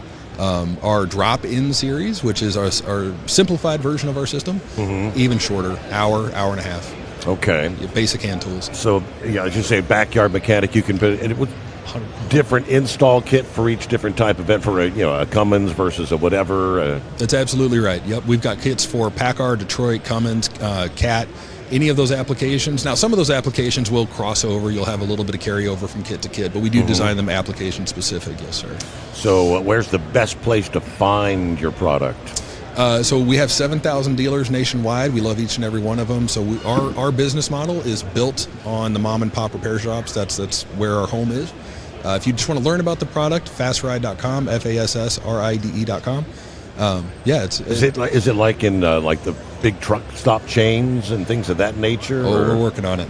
Oh, okay. We're working on it. Yes, sir. You said 7,000. I thought that's a lot. It's a lot. Yeah, it's all individuals. Yeah, and we work with great shops like Redneck Diesel Performance, MHPD. A lot of the Class 8 stuff is done through some of those big names as well. But yeah, we're very fortunate in that way. A couple of years ago, I interviewed a guy, and I could have swore he was running some sort of a race truck.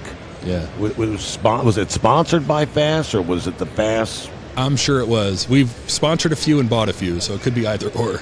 Okay. Because it was a father and son that was there, and I think he had just won a championship. Do you still have race trucks? Do they? Oh, yeah. Oh, we could talk about horsepower all day.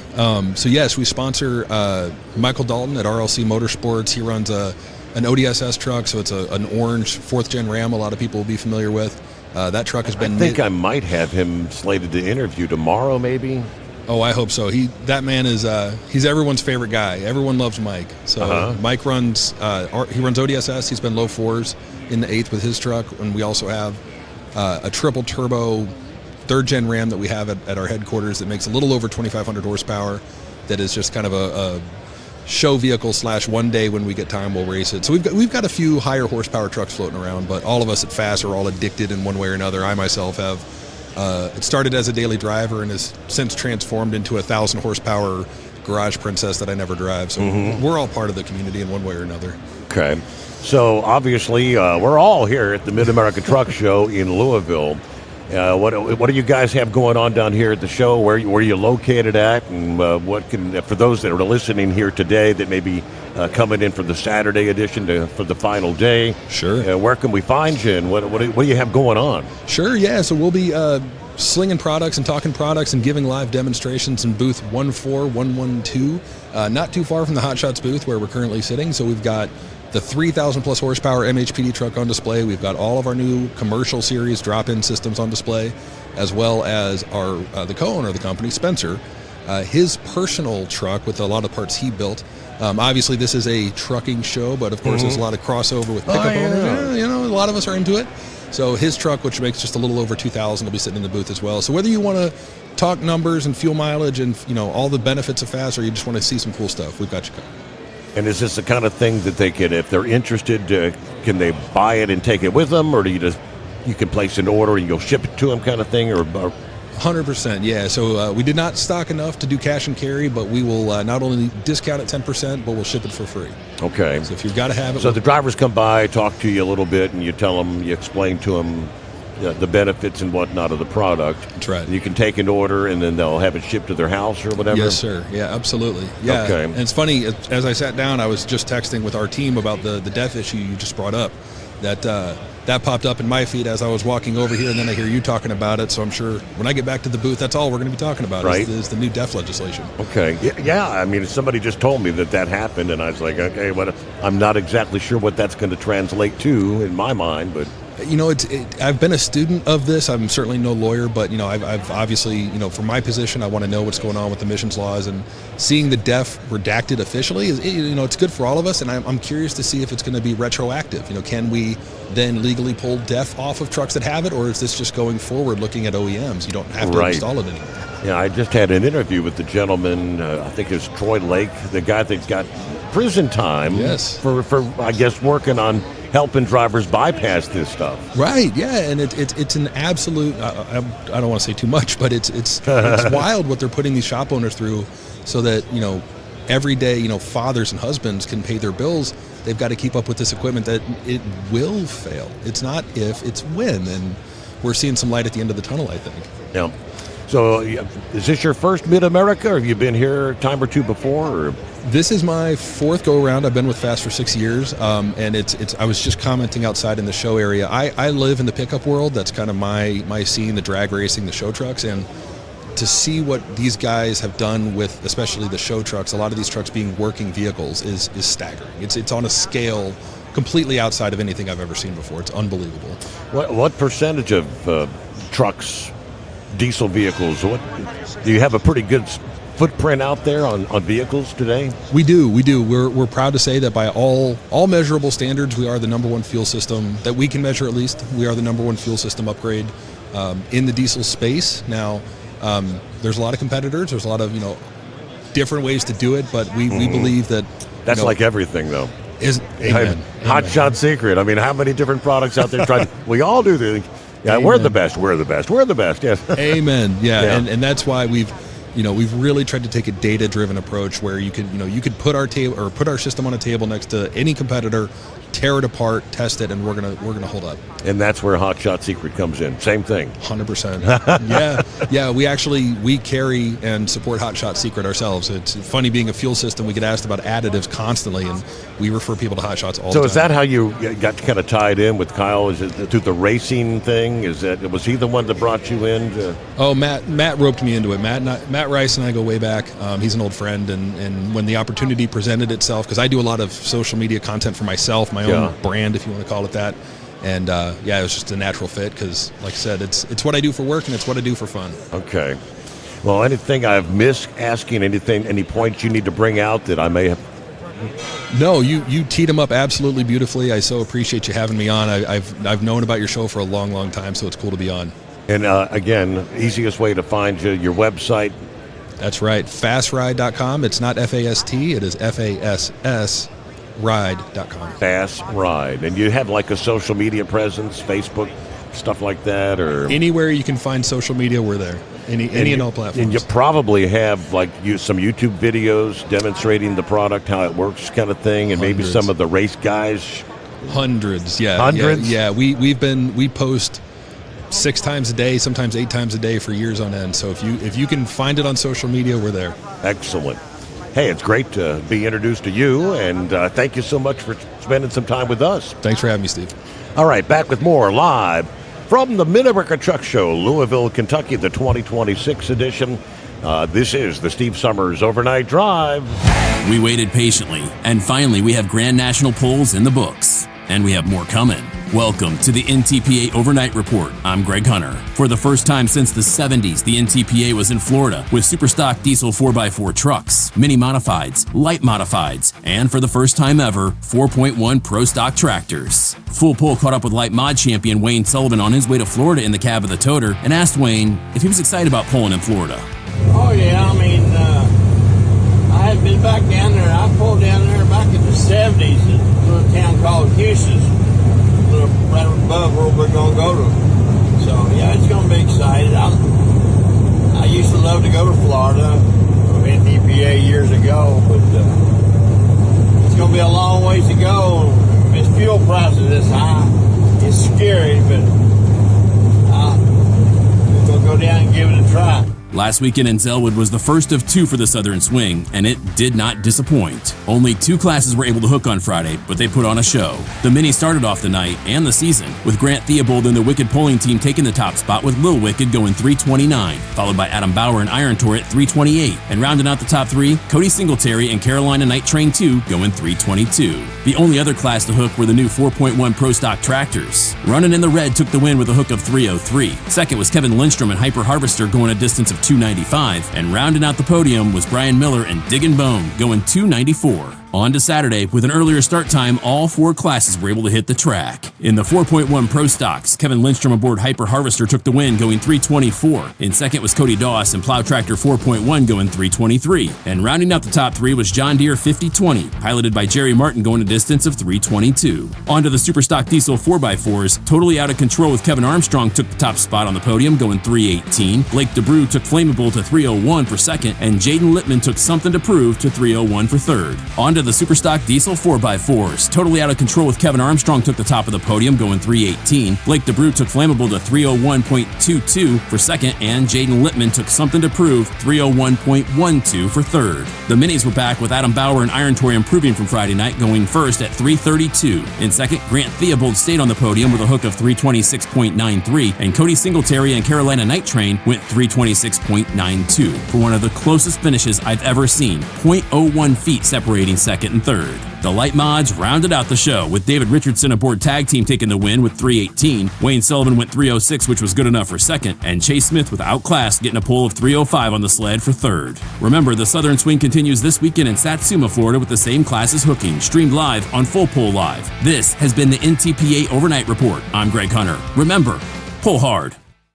Truck downtime costs you money. One hidden killer on Cummins ISX 15 engines is weak injector cups. When they leak, coolant gets into the cylinders and suddenly you're facing a big repair bill. Industrial Injection has the fix. Our Torque Lock Injector Cup Kit with a threaded Torque Lock design. These cups stay sealed for good. No more coolant leaks. No more surprise downtime. Keep your truck on the road. Ask your shop for Industrial Injection Torque Lock Injector Cups today. Come join the Steve Sommers Overnight Drive as we broadcast all 3 days from the Mid-American Truck Show in Louisville, Kentucky, March 26th through the 28th. Don't miss your chance to see the latest in trucking tech, gear, and more. Stop by the booth to meet Steve and register for your chance to win a new truck seat or truck seat cover for your big rig from Bostrom Seating. Plus, buy SSOD gear, win survival kits, and pick up your Hot Shot secret products to keep your ride on the road. Come see the Steve Sommers Overnight Drive in Louisville, Kentucky at the Mid-American Truck Show, March 26th to the 28th. Learn more at overnightdriveradio.com. Your factory fuel filter is letting you down. AirDog heavy-duty diesel fuel systems don't just filter your fuel.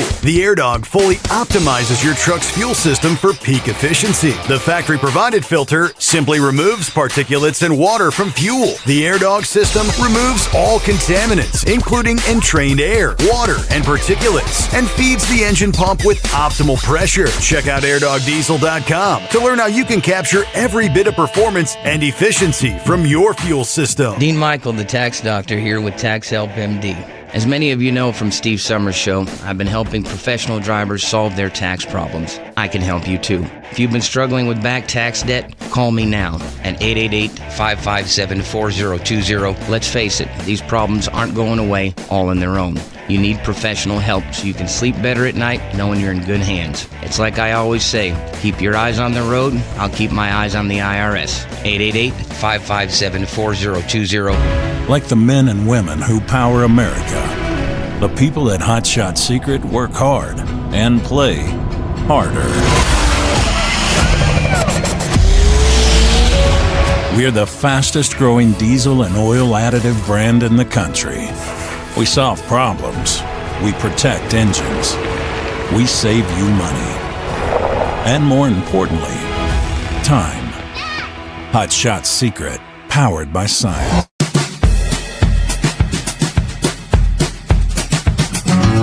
All right, just a couple minutes left here. We'll be rolling toward news break, top of the hour.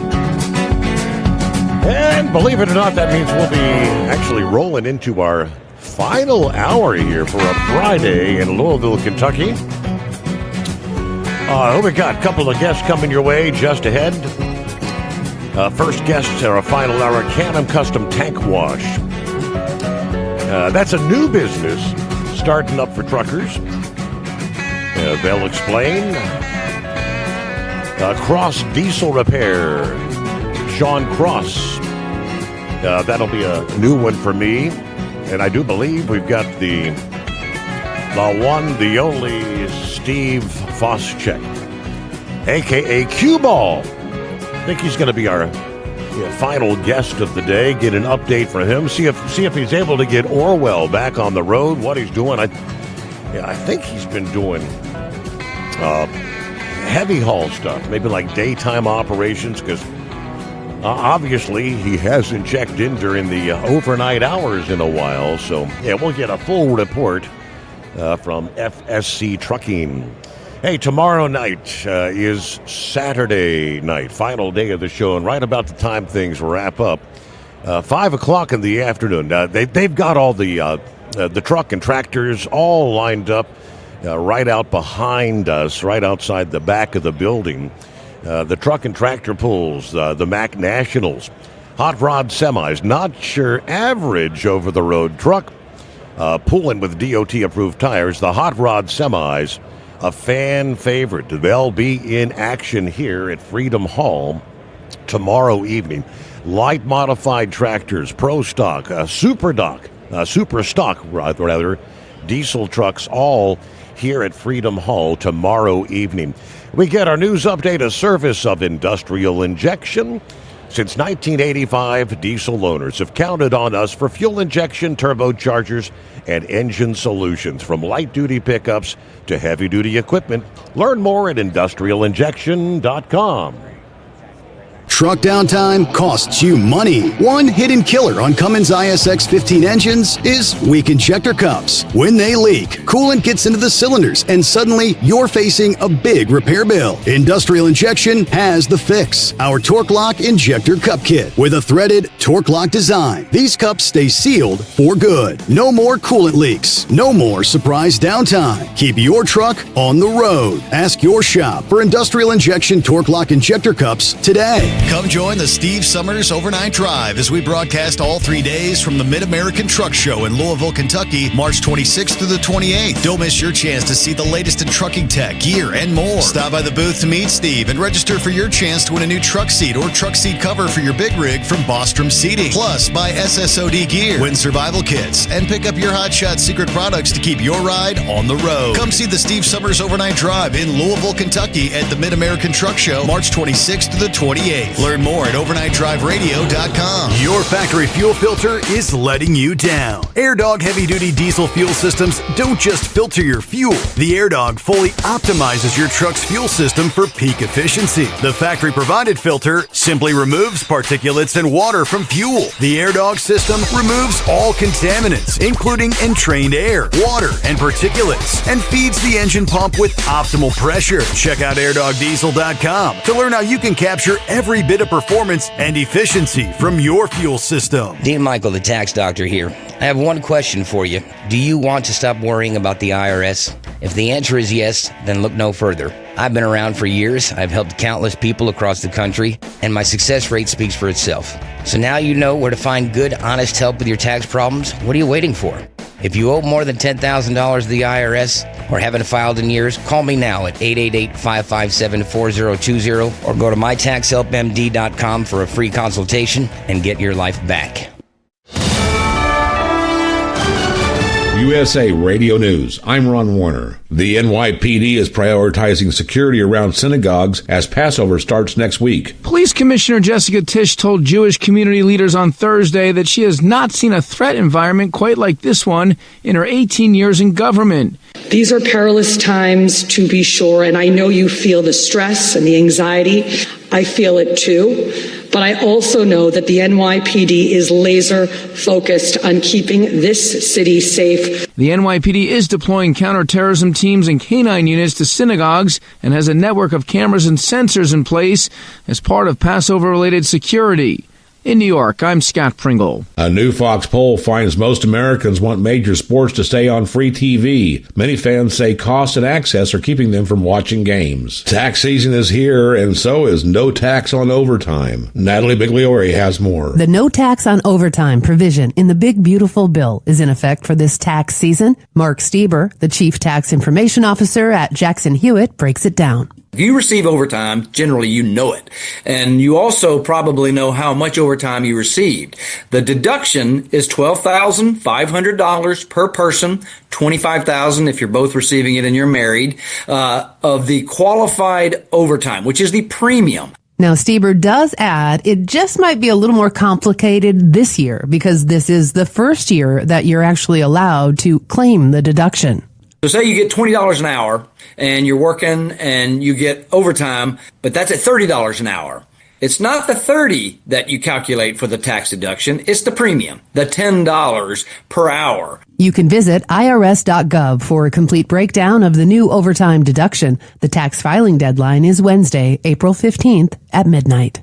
From America's News Network, USA Radio News. Maybe this is you too. There's enormous frustration right now with healthcare costs. It is amazing. Healthcare costs for families in the last 20 years have almost tripled, and it just keeps getting worse. All this to say, this is why MediShare is so in demand right now. People are looking for alternatives, and MediShare is proven. You can save thousands of dollars a year and actually like it more. Over 1 million Americans are now part of healthcare sharing, and MediShare is the gold standard. It's trusted. It works. It's been helping people save money and have peace of mind now for 30 plus years.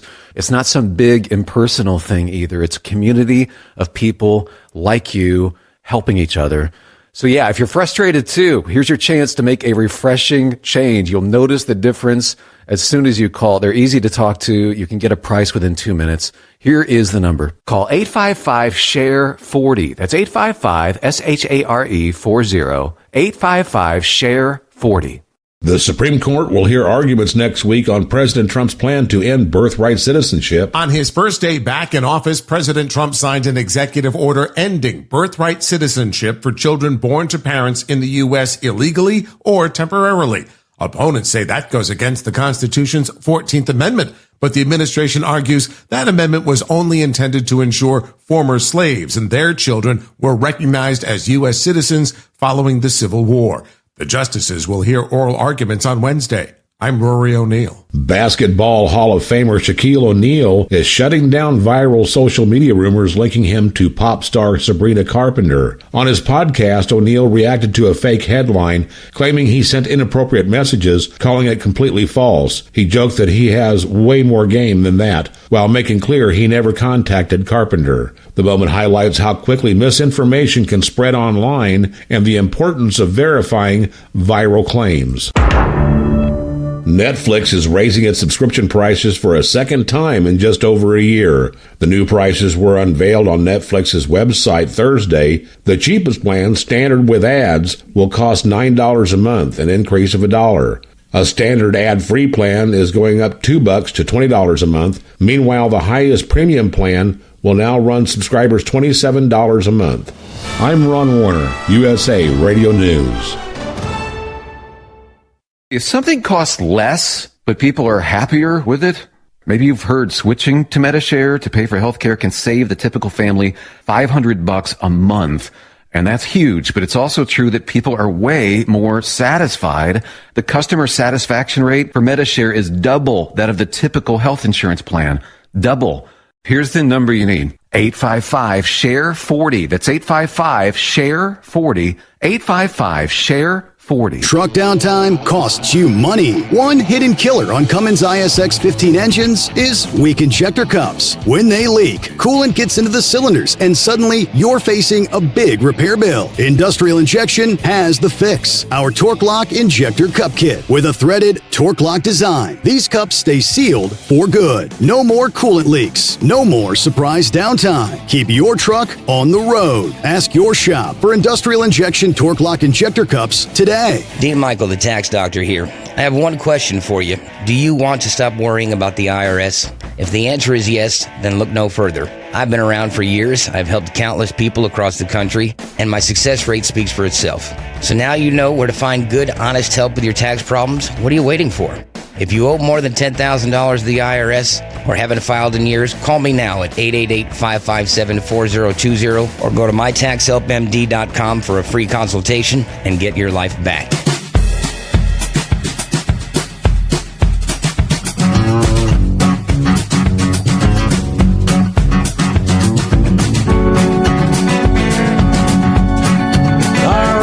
Believe it or not, just like that, we kick off our final hour for the Friday edition of the Steve Sommers Overnight Drive, live from Louisville, Kentucky, of course. We're almost ready to close out day 2 of the Mid-America Truck Show. Yeah, let's welcome into the booth some newbies, we'll call them. Some first-timers on the Steve Sommers Overnight Drive. Matt Cartenson. Which one's Matt? Matt's on my right. Nick Hovde. You got it right, sir. Hovde. That's right. Nick, good to have you all with us. Welcome aboard, gentlemen. Thanks for having us today, Steve. All right, tell us what you're all about. You're here in Louisville, and you said you got trucking backgrounds. Yeah, so I been in the trucking world my whole life, and back in 2020 I built a new shop and added a wash bay. It's been open to the public, doing exterior washes. We can do some internal, and at the moment I'm building on 2 more wash bays and putting in driver's lounge and showers and place they can do their laundry and all that stuff. For the future, it should be open hopefully this fall, but for internal washes for kosher, caustic, and be able to dry them out and hopefully take care of all their needs. We have plenty of parking there, and start us off where you're located. Oh, at. sorry, where you we're at? in Cannon Falls, Minnesota. Minnesota. Yes, okay. about a half hour south of the Twin Cities. Now, do you have the accent like the South Dakota guys? Or? Yeah, sure, you betcha, Steve. Okay. Yeah, one of my friends here from the show that went on a cruise with us, we called him South Dakota. Okay. Yeah. And we all sound a little different. Right. I can tell. Right. Yep. So, when did you start off? When did you said you've been in the trucking biz pretty much all your life? Yeah, my parents started in about 1980. I took over in 2009. This is what I've been doing my whole life. I don't get to drive a whole lot anymore. I'm in the office more, and in the shop is where I prefer to be. Yeah. But and I found out about you guys. I use a lot of Hot Shot Secrets products, so they hooked me up with you guys, and thank you very much for letting us do this. Well, yeah. I mean, that's what we're here for, to talk to folks and be introduced. And so you've got an active truck wash, yes, which would be that's exterior, right? Correct. And the new one is going to be a tank wash. Yes. And my first thought was, okay, I know that some of these drivers say if you haul milk, you can't haul milk in something that's had a different non. You got to watch your prior products and whatnot. They got to match up with what you're going to be hauling next. And Cannon Custom Tank Wash is going to be the in-between and helping you get there and cleaning up your trailer so you can haul that next product. Can you transition from moving a food-grade product to something that's not food-grade, or does food grade always have to haul? You can, but I don't think a lot of people do that. And we do. It will be for pet food as well. Pet food products. That's very big. But when dairy guys, they stick with dairy. So we'll have 2 bays so we can try and get guys in and out very fast and efficient. And like I said, we have parking, and it's gated, and we do have a fence around it so people can spend the night there. Drop and hook is fine with us too. Mm-hmm. And that's one of the things too, Steve. In our region, Matt and I have been operating with different trucking companies over the years, bulk fleets. Our drivers, a lot of times, they end up going in and they're on the clock, right? We got this thing called the E-log, right? And that doesn't stop once it starts. And we're trying to do it a little different because our drivers have experienced wait times, delays, lost revenue, maybe not getting home as much. We want to build a better tank wash, a more convenient tank wash. It's more fit for the drivers, Steve, is what we're trying to do here. For a tank driver, how often do they have to do a wash? Some of them are after every load. So it can be, and if you have to drive a couple hours and then you go and wait 4 or 5 hours to get a wash, I mean, you could spend a day easily just to get your trailer washed out for your next load. Really? Yes. I dispatched food grade for autumn transport for a time, and that was guys would lose a whole day at the tank wash. It was detrimental to your bottom line. So, I mean, so you make one load and you got to find it. Yeah. And it's not like there's a tank wash on every corner. No. Especially up where we're at. That's the reason why I built it is I had a lot of customers coming in for exterior washes and kept asking, well, you need to build the interior because we're sending guys to Illinois to go get washed, and that's 300 miles away. So we don't really down here. And talk about going green, right? Yeah. In the industry, what are we doing? Yeah. So we there's not a lot up our way. Down here, there's, I think just ran into a guy, I think Kentucky has, Louisville alone has 6 washes, but in Minnesota, in the Twin Cities, there's 1. So there's a need for it. Absolutely. Yeah. So how, I mean... And we also do mechanic work as well. So we're trying to make it a one-stop shop. That's the other thing. You got downtime. You're going to take your break at Cannon Custom Tank Wash. You get washed out. Maybe you got a part you needed. Maybe you needed to change oil. Maybe not. And your break's over and you're on your way. So you have like basic maintenance kind of things? Correct. Or, okay. You can get your parts there too. Yep. Guys are needing seals and whatnot on the road, stuff like that, common parts. Yep. Have that available for you as well. So they're going to drive hundreds of miles to get to a tank wash? Sometimes, yeah. Yeah, I've heard of that. Yep, it does happen. And Wow. it'll take a whole day washing that trailer up, bouncing over there to get there, waiting in line. That's the other thing. You get there, it's not a guarantee you're going to get in or out. Yeah, you It's could a wait 2 crapshoot. days waiting to get a wash. Wow. Yeah. Yeah, So if the you're not in average that trucking- world, Yeah. you wouldn't know anything about it. So what's a tank wash entail? What's the process? It depends on the customer, what they want. If it's a kosher, I'll have to have a rabbi come and bless the building. So I mean, like for kosher food, Correct. it has to be. Yep. It has to be. The trailer has to be. It has a kosher wash. Really? Yes. So I have to have the place blessed, and they'll have to be annually. And then we wash it the same way, but there's water temperatures you got to have, like above 195 degrees for an X amount of minutes, and it's all got to be recorded. There's a lot to it, It's a a lot more than process. I ever thought. Wow. Yeah. Not. So from trucking to tank wash, here we go. Yeah. Yeah.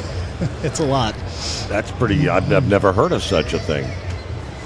So you're saying that the tank wash may be open by like this fall? Or? Yes. I should have been open by January, but dealing with the government, and it's not been really fun. What do you mean? You have hoops you have to jump through? Red Yes. tape? Red Yes, tape. sir. Been 4 months. We've been at a complete standstill waiting on them. There's regulatory everywhere, trucking there, and we'll get through it. Yeah. So the building is up. The building's up already, but it's dirt floors until we get our plumbing plans approved. I can't do much more. So hopefully, I think we're at the end of that. Hopefully in the next week or two, we'll get the green light. So for folks out there that may be hearing us, or drivers out there and whatnot, how do they find you?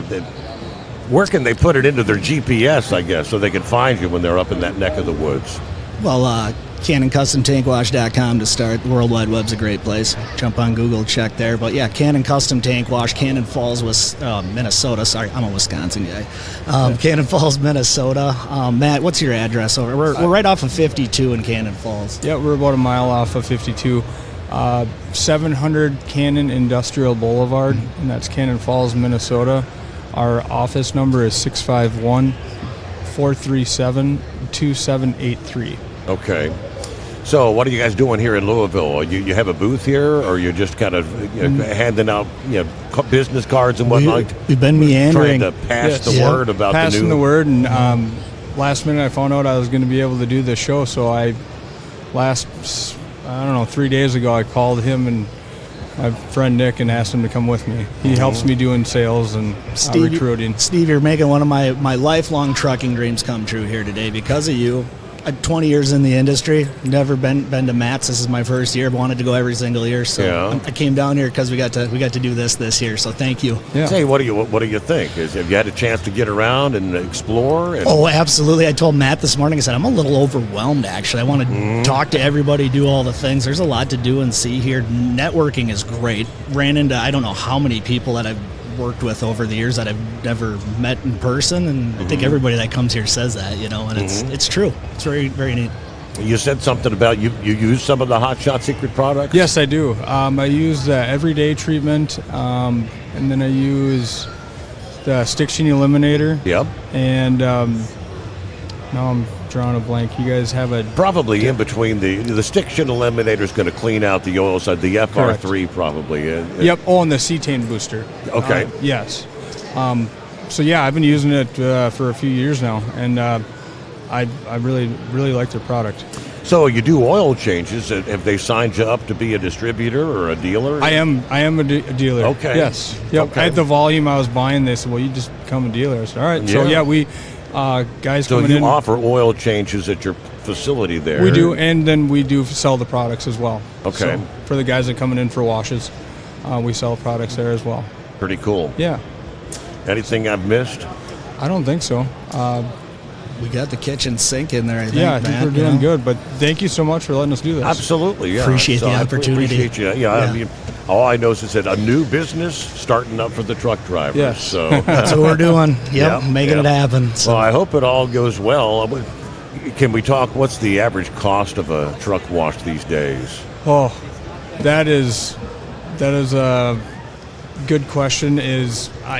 I'm sure interiors are going to be more than an exterior kind of thing. Oh yeah, and it could be as cheap as $160. It can go up to $600. So it all depends on what you want, and if there's heel in the trailer, and and leftover product, we got to dispose of it. Yeah, the cost is kind of all over the board.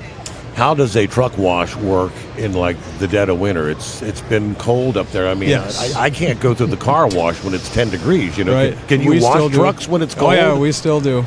We just actually use leaf blowers to blow like where the brakes are, and then where like the door seals and stuff like that, so the doors don't freeze. So it's kind of like an enclosed building. Oh yeah, it's all so all enclosed. It's not like, but when they pull out everything that's wet's going to freeze, right? Right. And then outside, the aprons I'm putting in floor heat, so we don't have to deal with people slipping and falling and stuff like that. Right. Yeah, Minneapolis, 30 below. Yeah, water. That's a great question. Yeah. Matt's kind of thought that through. Another thing to add to that too. Loads coming into the Twin Cities market are going to need to be reheated to be offloaded. We're going to offer steaming services as well. Okay. It's another thing you have to do too. Not everybody in general freight's aware of, etc. But kind of a little neat nuance of the process. Fascinating. Okay, so truck washes year round. Yes, sir. All the time. Yes. And I guess I bet another product you use is going to be the winter anti-gel. Oh yeah, yeah. I buy it in 55-gallon drums. You probably have to use that most of the damn year. Yeah, right. It's half the fuel tank. And it's been. I know it's been cold this far south. You guys have it's been brutal up there this year. Yeah, it's been brutal. Yeah. Very much. All right. So. Well, thank you for coming by. Appreciate. We'll pass the word along and. All right. And thank you. And we'll be back like in 2 minutes with our next guest. I don't know who we got coming up. Somebody named Cross Diesel Repair. That's another newbie, I believe. All right. Looking forward to hearing from them. We'll learn more about it after this on the Steve Sommers Overnight Drive. Truck downtime costs you money. One hidden killer on Cummins ISX 15 engines is weak injector cups. When they leak, coolant gets into the cylinders, and suddenly you're facing a big repair bill. Industrial Injection has the fix. Our Torque Lock Injector Cup Kit with a threaded Torque Lock design. These cups stay sealed for good. No more coolant leaks. No more surprise downtime. Keep your truck on the road. Ask your shop for Industrial Injection Torque Lock Injector Cups today. Come join the Steve Sommers Overnight Drive as we broadcast all 3 days from the Mid-American Truck Show in Louisville, Kentucky, March 26th through the 28th. Don't miss your chance to see the latest in trucking tech, gear, and more. Stop by the booth to meet Steve and register for your chance to win a new truck seat or truck seat cover for your big rig from Bostrom Seating. Plus, buy SSOD gear, win survival kits, and pick up your Hot Shot Secret products to keep keep your ride on the road. Come see the Steve Sommers Overnight Drive in Louisville, Kentucky at the Mid-American Truck Show, March 26th to the 28th. Learn more at overnightdriveradio.com. Your factory fuel filter is letting you down. AirDog heavy-duty diesel fuel systems don't just filter your fuel.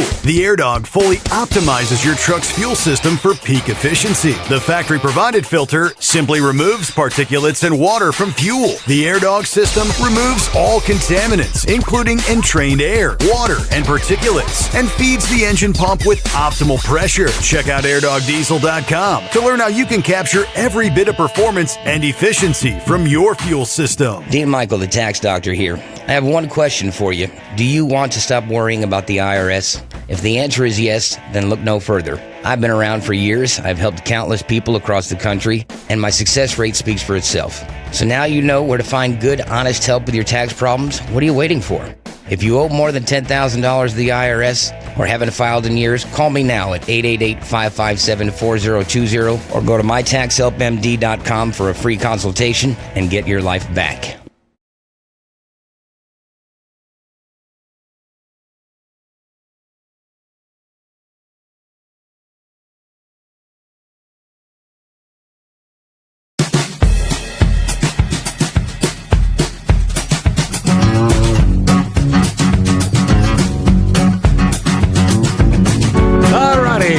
Multitasking. Here we are. Just like that. Who we got sliding into? All right. Sean Cross. Welcome to the Steve Sommers Overnight Drive. How the heck are you, man? Hey, pretty good. How about yourself?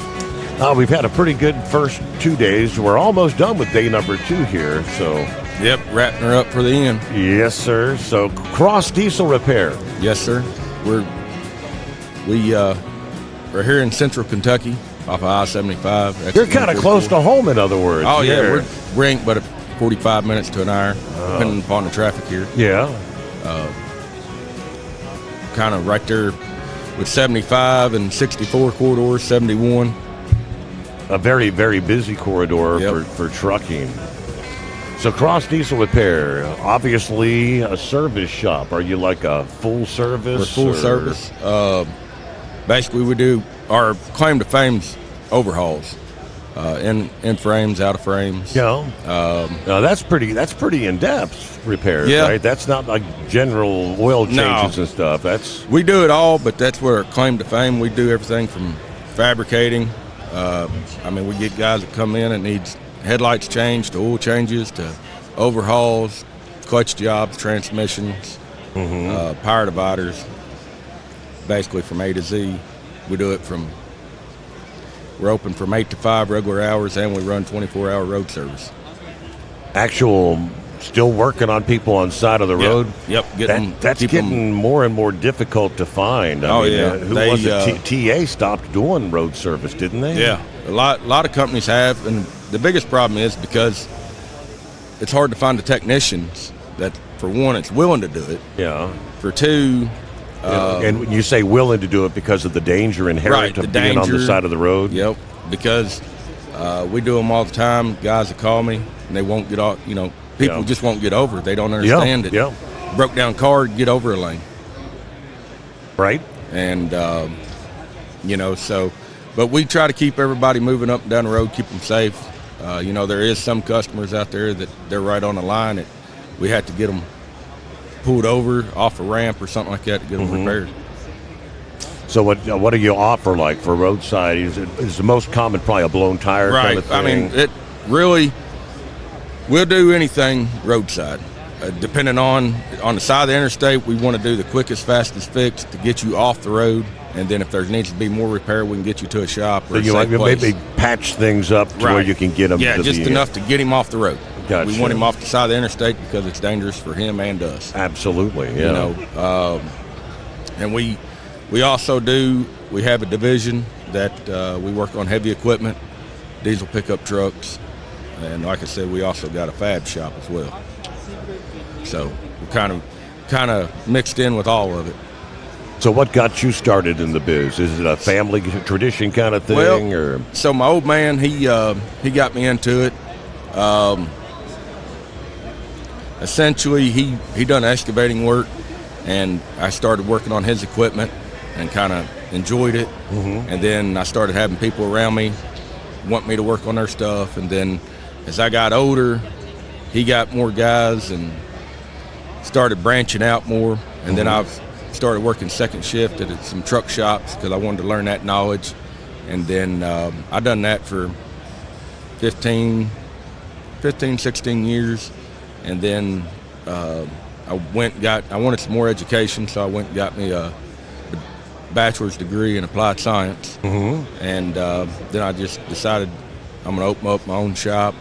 I come from a long line of entrepreneurs. Pretty much everybody in my family on my dad's side works for themselves, and so kind of going with the family. You know, we all kind of branch out and do our own things.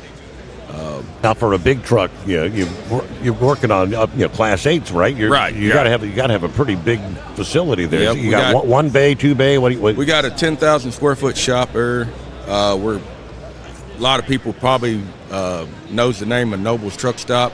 It's an old truck stop. Used to be really, really popular back in the 70s, 80s, and 90s, early 2000s. We got a shop behind there. It's 2 bays with complete pull-through bays. Okay. And we carry pretty good inventory of parts, which problem is now, every manufacturer, you can't even, there's a lot of parts that don't even move from manufacturer to manufacturer like they used to be. Used to be you could have a couple of air dryers on the line and they would fit multiple trucks, but now it ain't the case. But we try to carry the most common stuff. We carry a good stock of tires. I know during the pandemic that there were drivers saying there was a ton of different type of parts that may be weeks waiting for. The back order on parts was crazy. Are things settled down a bit now? Yeah, there is. I think there's a lot of people that I hear from, they're still trying to say that parts are way off. We haven't had that problem, but we got many avenues to go down to get parts, to get our guys back out on the road. We got guys that come in, they want only OEM, and we got guys that come in and want aftermarket, and we can give them either or at a good price point. Okay. We got a lot of buying power with Freightliner, Kenworth, Mack, all your major brands. We got good buying power. Caterpillar, we do a lot of business with them, so we got good buying power to get the prices down to where we're not trying to take advantage of nobody and give them a good service. So you can work on anybody's diesel, right? If it's got a diesel motor in it, we'll work on it. Okay. So we're coming up on our news break here. We're going to pause for a minute. Okay. We'll come back a little bit more here as we kind of head down the home stretch. We always say round and third, headed toward home. Right. At this time of the day.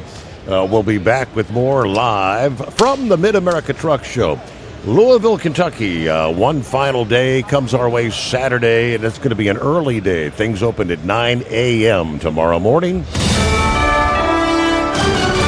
USA Radio News. I'm Ron Warner. The NYPD is prioritizing security around synagogues as Passover starts next week. Police Commissioner Jessica Tisch told Jewish community leaders on Thursday that she has not seen a threat environment quite like this one in her 18 years in government. These are perilous times, to be sure, and I know you feel the stress and the anxiety. I feel it too. But I also know that the NYPD is laser focused on keeping this city safe. The NYPD is deploying counterterrorism teams and canine units to synagogues and has a network of cameras and sensors in place as part of Passover-related security.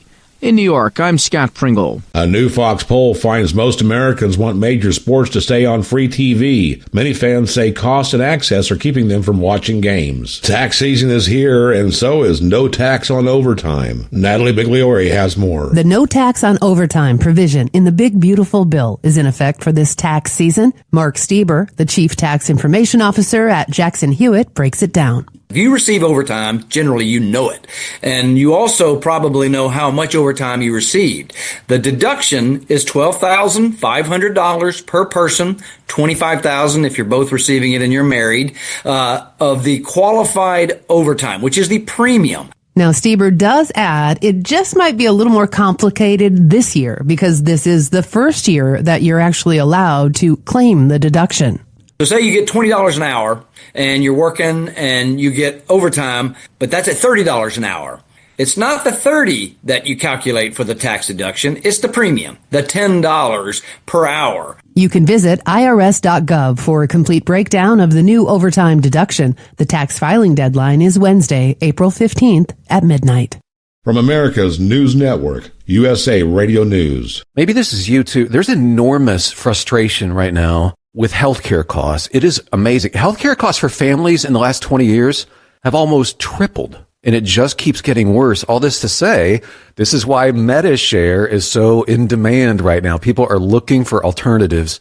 And MediShare is proven you can save thousands of dollars a year and actually like it more. Over 1 million Americans are now part of healthcare sharing, and MediShare is the gold standard. It's trusted. It works. It's been helping people save money and have peace of mind now for 30 plus years.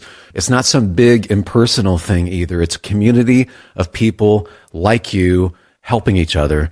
So yeah, if you're frustrated too, here's your chance to make a refreshing change. You'll notice the difference as soon as you call. They're easy to talk to. You can get a price within 2 minutes. Here is the number. Call 855-SHARE-40. That's 855-SHARE-40. 855-SHARE-40. The Supreme Court will hear arguments next week on President Trump's plan to end birthright citizenship. On his first day back in office, President Trump signed an executive order ending birthright citizenship for children born to parents in the U.S. illegally or temporarily. Opponents say that goes against the Constitution's 14th Amendment, but the administration argues that amendment was only intended to ensure former slaves and their children were recognized as U.S. citizens following the Civil War. The justices will hear oral arguments on Wednesday. I'm Rory O'Neill. Basketball Hall of Famer Shaquille O'Neal is shutting down viral social media rumors linking him to pop star Sabrina Carpenter. On his podcast, O'Neal reacted to a fake headline claiming he sent inappropriate messages, calling it completely false. He joked that he has way more game than that, while making clear he never contacted Carpenter. The moment highlights how quickly misinformation can spread online and the importance of verifying viral claims. Netflix is raising its subscription prices for a second time in just over a year. The new prices were unveiled on Netflix's website Thursday. The cheapest plan, standard with ads, will cost $9 a month, an increase of $1. A standard ad-free plan is going up $2 to $20 a month. Meanwhile, the highest premium plan will now run subscribers $27 a month. I'm Ron Warner, USA Radio News. If something costs less, but people are happier with it, maybe you've heard switching to MediShare to pay for healthcare can save the typical family $500 a month. And that's huge, but it's also true that people are way more satisfied. The customer satisfaction rate for MediShare is double that of the typical health insurance plan. Double. Here's the number you need. 855-SHARE-40. That's 855-SHARE-40. 855-SHARE-40. And now, back to the Steve Sommers Overnight Drive, live from the Hot Shot Secret Studios.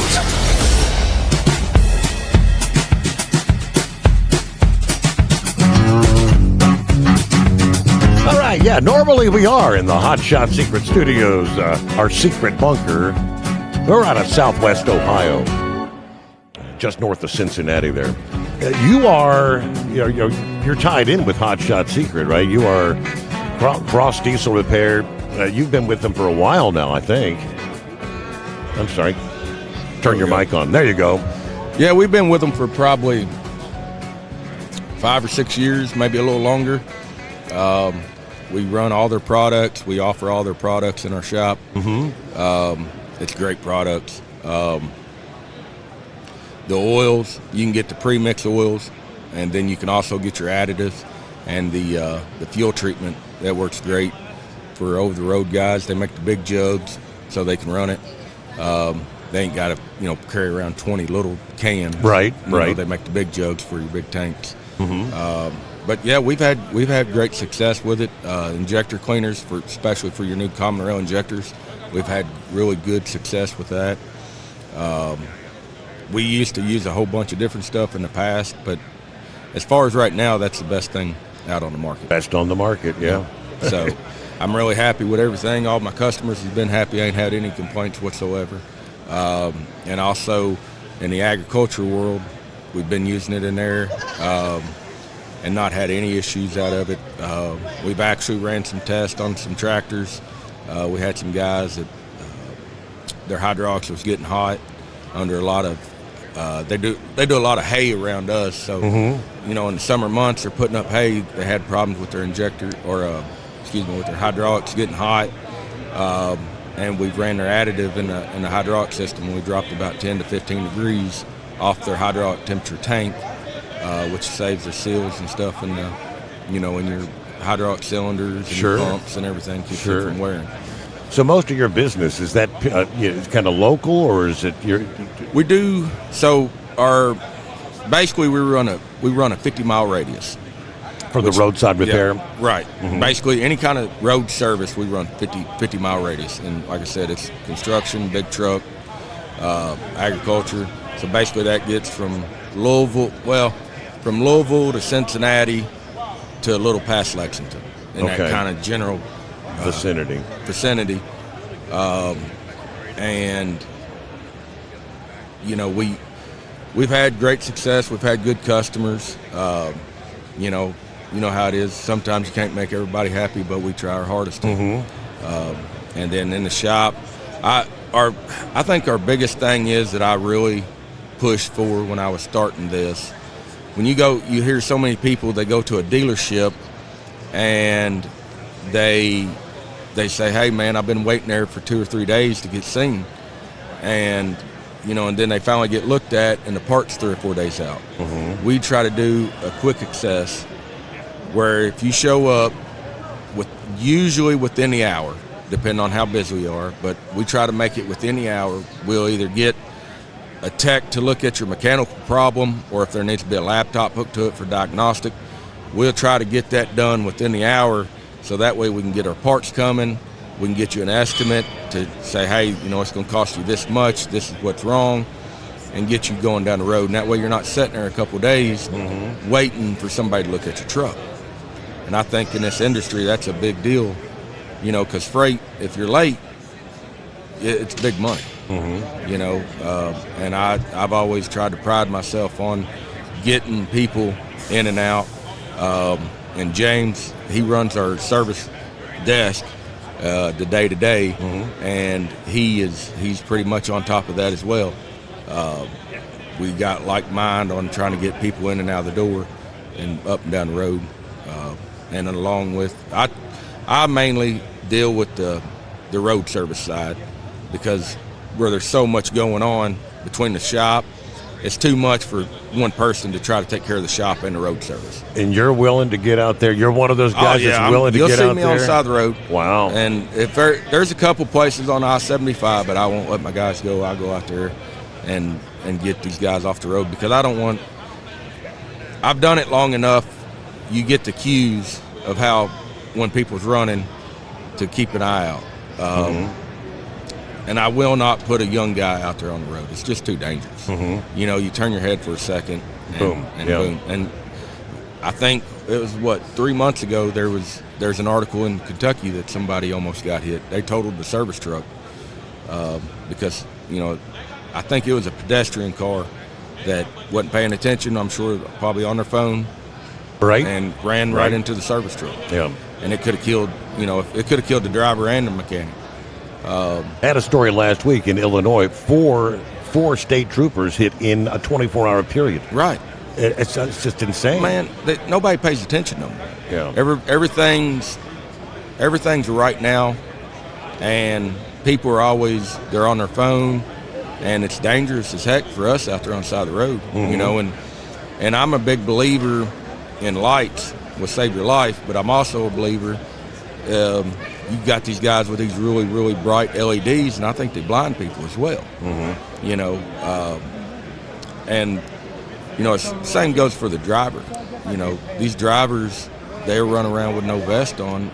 I recommend I pack an extra vest in my truck. If the driver don't want to sit in the truck, I'll have him wear a vest, because I don't want to see him hit. You know, he's got a family to get back to as well. Absolutely. You know, and that's our biggest thing is safety. Okay. You know, if no matter what comes in our shop or what's out on the road, we want it to be safe because all of our families are running up and down the road as well. You know, and we want everybody to get back home in the evening. Yeah.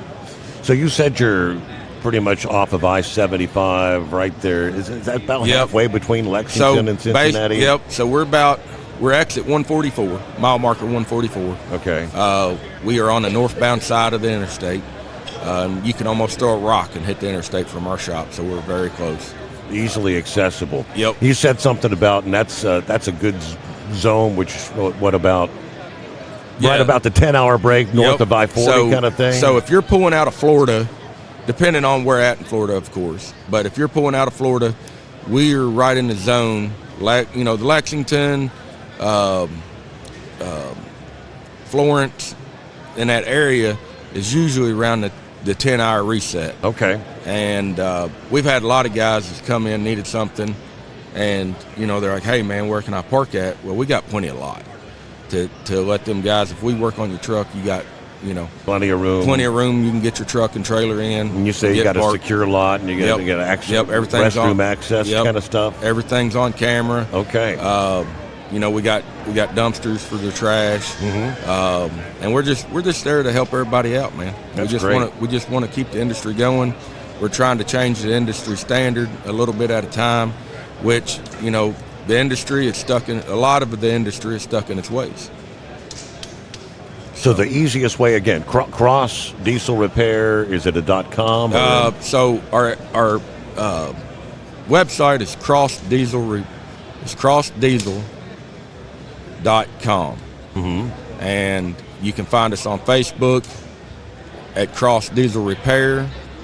You can find us on TikTok as Cross Diesel Repair as well. There it is, Cross Diesel Repair. It's as simple as that, crossdiesel.com. Yep. And then for the social media, Cross Diesel Repair. Yep. Excellent. Yeah, I appreciate you. Man, I appreciate you having us on. And stopping by. Yep. Rolling up down I-75, a very convenient location right off the interstate. That makes it. Yep, it makes it nice, man. And like I said, if there's any guys out there that, and even if you got questions about your truck, you can call us and we'll try to help you over the phone. We're not like any other shop. Like, we're there to help you. And it says available 24/7, so you got the roadside assistance available day or night. 502-427-0507. Yep, and you can also, that is our line that tracks our calls to help see where we need to advertise more and help, you know, get out to our customers better. And our main number is 502-542-1515. Excellent. All right. Hey, I appreciate you coming by. I appreciate you, buddy. We got one guest left, and we're wrapping things up for the day. Yep. Sounds about like you're about ready to be out of here. Enjoy the rest of the show, my friend. And thanks for being a part of Hot Shot Secret as well. I greatly appreciate you having me on, sir. Back after this, the Steve Sommers Overnight Drive. Truck downtime costs you money. One hidden killer on Cummins ISX 15 engines is weak injector cups. When they leak, coolant gets into the cylinders and suddenly you're facing a big repair bill. Industrial Injection has the fix. Our Torque Lock Injector Cup Kit with a threaded Torque Lock design. These cups stay sealed for good. No more coolant leaks. No more surprise downtime. Keep your truck on the road. Ask your shop for Industrial Injection Torque Lock Injector Cups today. Like the men and women who power America, the people at Hot Shot Secret work hard and play harder. We're the fastest growing diesel and oil additive brand in the country. We solve problems. We protect engines. We save you money.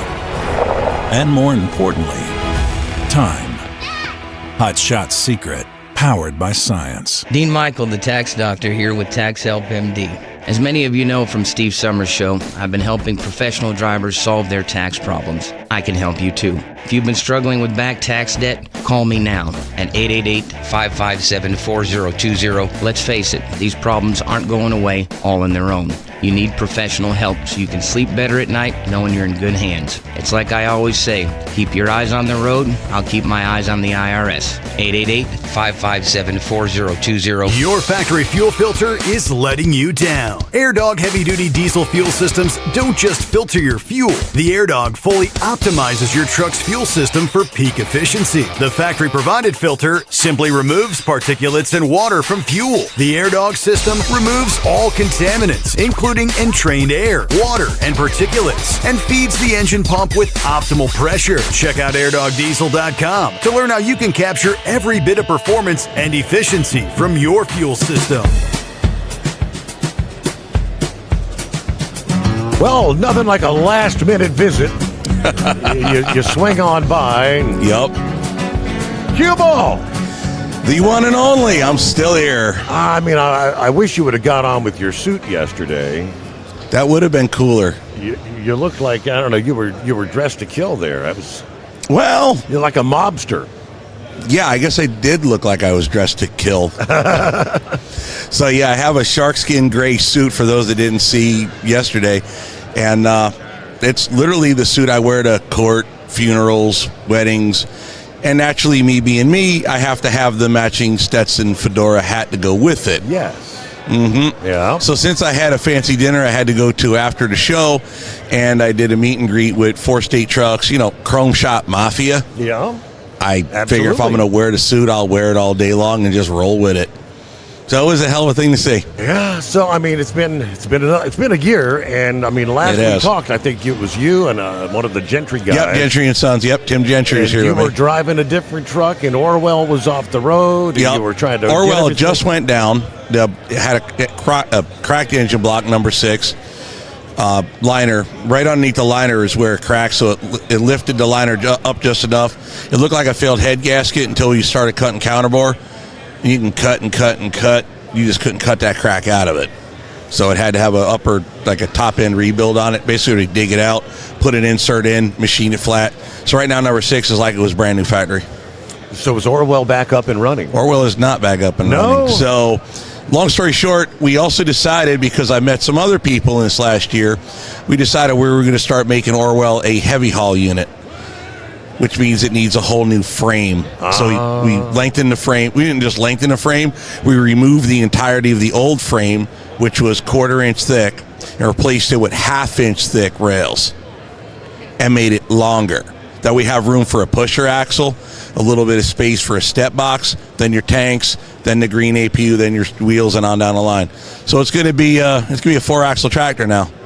As far as I know, the only one in the original paint code that will be a 4-axle original Keene Transport out of Carlisle, Pennsylvania truck. There is one that was found that I know of that matter of fact, Miss Flatbed Red found it. It's all original 4-axle truck with a 400 Cummins in it, but it's been repainted. Okay. So that's what Orwell's going to be. As of right now, I've got the frame in and done.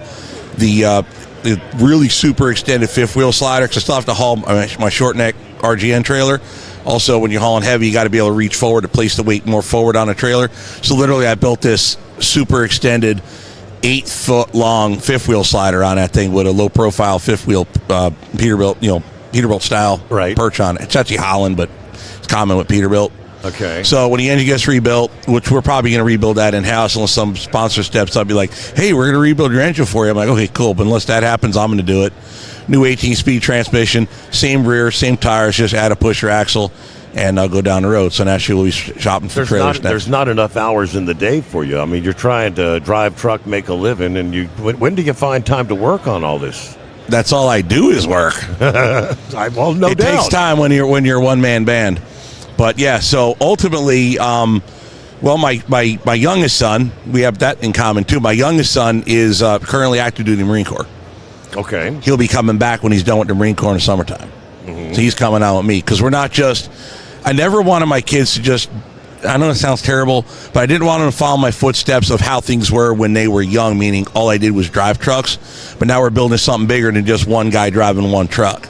So now I'm trying to bring them into, not just one, but both of them, into what we're calling now the family business. Because even though now I got my own authority now, too. I don't think we talked about that.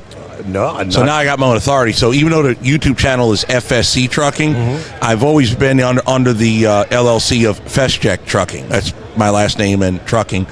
And I didn't change that for the YouTube channel because when I'm gone and the YouTube channel's gone, my sons are still FestChecks. Yes. And I want them to continue that. I'd like to try to build something to where they can not necessarily coast, but not grind as hard as I did, 10, 20 years ago when I was seemingly just grinding my face off for nothing. So that's basically the idea with that. Still doing the green APU thing? Absolutely. Working with them? So now I got two of them now. One was on Orwell, and then since last we spoke, I bought a truck off Tim Gentry, named that Black Dog because it looks very similar to the movie truck. And that's the one but he loaned it to you, didn't he? No, he sold it to me. But he sold it to me at a friend price. Like literally cheaper than it should have been, and then set it off with new tires too, which he didn't have to. Like for what I paid for it, he literally could have just, here's the title, shake my hand, have a nice trip back to Wisconsin, see you later. He didn't do that. Fully serviced it, greased it, inspected it, put all new tires on it, and sent it down the line. He made no money on that truck. In fact, probably lost money, but he hooked me up big. So, that's friends. That's how friends do you. That was supposed to be your tide you over, your interim between Orwell back. Yep, but we didn't know that I was going to meet Crystal Miller of Miller Transport, also Miller Transport YouTube channel. Yeah. She supplied, she brokers Timmy freight, and she's into the heavy haul, which is how I got started in that direction. Now I already did the heavy strikers with Widmeyer Express when I was leased on with them. But she's like, hey, I see how you work. You do good work. Why don't you come pull freight with us, get your own authority and get your truck done and come over here. And I'm like, okay, cool. So next thing you know, like Timmy cut Rooster in half, added a length to it, put a pusher axle on it, and he's doing that kind of work. So I did, okay, we're starting with Orwell, do the lengthening up and all that. But even there, with Black Dog that I have, the Peterbilt I've got, plus the RGN trailer I have, there's smaller, heavier loads that as long as it fits at a 30-foot well, we're good. I had to go get an extra axle for that trailer too just recently, which is what on my channel what we just started doing with the extra axle now. So now it's a 3-axle trailer that you just flip up when you're not using it. So when you do the heavy stuff, is that stuff that requires more daytime driving? Is that mostly the wide? Well, the last one I did was 12.6, so yeah, that's daytime only. That's what I thought. Yeah, wide loads. But it was also 60,000 pounds. The load was 60,000. So I grossed 94.4, I think it was, then 94 and change. So that was gross weight. One big 60,000-pound chunk. I've been telling everybody, I think he's working days. He's not up at 3 o'clock. For the most part, yeah. For the most part. I mean, you get empty and you drive overnight, get back. But yeah, for the most part, we're kind of solar powered when you're oversized. Absolutely. Yeah. And then in the shop, I tend to get up in the morning, eat breakfast, watch a little news, and then haul ass to the shop, work the shop, and then I'm typically getting home. It's later than most people get home, but it ain't you're kind of early. And you're still trying to get stuff edited down for FSC Trucking. Yep, still got the channel, so I got to do all the video editing and do the filming, the editing, and I recently I'm saying like this: I drive the truck, I brake the truck, I fix the truck, I drive the truck, I brake the truck, and I film and edit all of it. Yes. Yeah, that's kind of how it goes. And last year, I mean, the Gentry, they were still just coming out of the fire thing, and it's been a little while with the fire, but yeah, you got to bear in mind there's an ebb and flow to everything, and you have to adapt and overcome when you start dealing with certain little issues that pop up. So we didn't know Crystal was going to give me the proverbial, not in a bad way, offer you can't refuse. It literally was an offer so good I could not refuse it. It wasn't the other way, It's not like a guy that looks like me with a suit and a fedora says it. That's kind of the bad way. No, this was an offer if I refused it, I'd be a complete idiot. Right.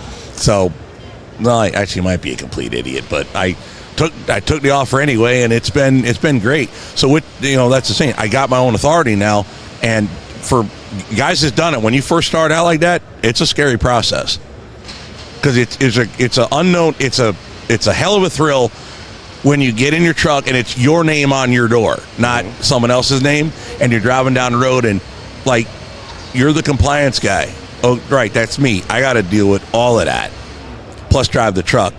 But there's a feeling you get of the freedom of the fact that it's 100% me now. I don't have to worry about, somebody from the office calling and, complaining about, well, you did this, or somebody called in, you did that, or whatever. It's like, the boss ain't happy. That's you. Right. Exactly. If you're not happy. So, like how I'm driving, call 1-800-EAT crap. It's just, that kind of attitude. But you have to be careful. I can't just say, like, you can't not care. But there's a freedom with it that's really relieving. But just like any kind of freedom, if you're not careful, man, it can take you down fast. But I've had good friends, good partners, and things have worked really, really well business-wise. It's starting to pick up in a way I never figured it would. That's good.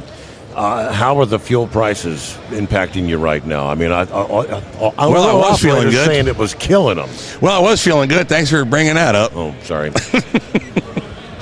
Well, I mean, not for nothing, but that's a gripe I've had since they start crying. So you watch the news, it's gas prices, gas prices, gas prices, gas prices. I'm not trying to be mean or ignorant or nothing. I don't really follow gas prices. I just don't burn enough of it to give a care. Uh-huh. But from what I do know, it seems like diesel went up a lot more compared to our regular unleaded gasoline. Correct. But news is not talking about gas price or diesel prices. Which scares me. That reminds me of 2008, don't it? Everyone's talking gas prices, but diesel went up and the gas didn't go up that much. But diesel went crazy. And next thing you know, the housewives were complaining at the grocery store, why did my grocery price double? Well, remember that diesel price you don't think you care about? Guess what? You do. You just didn't know it. You're paying for it and now. That's kind of scary. If it don't come down quick, I just wish they'd get to the bottom of how gas didn't go up, but diesel went crazy. I don't have an answer to that question. It makes no sense to me. We don't have any shortages here. I mean, it's not like there's refining issues or anything like that.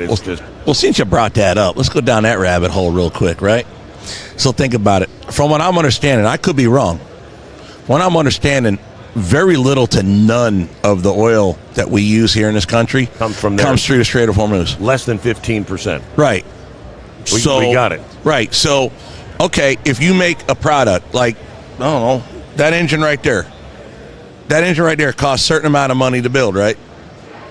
Is that traded on the open market, or the guy that built it say, this is what it costs, and if you don't pay me that, you ain't getting it? Why is oil like, it costs X amount of money to get it out of the ground as a company, and you just sell it at what someone else tells you? Farmers got it just as bad. You know when I normally say you're about to get run over by the truck because we're out of time? Here it comes. That's where we are. And we got to close it out here. The Friday edition of the Steve Sommers Overnight Drive. See you tomorrow.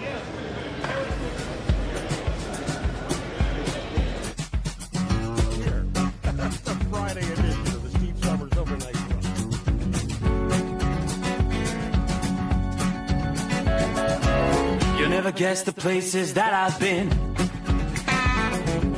You never guess the places that I've been. 'Cause everything is like a dream, yeah, but only in that dream that I live in. I'm never gonna let the day begin. Never gonna let the day begin. 'Cause everything is like a dream, yeah, but only in that dream that I live in. Oh, don't wake me up before you go, and I'll just make this bed my home. Oh, darling, please just let me sleep. Give me my dreams.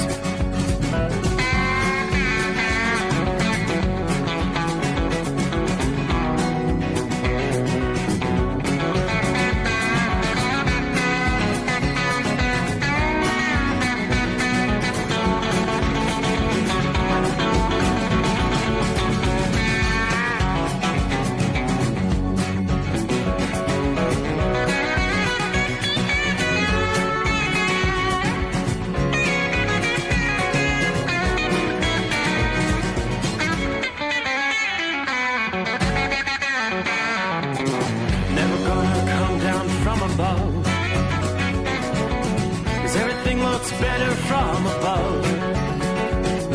Nothing's ever as it seems, yeah, except in that world that I dream of. Never gonna lose ones I love.